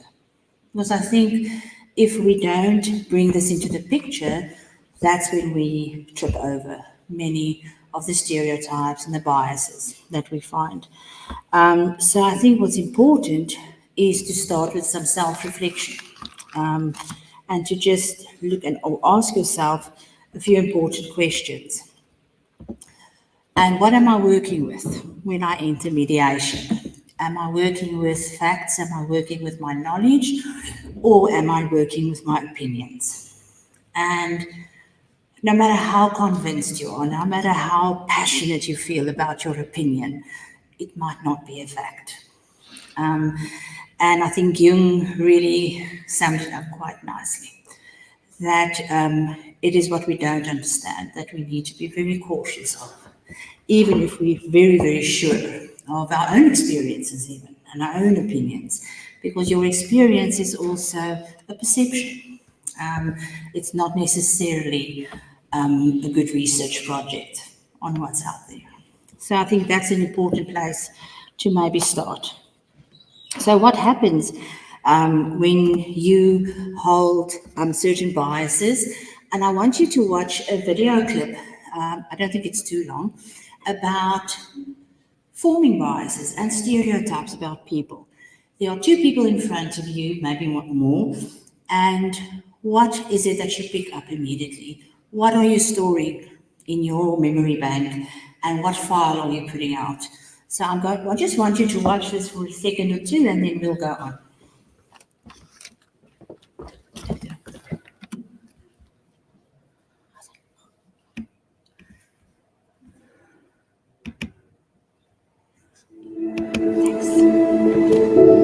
It's so easy to place people in boxes.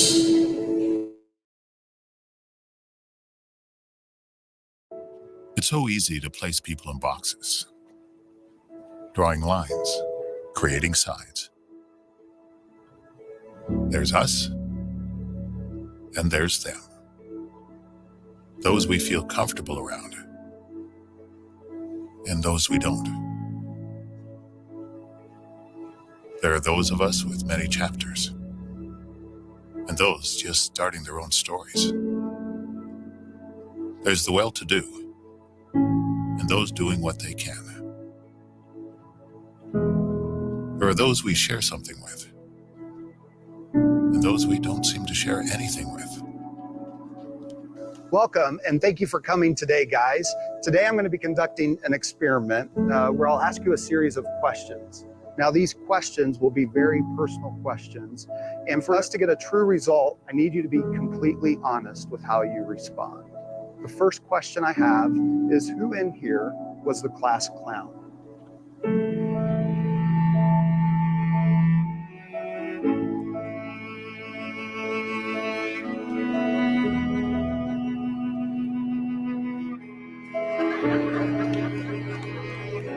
Who is never on time?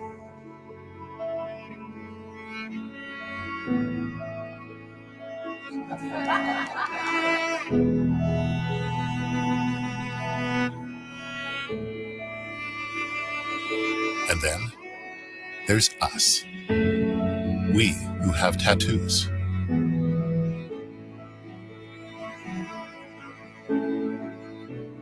We who feel lonely.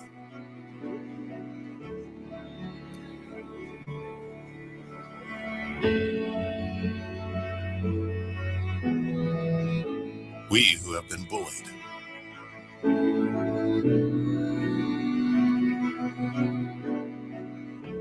We who have bullied others.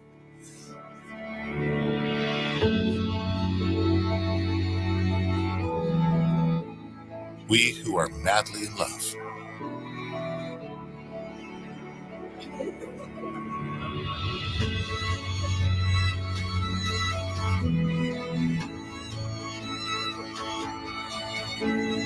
We who have overcome great adversity.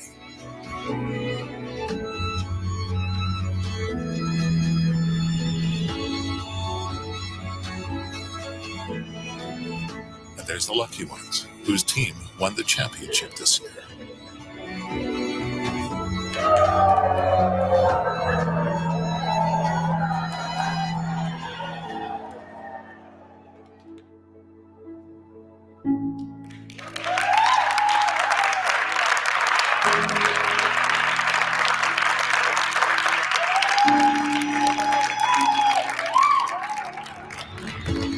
We who beat cancer.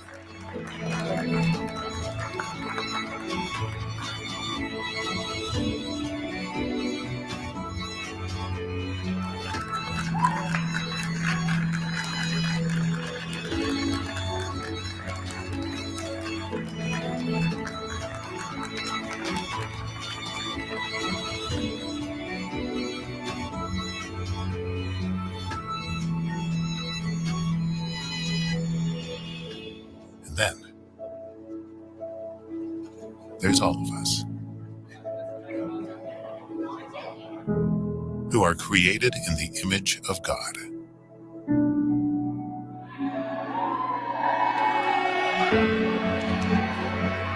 And as one body, we stand together, united as one under His grace.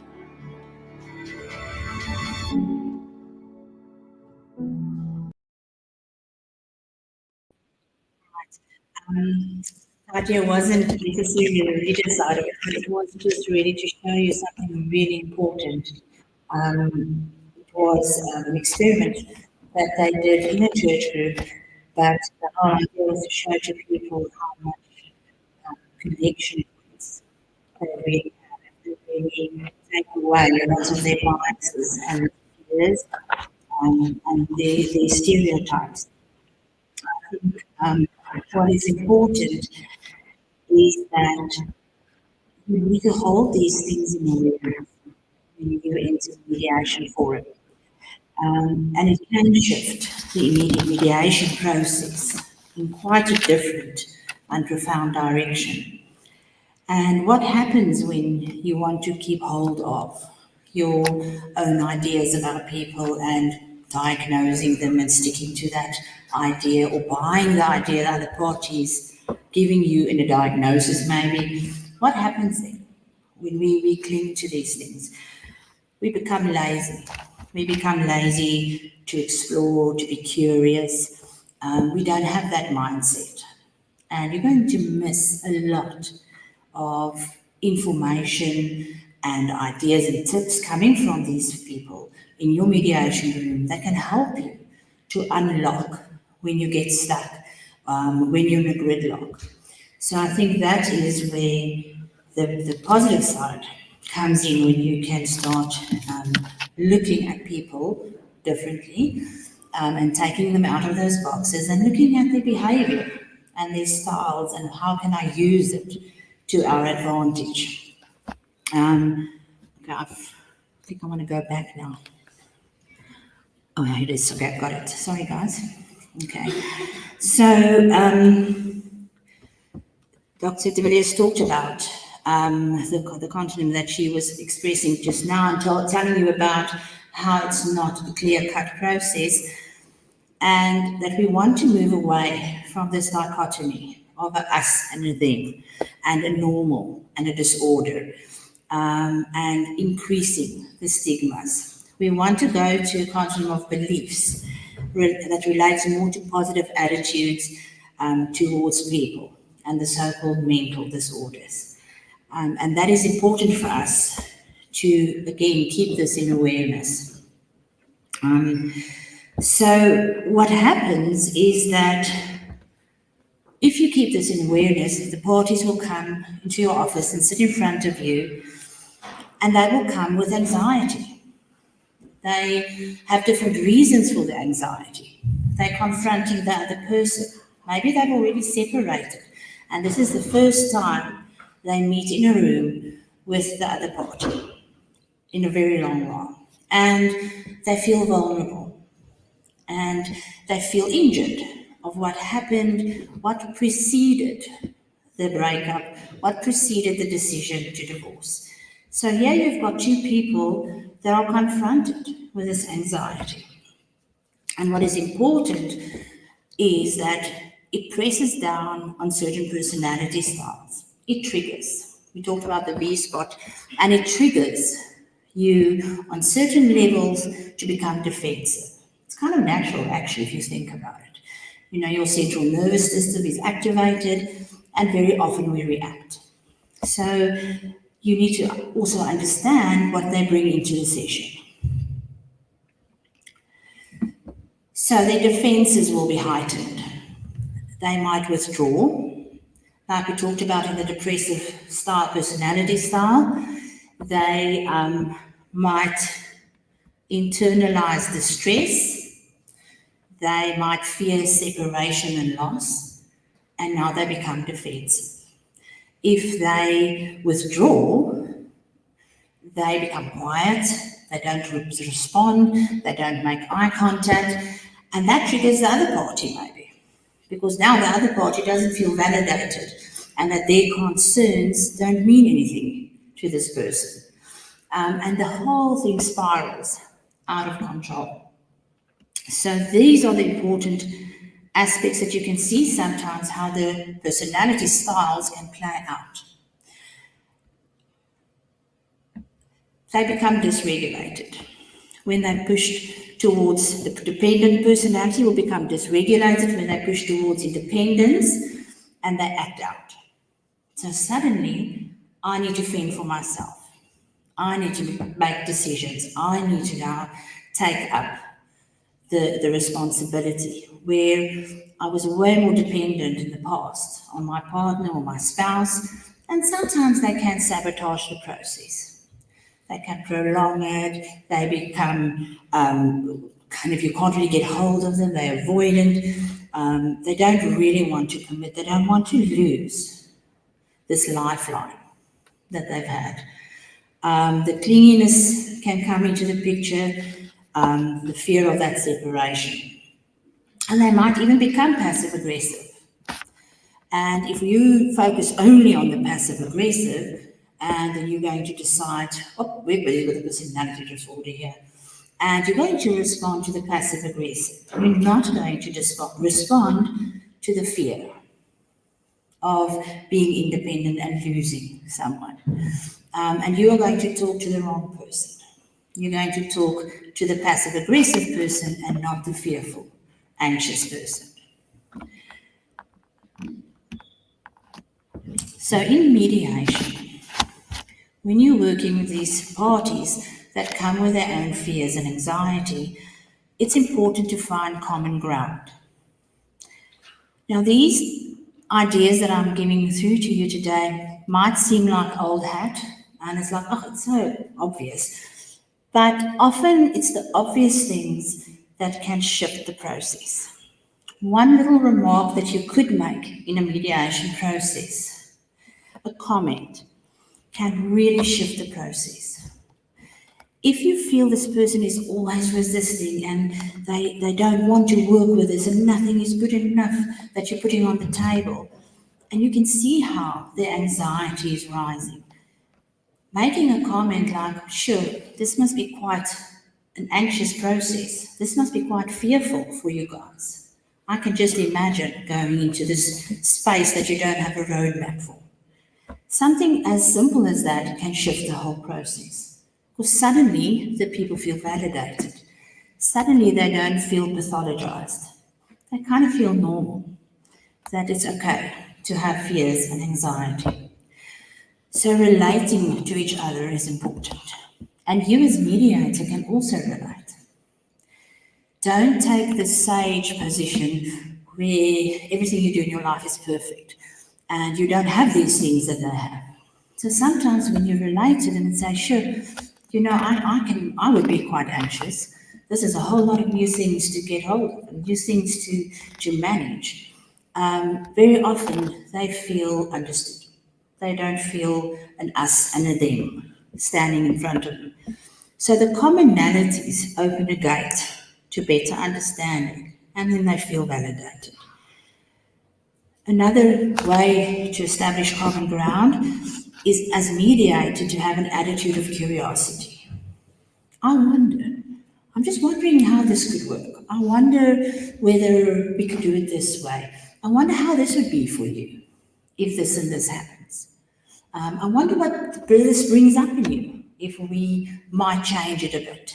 So already that attitude you have of curiosity can help them to have that same stance on some of your topics or subjects that you're discussing.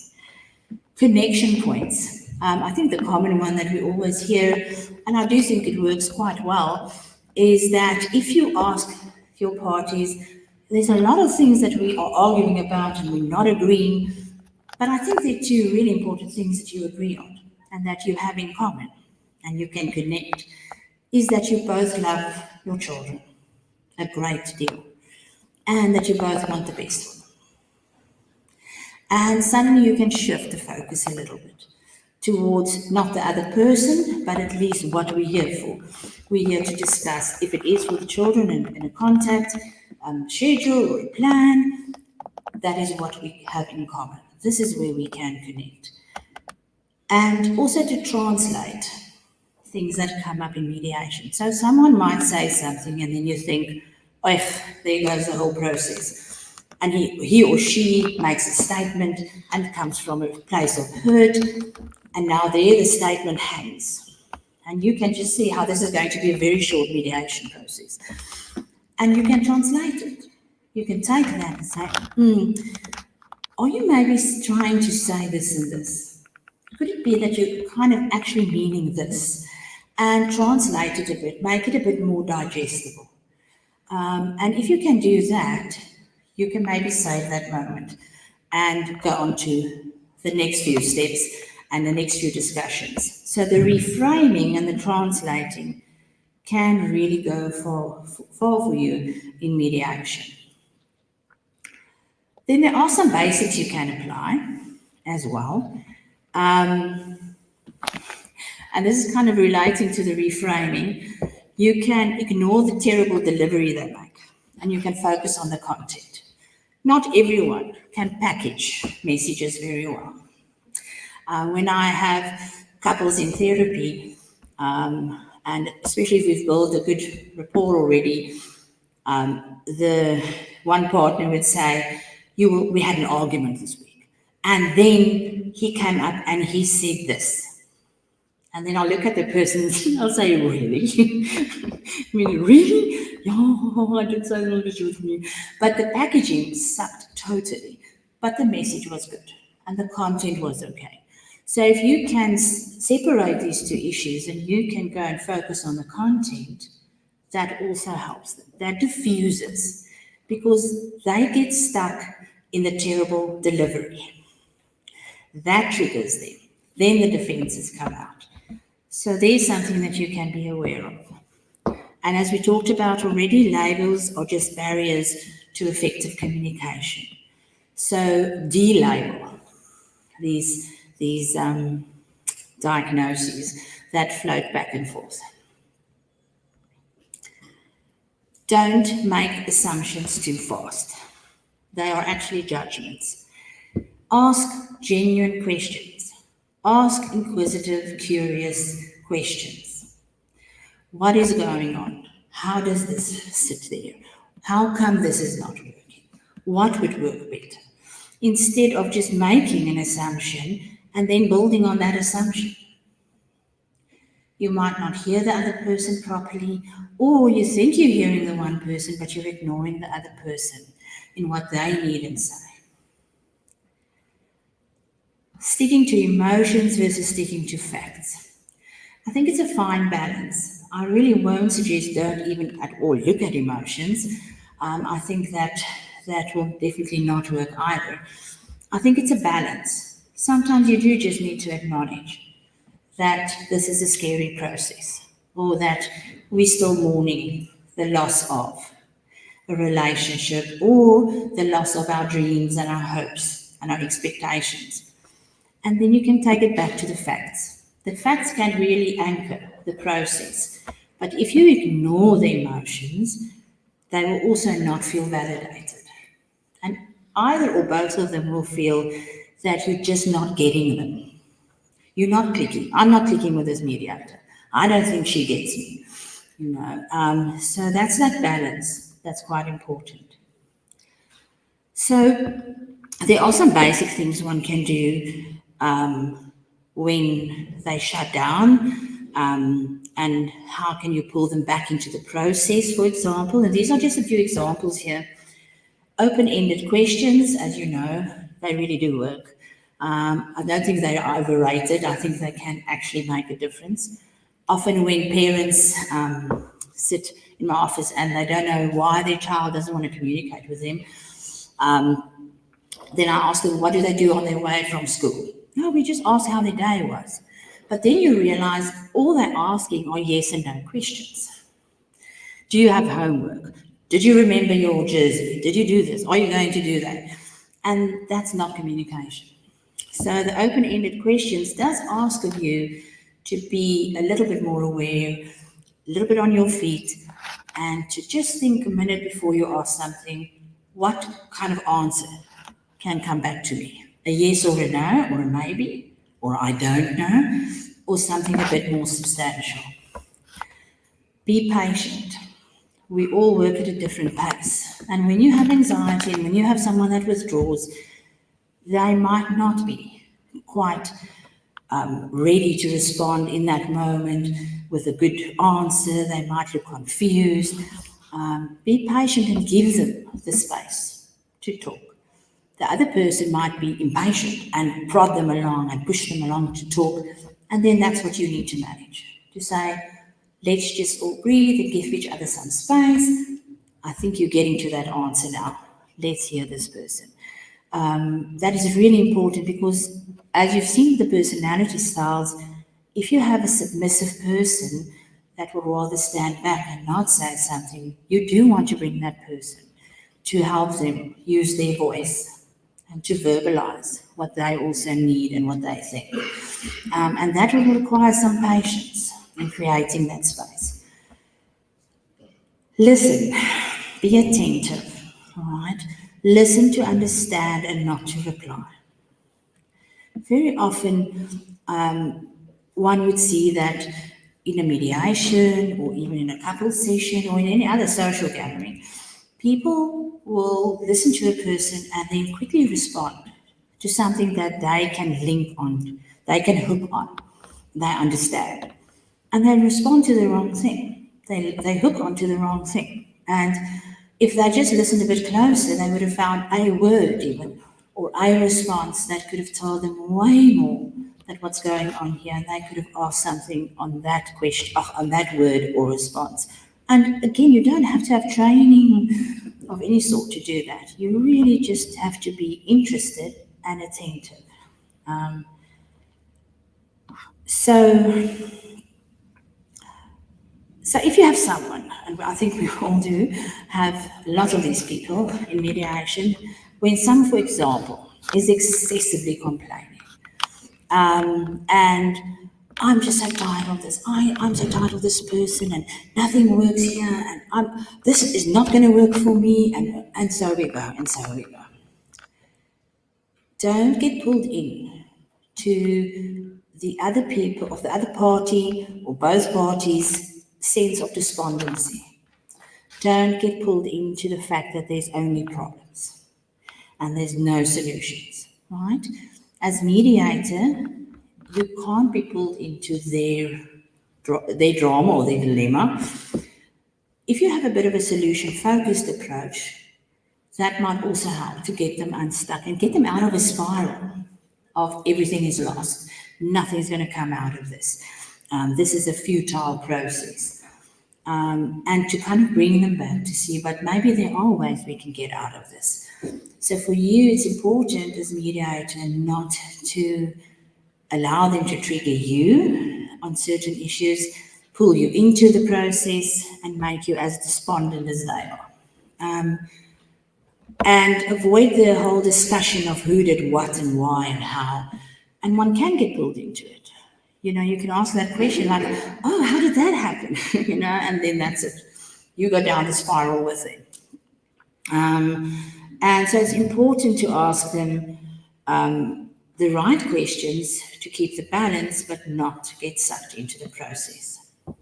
So maybe a last how to cool off. We all get triggered, and I most certainly get triggered, and it really is helpful. If you really feel you can't focus anymore and you are really spiraling and you're triggered, take time out. Let's all go for a smoke break, a tea break, a pee break, whatever, and we'll come back. And if you see your parties that they are spiraling and they find it difficult to focus and the emotions are taking over, call a break. Just call a break. Get them all out, fresh air, and come back. You don't have to stick to this program and finish because it says it has to be done. You need to play this the way that your parties are in need of certain things. Remain focused on actual needs and fears of each party. Don't ignore it. You can even just mention, I can see that you're upset about this. I have made a note and we will get back to this. And attack the problem, not the person. What do they say in rugby? Play the ball, not the man. So, yeah, that concludes a bit of an idea of what you could do. Obviously, lots more things you could, but maybe a good start to build on. Thank you.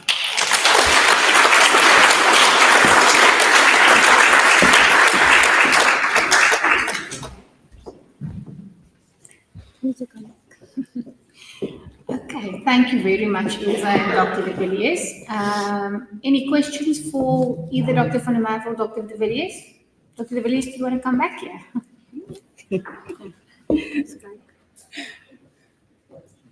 No questions.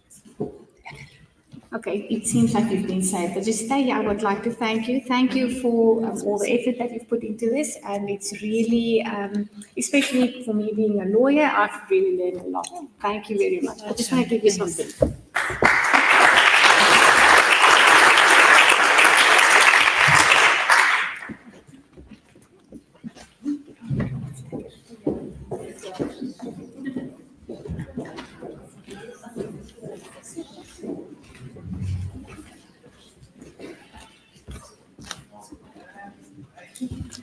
I have been told to be quick because the traffic is apparently rife going back home. Just give me a second to actually start from the beginning, and that's Melanie and Craig that opened appropriately this morning, and then we navigated through the Drakensberg with choices that we can make during the Graven matter that was unpacked. Thank you, Sonia, if I might say so. Even the social worker now understands. You've got a great talent for expanding things. Thank you very much.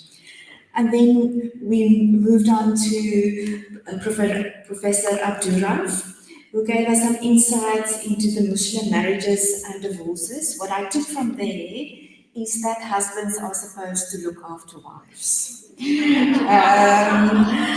And that FAMAC really, really needs to work closely with you, and there's a lot to learn, and that we would really, really like to expand the work that we do over all religions and cultures. So we will definitely be in touch. I don't think he's here anymore. And then Professor Jordaan, what I took from you is there can be a peaceful end to a relationship. We just don't see them in our offices very often, but that we should be dispute resolution architects. And that resonated quite well, and that's actually what we're doing within mediation, to be architects of helping people move forward in a different direction. John is very well known to FAMAC. He is a part of the founding members already, and John, we would think globally but try to act locally, and that was quite profound. Thank you for that. Mogamad, you're a youngster and you inspired all of us. Thank you so much It's amazing to see a social worker who's passionate about what they're doing, and that mediation can actually also form part of complex peer and contact realities within welfare organizations. Mervyn from Gauteng, who wrote the Hague Convention, he said, if I'm not mistaken. So Mervyn, we all know that Hague Convention work is very difficult, and it's a minefield of legal intricacies, but that we can mediate our way through those complex realities where the law falls short. Advocate Lana Bezuidenhout, who addressed us on permanent life partnerships. What I took from Lana is that the law is black and white and difficult, and we need very clever, intelligent people to navigate through that, and that it seems that we need advocates and the legal representatives in this room to challenge current legislation. So we will be watching the space in terms of Rule 43s, etc., etc. So thank you for that. And then my two colleagues, Suzanne and Ilze, thank you personally that I can know you and that I can knock on your doors ever so often to say that I've got no idea what to do, that this is too difficult, and that the reality of personalities and human functioning is almost a daily humbling experience to say that you cannot put people in boxes. You have to understand, you have to step back, you have to embrace, and that is at the heart of what we do within FAMAC and in mediation. So on behalf of the FAMAC exec, I would like to thank every one of you who's still here, who attended this in person or online. This is a highlight on our agenda, and we will be back next year, most certainly. So thank you very much, and have a good weekend.